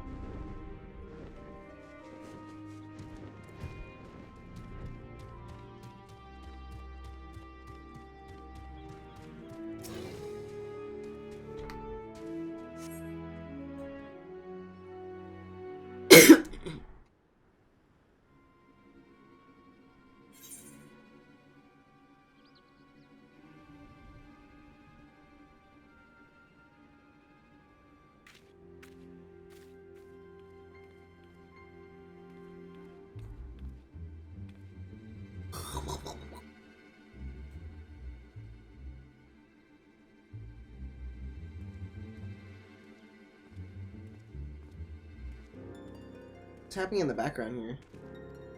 It's the kid that's been stealing people? Give me the goods. It's a little wild here, or... Okay, got it.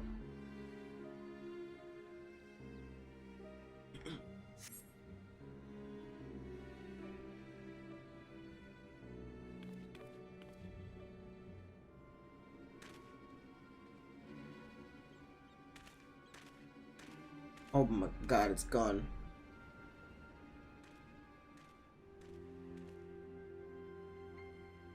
Whatever, dude, shut up.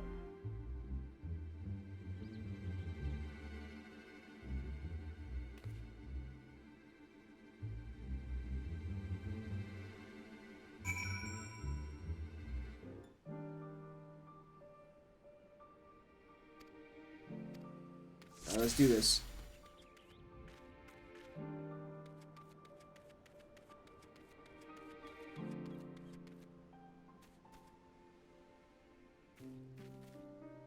Goes.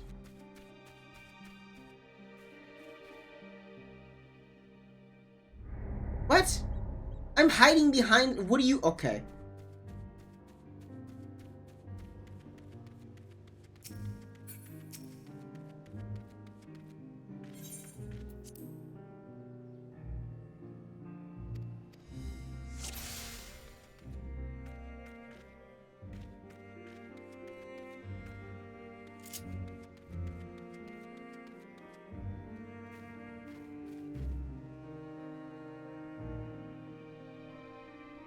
Did he turn at some point?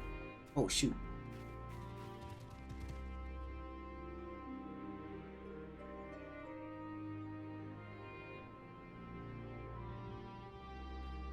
Oh shoot, he's running!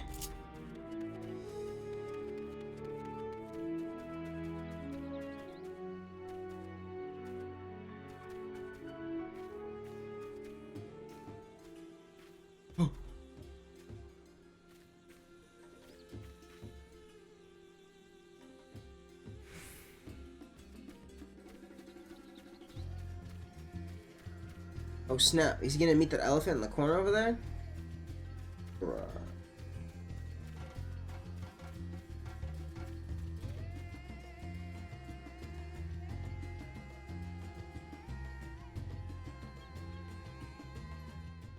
I get to beat up a kid and an elephant? Let's go.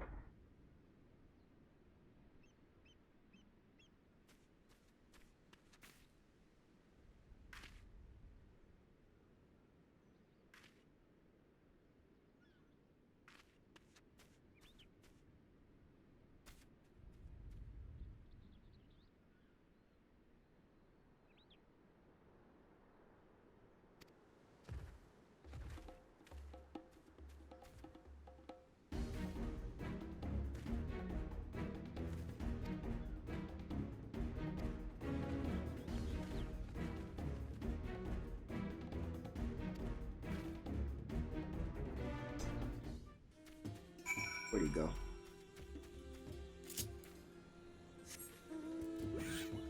Imagine trying to run. Get your butt over here.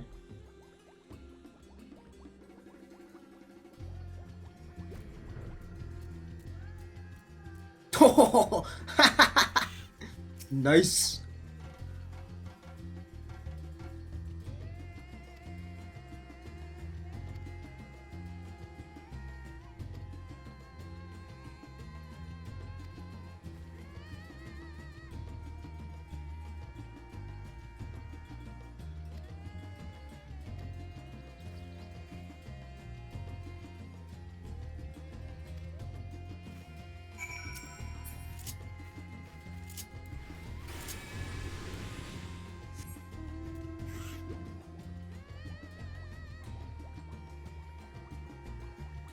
I mean, she got upset when the big elephant man decided to start yelling at the kid.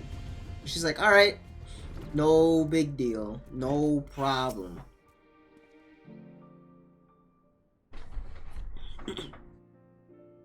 We did it. We killed the man. Are you proud of us?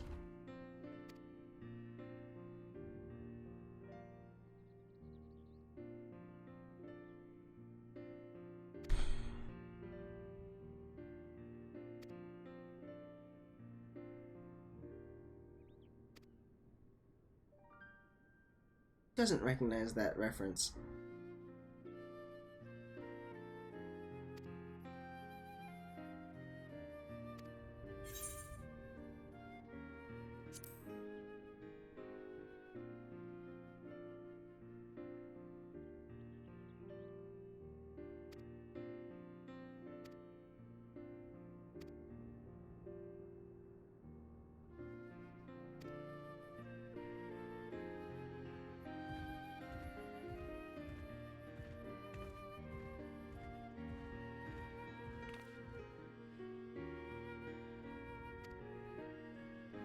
Can't recognize Kangaroo Joe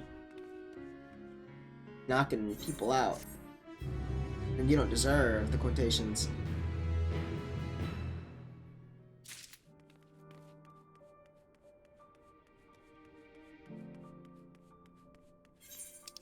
Alright, well.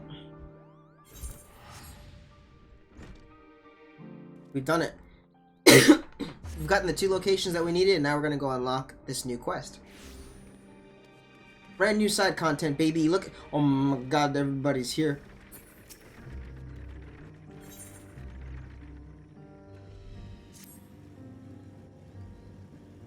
that what this is called? Hold on.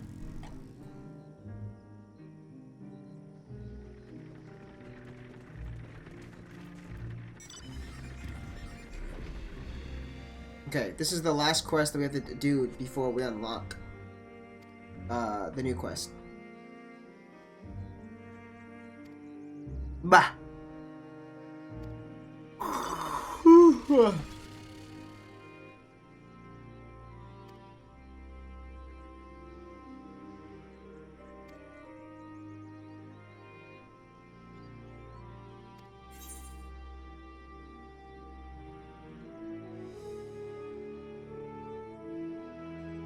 And if someone can get the merchant's proper motivation for speedy delivery. Who am I talking about? Oh, true. Okay, I get it. That's awesome. In other words, they're like, hey, we need help trying to transport medicine to this little village. Can you help? I say, I know just the person. And it's the people we just helped. Cool. Alright, let's do this.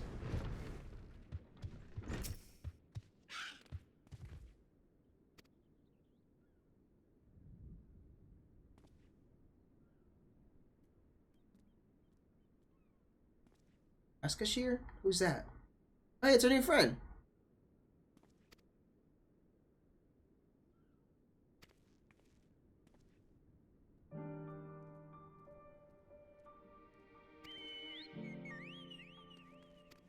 Cool.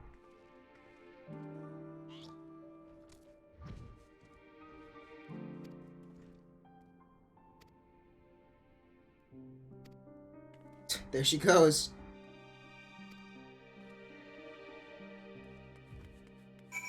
We're getting hippos everywhere. You'll love what the quest is called when you find out what it is.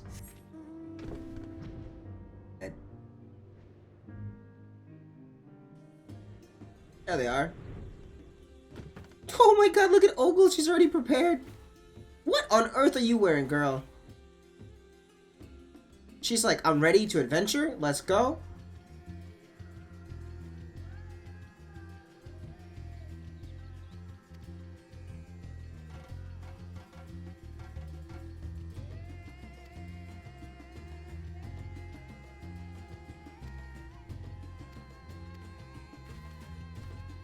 She just guns it.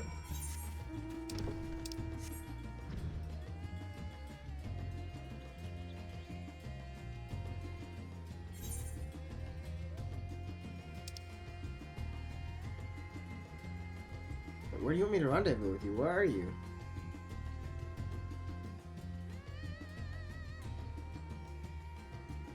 Oh, okay, I see where she is.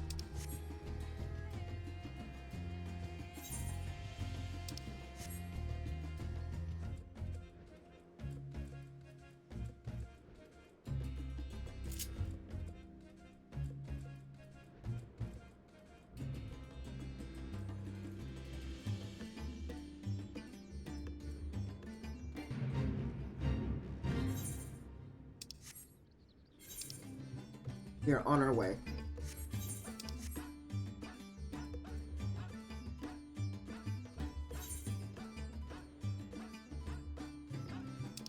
I do like when all the overarching stories contribute and like just all combine into one.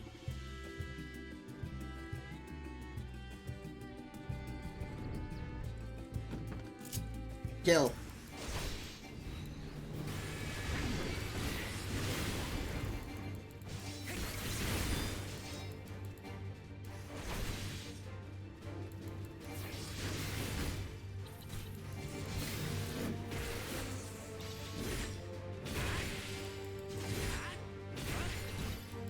I'm having him spinning. He's freaking out, doesn't know what he wants. Just kidding, goodbye. Oh! You're a strong one, aren't you? There you go.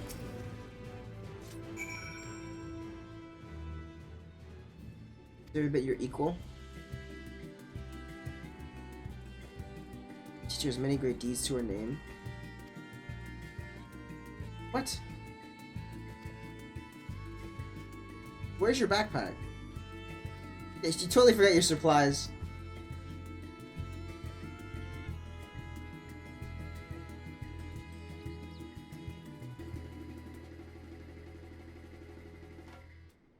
Brilliant.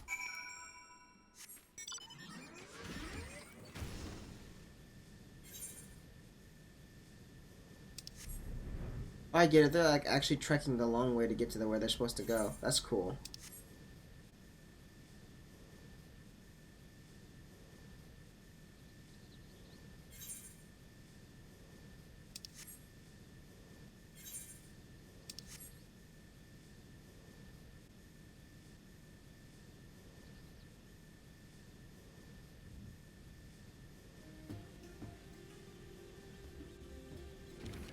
Oh, hello, Scylla. What are you doing over here?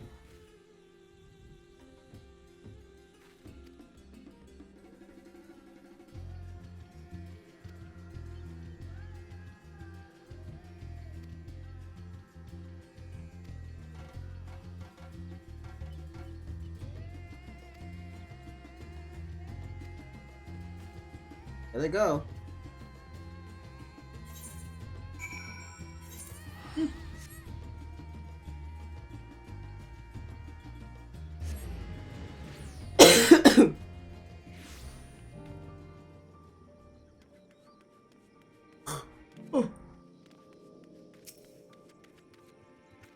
Oh my god, it's Wii Sports Resort.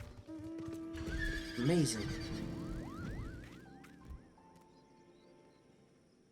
What are you doing, them questies, man?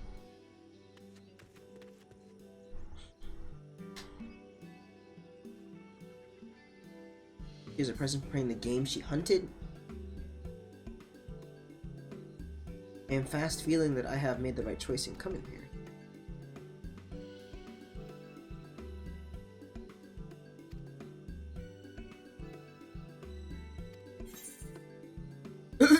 What is this camera?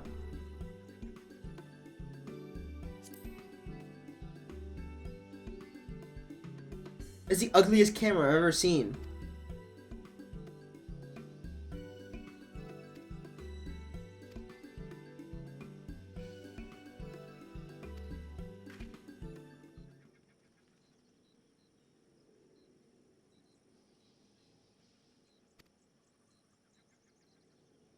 No.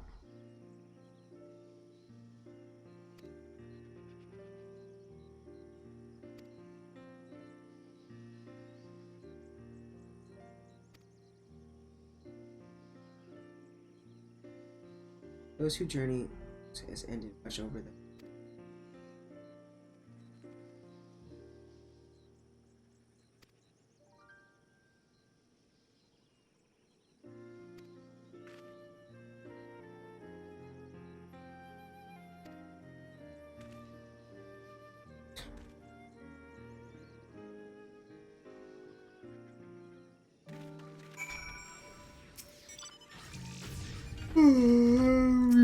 Well, excuse me?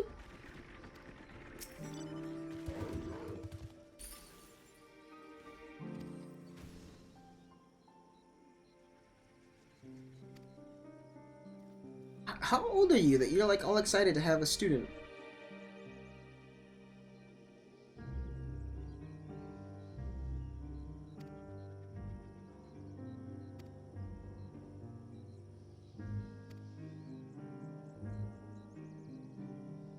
Yes.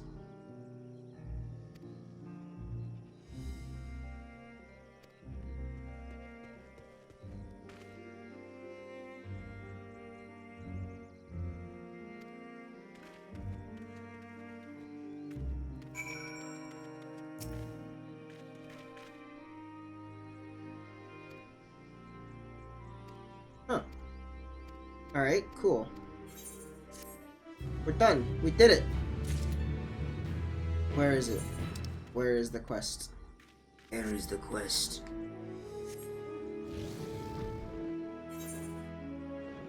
We have the quest now. Look what the quest is called.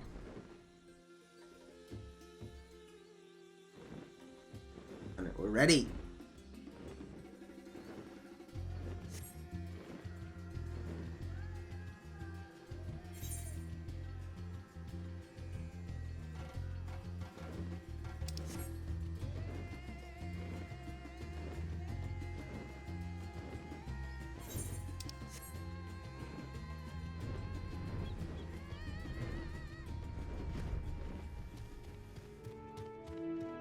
Oh.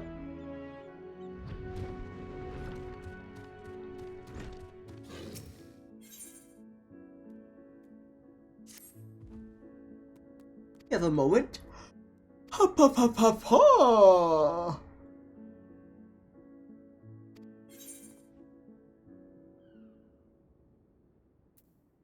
Hippo's hurtling?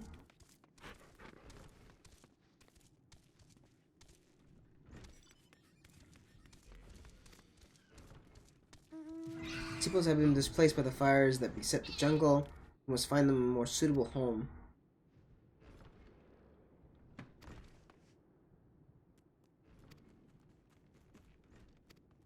Okay.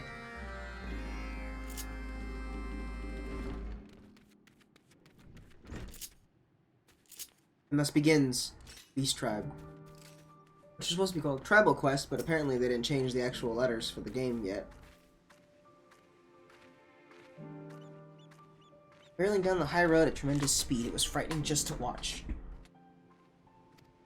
They heaped up so much dust that I couldn't get a clear look at them, yet everyone on the island knows. Excellent. Yeah, no, because of, like, in general, like, oh my god, look what they're doing.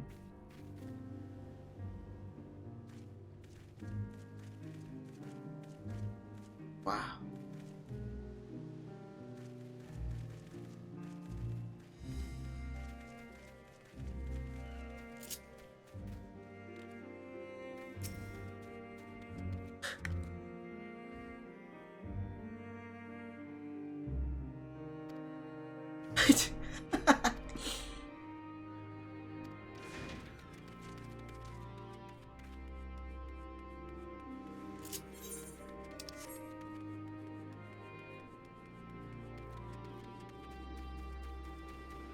I'm having fun just making faces, really.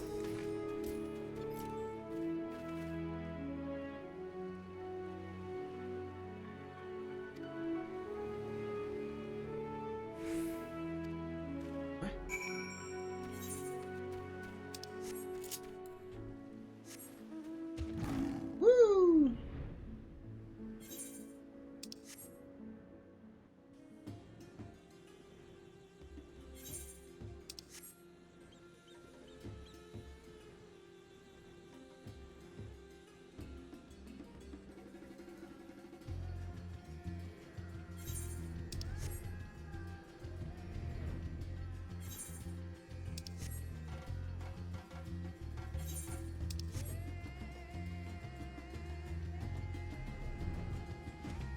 You have a different garb than I've ever seen. Hello. What are you looking at? Can't you see in the middle of something here? Hey, calm down. You looking for hippos? Damn. I was hoping to put paid to this before it got out of hand. Stand back and watch? Oh. Okay. Whoa.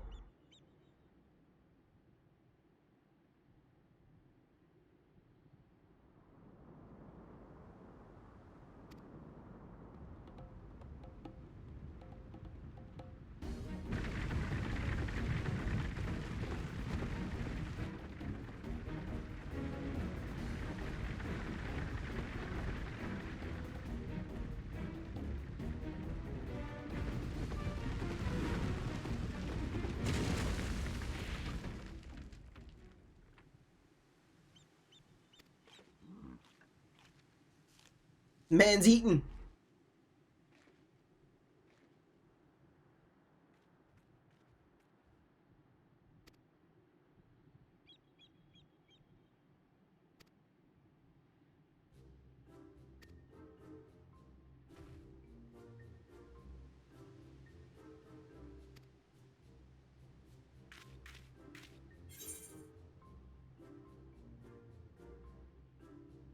Hurtling hippos are dangerous. Hurtling? Yeah, rolling down the main road, kicking up dust storms, you're scaring people. You ready for the Tower of Zot, the fires and the screaming and the people turning? That's right. Our racing days are over. Dang.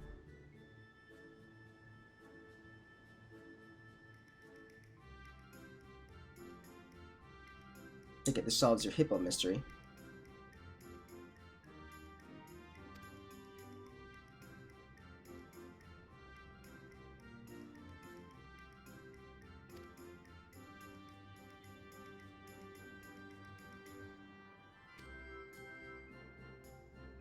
He's so sad.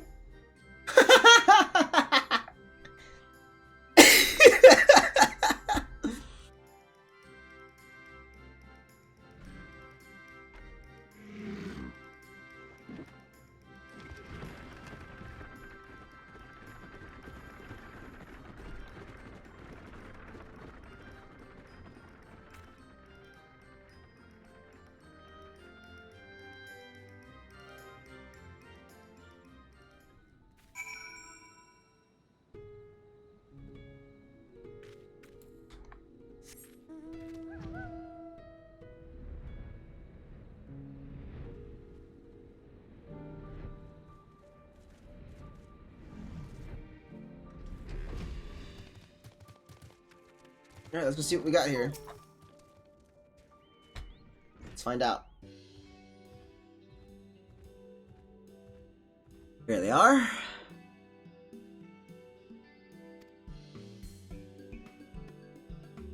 You have my hippos and associates here. I apologize for the commotion. We're used to racing our hippo carts on the less traveled paths of Benaspati. We never took too much to society, even before the sky started raining fire.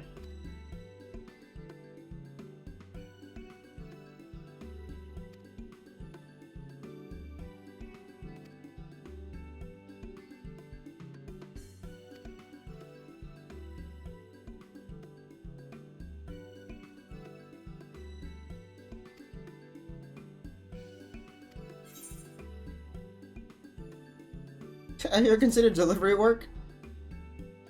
I have an idea. It's called Amazon. What do you think? We'll get same-day delivery.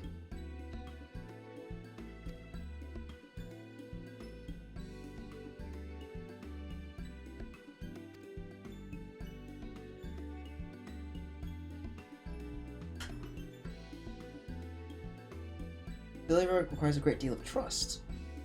You know, not only need to learn the trade, but earn the respect of the people as well. Everyone starts somewhere, so there's no need to feel intimidated. If this sounds like something you'd like to try, then why not let Andy show you how it's done? Me?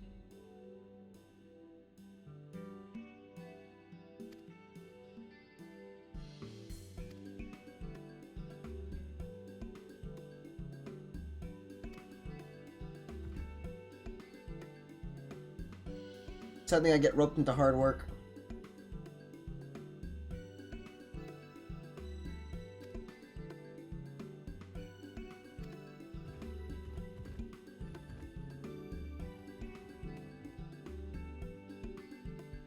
Huh.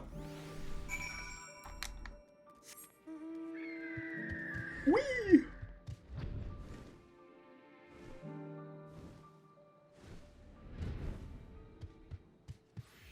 Hello. We're ready when you are. Okay.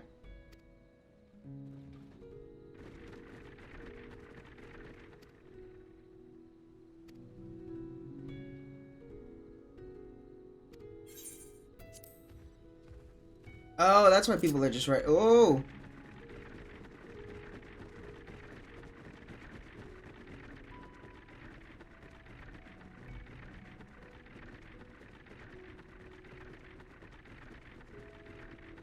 There are people fighting up ahead.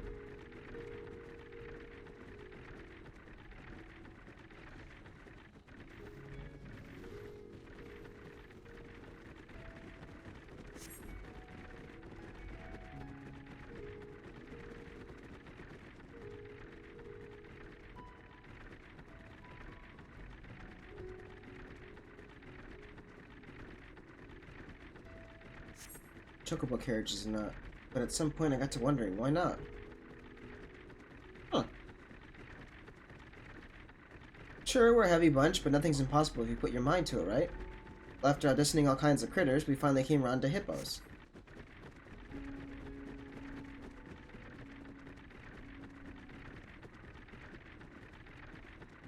Hippos riding's a team effort. Our hippos can sprint with the best of them, but they ain't got a lot of stamina, so a good rider knows when to push and when to let up.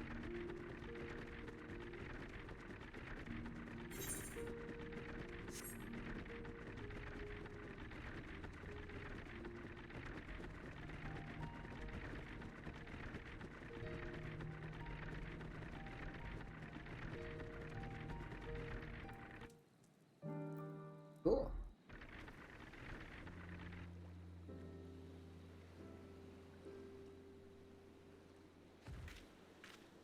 Safe and sound. Now we hand over the goods, right?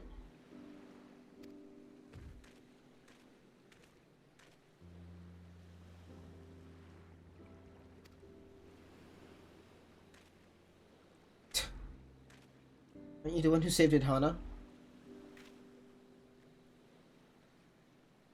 What was Nidhana doing anyway? Saved me considerable grief. Nice. No large trading vessels can dock here, you see? The logical never.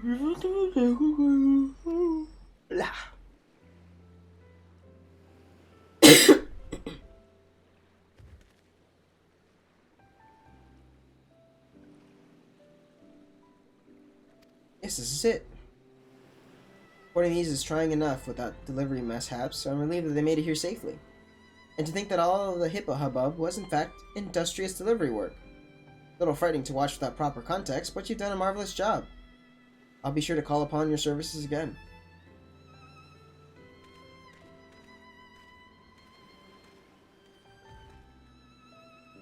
That wasn't delivery, but I guess a little misunderstandings never hurt anyone. People sure do trust you, though. I got trusted just standing next to you. You look so happy. Wow. I've saved the world a couple times. It's not a big deal.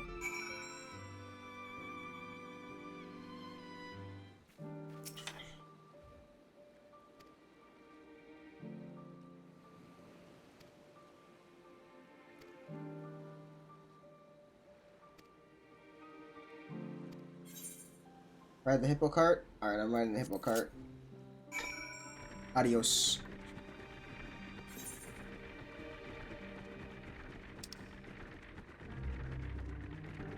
Where are we riding this to? Excuse me? Can I fly with this hippo cart? I cannot. Where do you want me to go?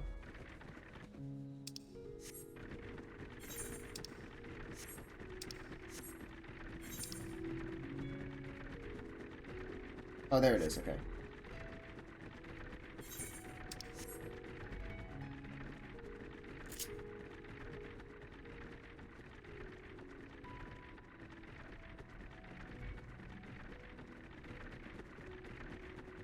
I don't know how I feel about the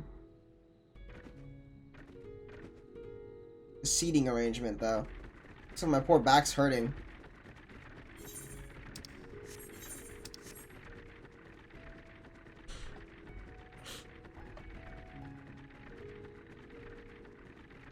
See the way that Gaja looked at me? It wants me for supper. You'll be fine. Oh my god, I gotta be careful. Oh man. So dangerous on these roads.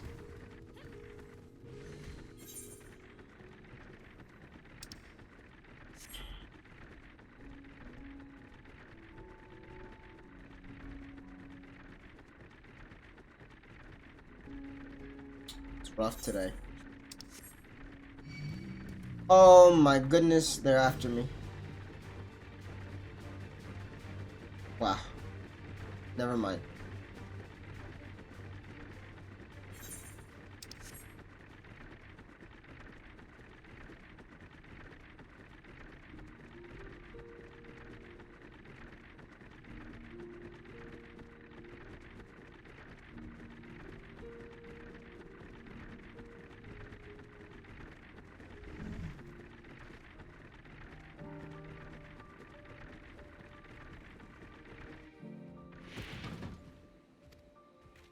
Good. We have delivered cart. Woo!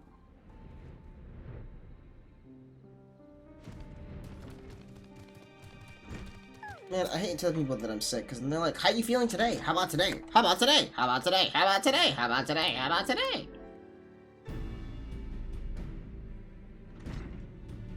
Such a strange child. Instead of just going, "Wow, thank you for worrying about me," I go, "Why are you talking to me?"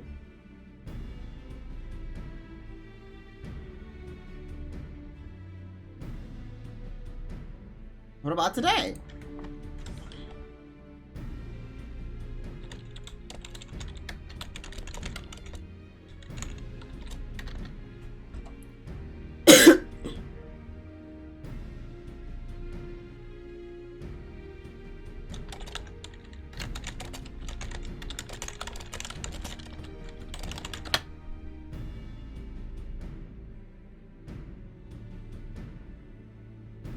I'm not dead, so as long as I'm not dead, we're fine.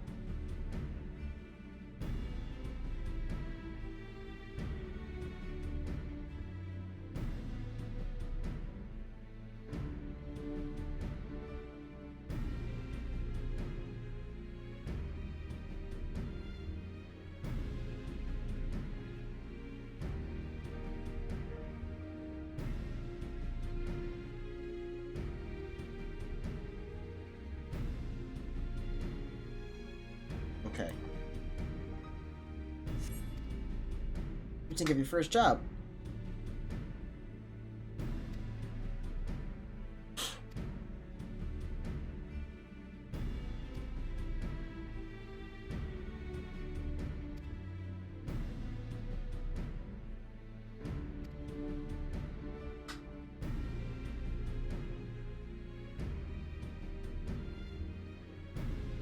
Will I lend my aid?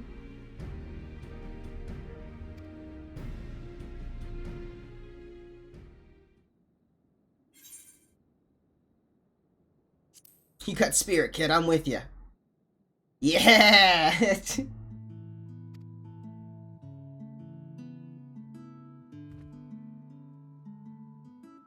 you saw my new home. What? Whoa! Old trading post that has since fallen in disuse. Structures may be a little worse for wear, but the plot itself is very conveniently located.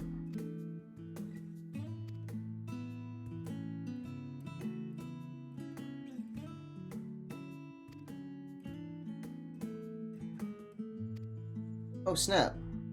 It's awesome.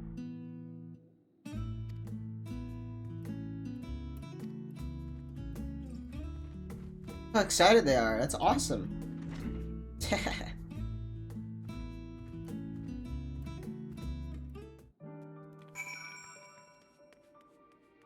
Cancana's really cool. Hey, it's me. Go.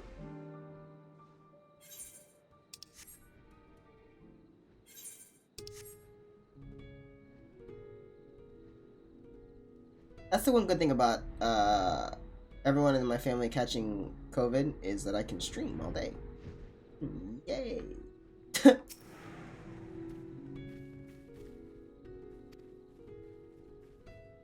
You get the basics up and running, it'll start feeling like home in no time. We'll need a cart shed for starters, place to store packages and whatnot. If I'm honest, boss, I'm still not sure about all this. But if you say we should give it a shot, I guess I can try. Thanks, Maru. Heck yeah, Maru. Right, as of today, we're making our name as reliable delivery workers. Cool. Something real trustworthy. Team name, you're right. We don't need to be fancy, just fast, reliable, riding hippo carts. Hippo riders, it is. We did it. And now, the transformation! And the music.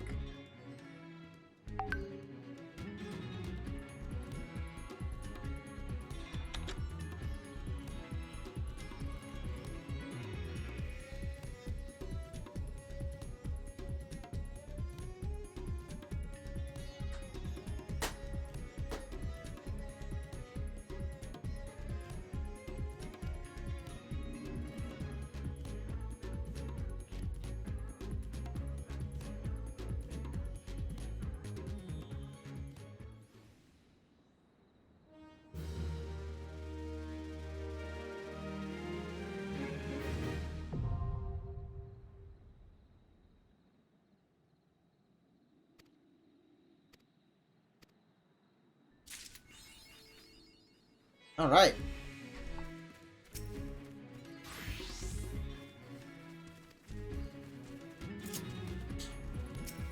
I should get my stuff mended, actually. Thanks. Now, people are, like, getting the mounts, like, really, really quick, so I need to find out why that is.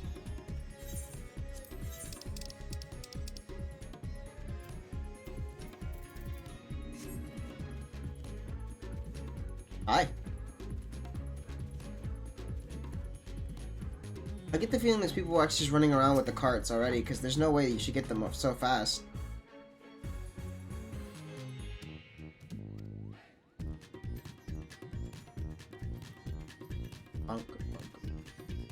Sorry, that was already said earlier. Alright, we'll do some quests. Ooh, you give me astronomy as well? Very cool.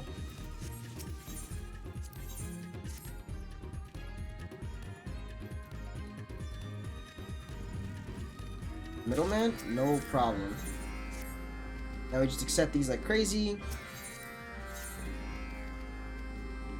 And then we're good to go. Now we're off to go do them.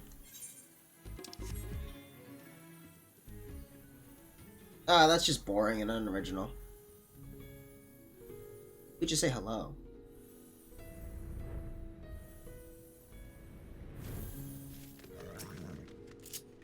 It's me in a nutshell. Oh, shut! Just so stupid. Shut up.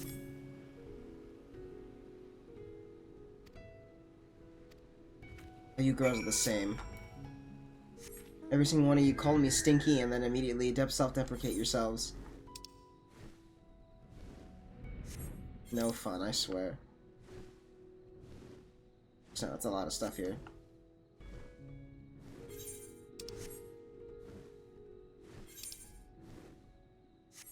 It's what we do. Ugh.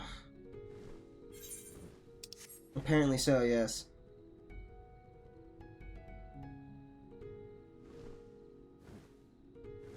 How have you been?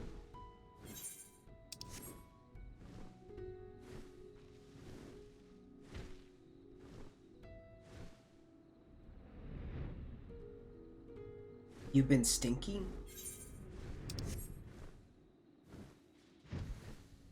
Fascinating.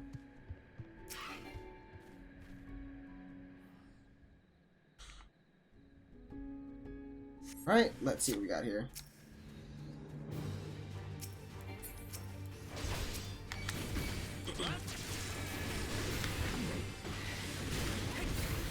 Sounds fun enough.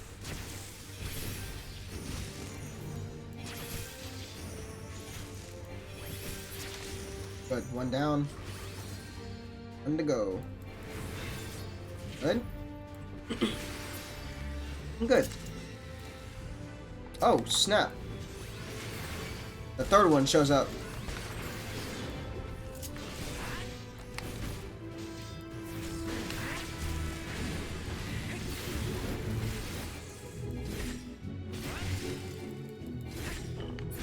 See ya.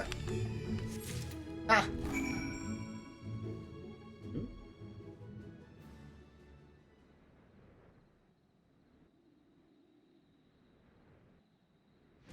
I'm bored. I'm gonna help you out with this anyway, because haha, funny.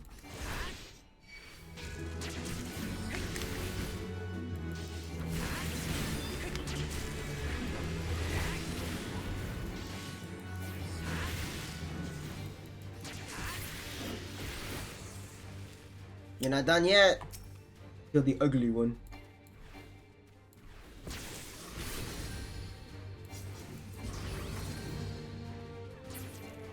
That's it, you got it. Whee!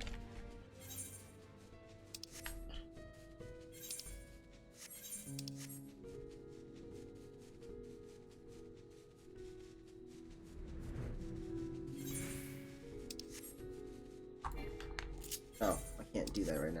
Makes sense. Then I teleport all the way to the bottom and then go back to my spot. Perfect.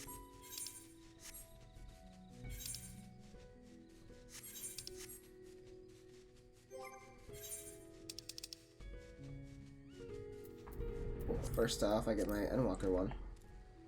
Nice.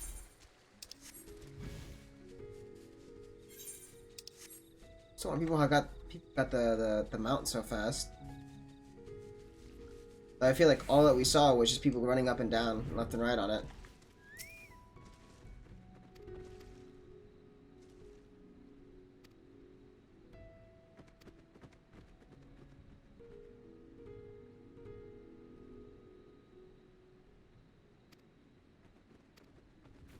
I gotta find lost luggage now? Alright, that's fine. So this is what it is. I'm now the manager of these people in their carts. Go, go, go, go, go. I love this. This is fun.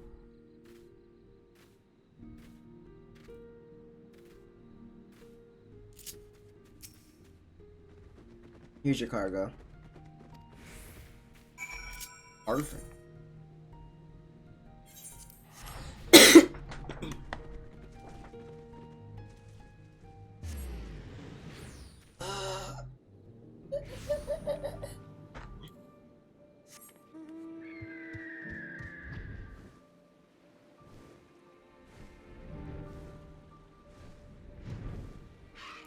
Okay.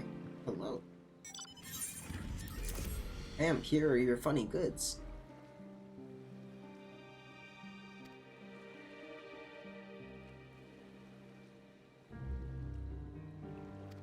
Huh. I forgot that Limsa Lominsa is a chef culinary delight. Nice. And away we go, back to our awesome sounding new music area.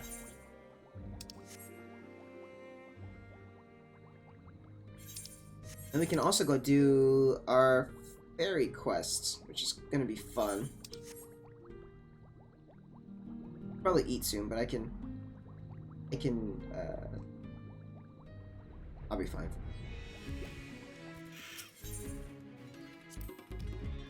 You go right? Here it is.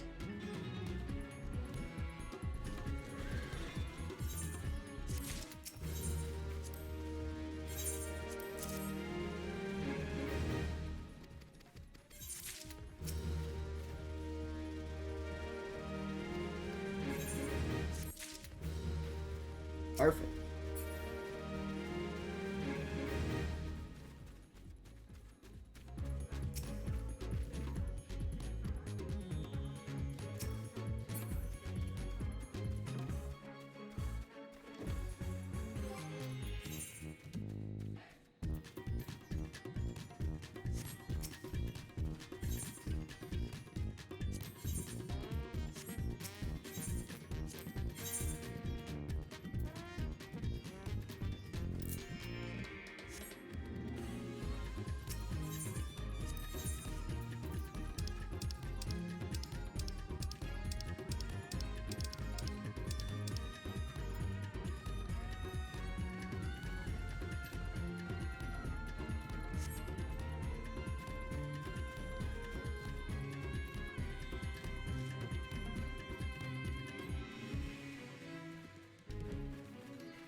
I agree with this dance. I need to get that dance. One day.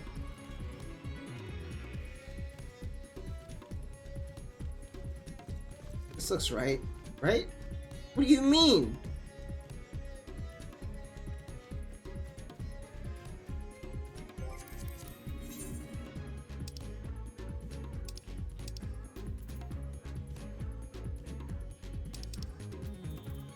Alright, now we go to Ilmeg. Because I am one step away from getting, like the final rank up. And when I do the final rank up, it's going to be nice because I get a new mount. It's going to be a flying pig. I'm very happy about that, so I want that.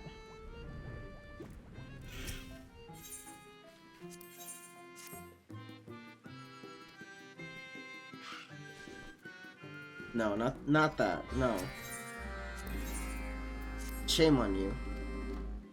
Give me your hand. I'm just gonna...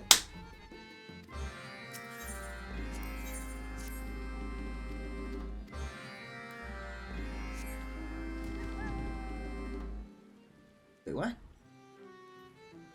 Oh, hello. You're new. You're a new quest. What are you? Don't worry. Uni has already explained everything to me. You'll be taking one of our portsies out to harvest a healthy supply of nectar, correct? Oh, sure, yeah. Whee! This is what it looks like, by the way. This is that mount.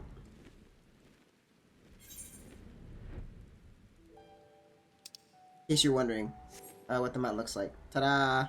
There you go. Pig.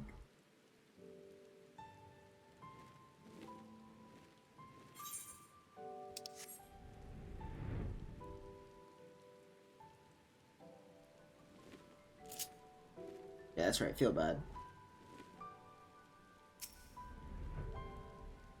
Watch what it can do. Watch this. Watch. Boom.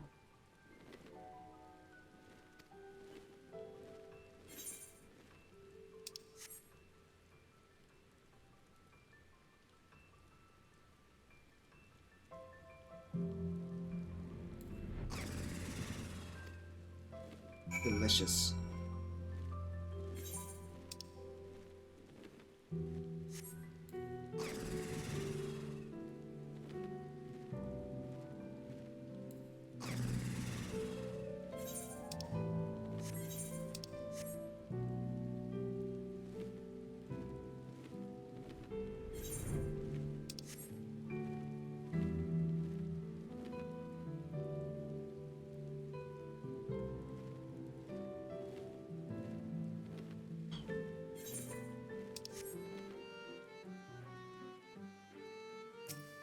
Here you go.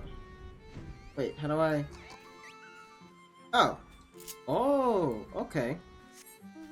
Goodbye, then. I gotta do my other quest now. Where are the other two at? One's right there. That one's right there. Alright, cool. Let's do it. Excuse me? What's going on down here? What is that?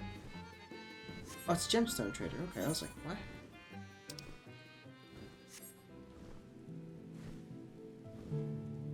I love the music for this place. It's so nice.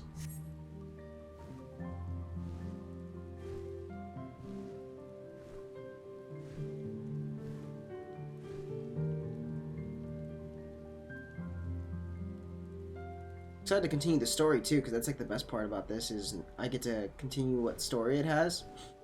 So originally there was like the Light Warden inside of this castle, and then I had to destroy them and defeat them. But apparently, after we defeated them, there's like a weird evil version of them running around for some reason.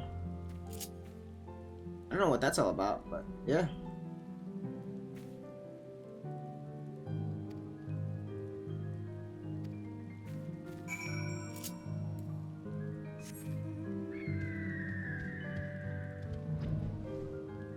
I forget if that's how that's how they die. I think that fairy's actually like dying. Like they just go into a deep sleep and then just die.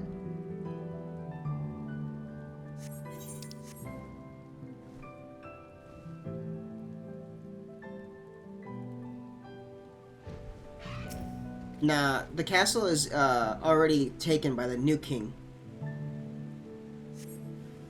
And they're a little wild.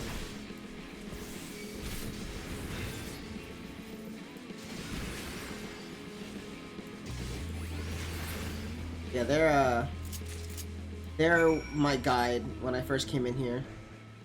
They just happened to be the person to take over. And we've got all three of them, so now we can go back.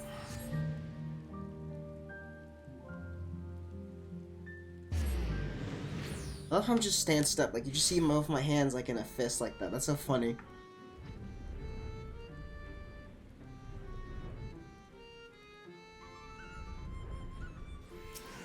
Alright. See, look. Glorianda any day now. Faces who sleep for too long sometimes fade away into their dreams. That silly so-and-so has been going to Mythi Glorianda rather frequently, so maybe their time has come.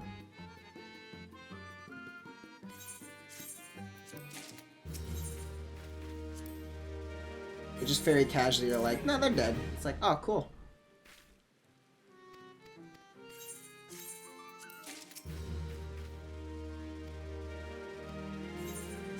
Okay, this should be the last one. Oh. Maybe I don't know how to count. Darn, I don't know how to count. Really? 900 and 990? That's a bummer. I can't count. Tomorrow's when I'll continue the next rank up. But what it is every time I rank up, I actually clear one of these doors. And I create more of my this dream area.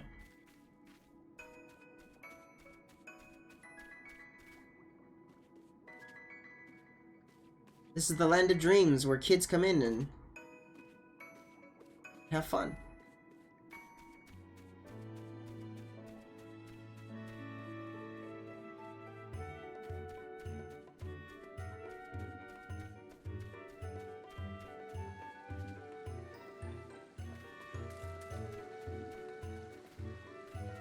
I also get to have fun, because then I get to do this.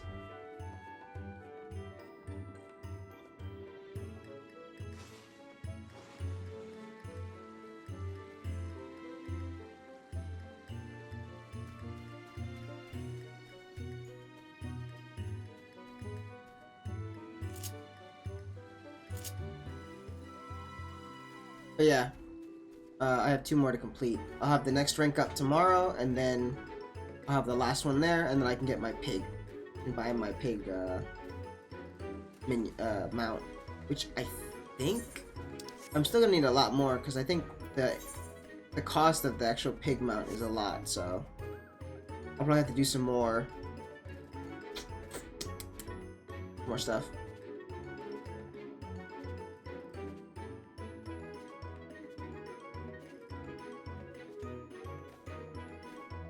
But yeah, it's pretty much just the land of dreams. While like the old Titania is like, the old king is like, hello, yes, everyone should live in nightmares and in disgust, and it's like awesome.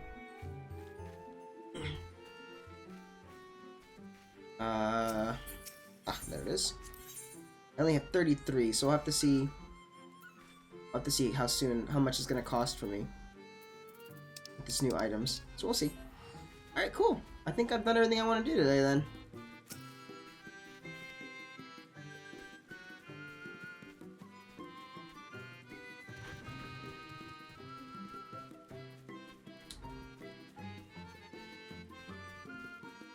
Yeah, 5 hours of streaming. I think I've done pretty good. Probably tomorrow I'll be able to stream. I don't know what I'll do, but I might be able to stream. And then towards the weekend, I'll save Kingdom Hearts 3 again. We'll see how it plays out. Right now, I'm kind of thinking if I'm gonna actually stream tomorrow, I'm probably gonna stream Mega Man 8. It's one of my favorite games. But we'll see. I'm just gonna do this.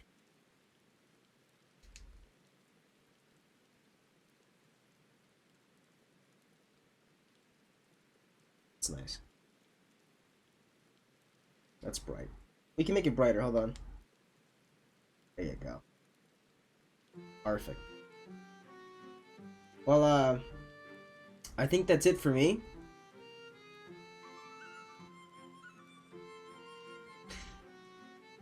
I think after 5 hours of streaming the new content, I'm pretty golden. See, I don't know what's better now that I have you guys here. I don't know if it's better. The cool and warm light, the cool light, which gives me this kind of look, or the warm light, which kind of just makes my face look better.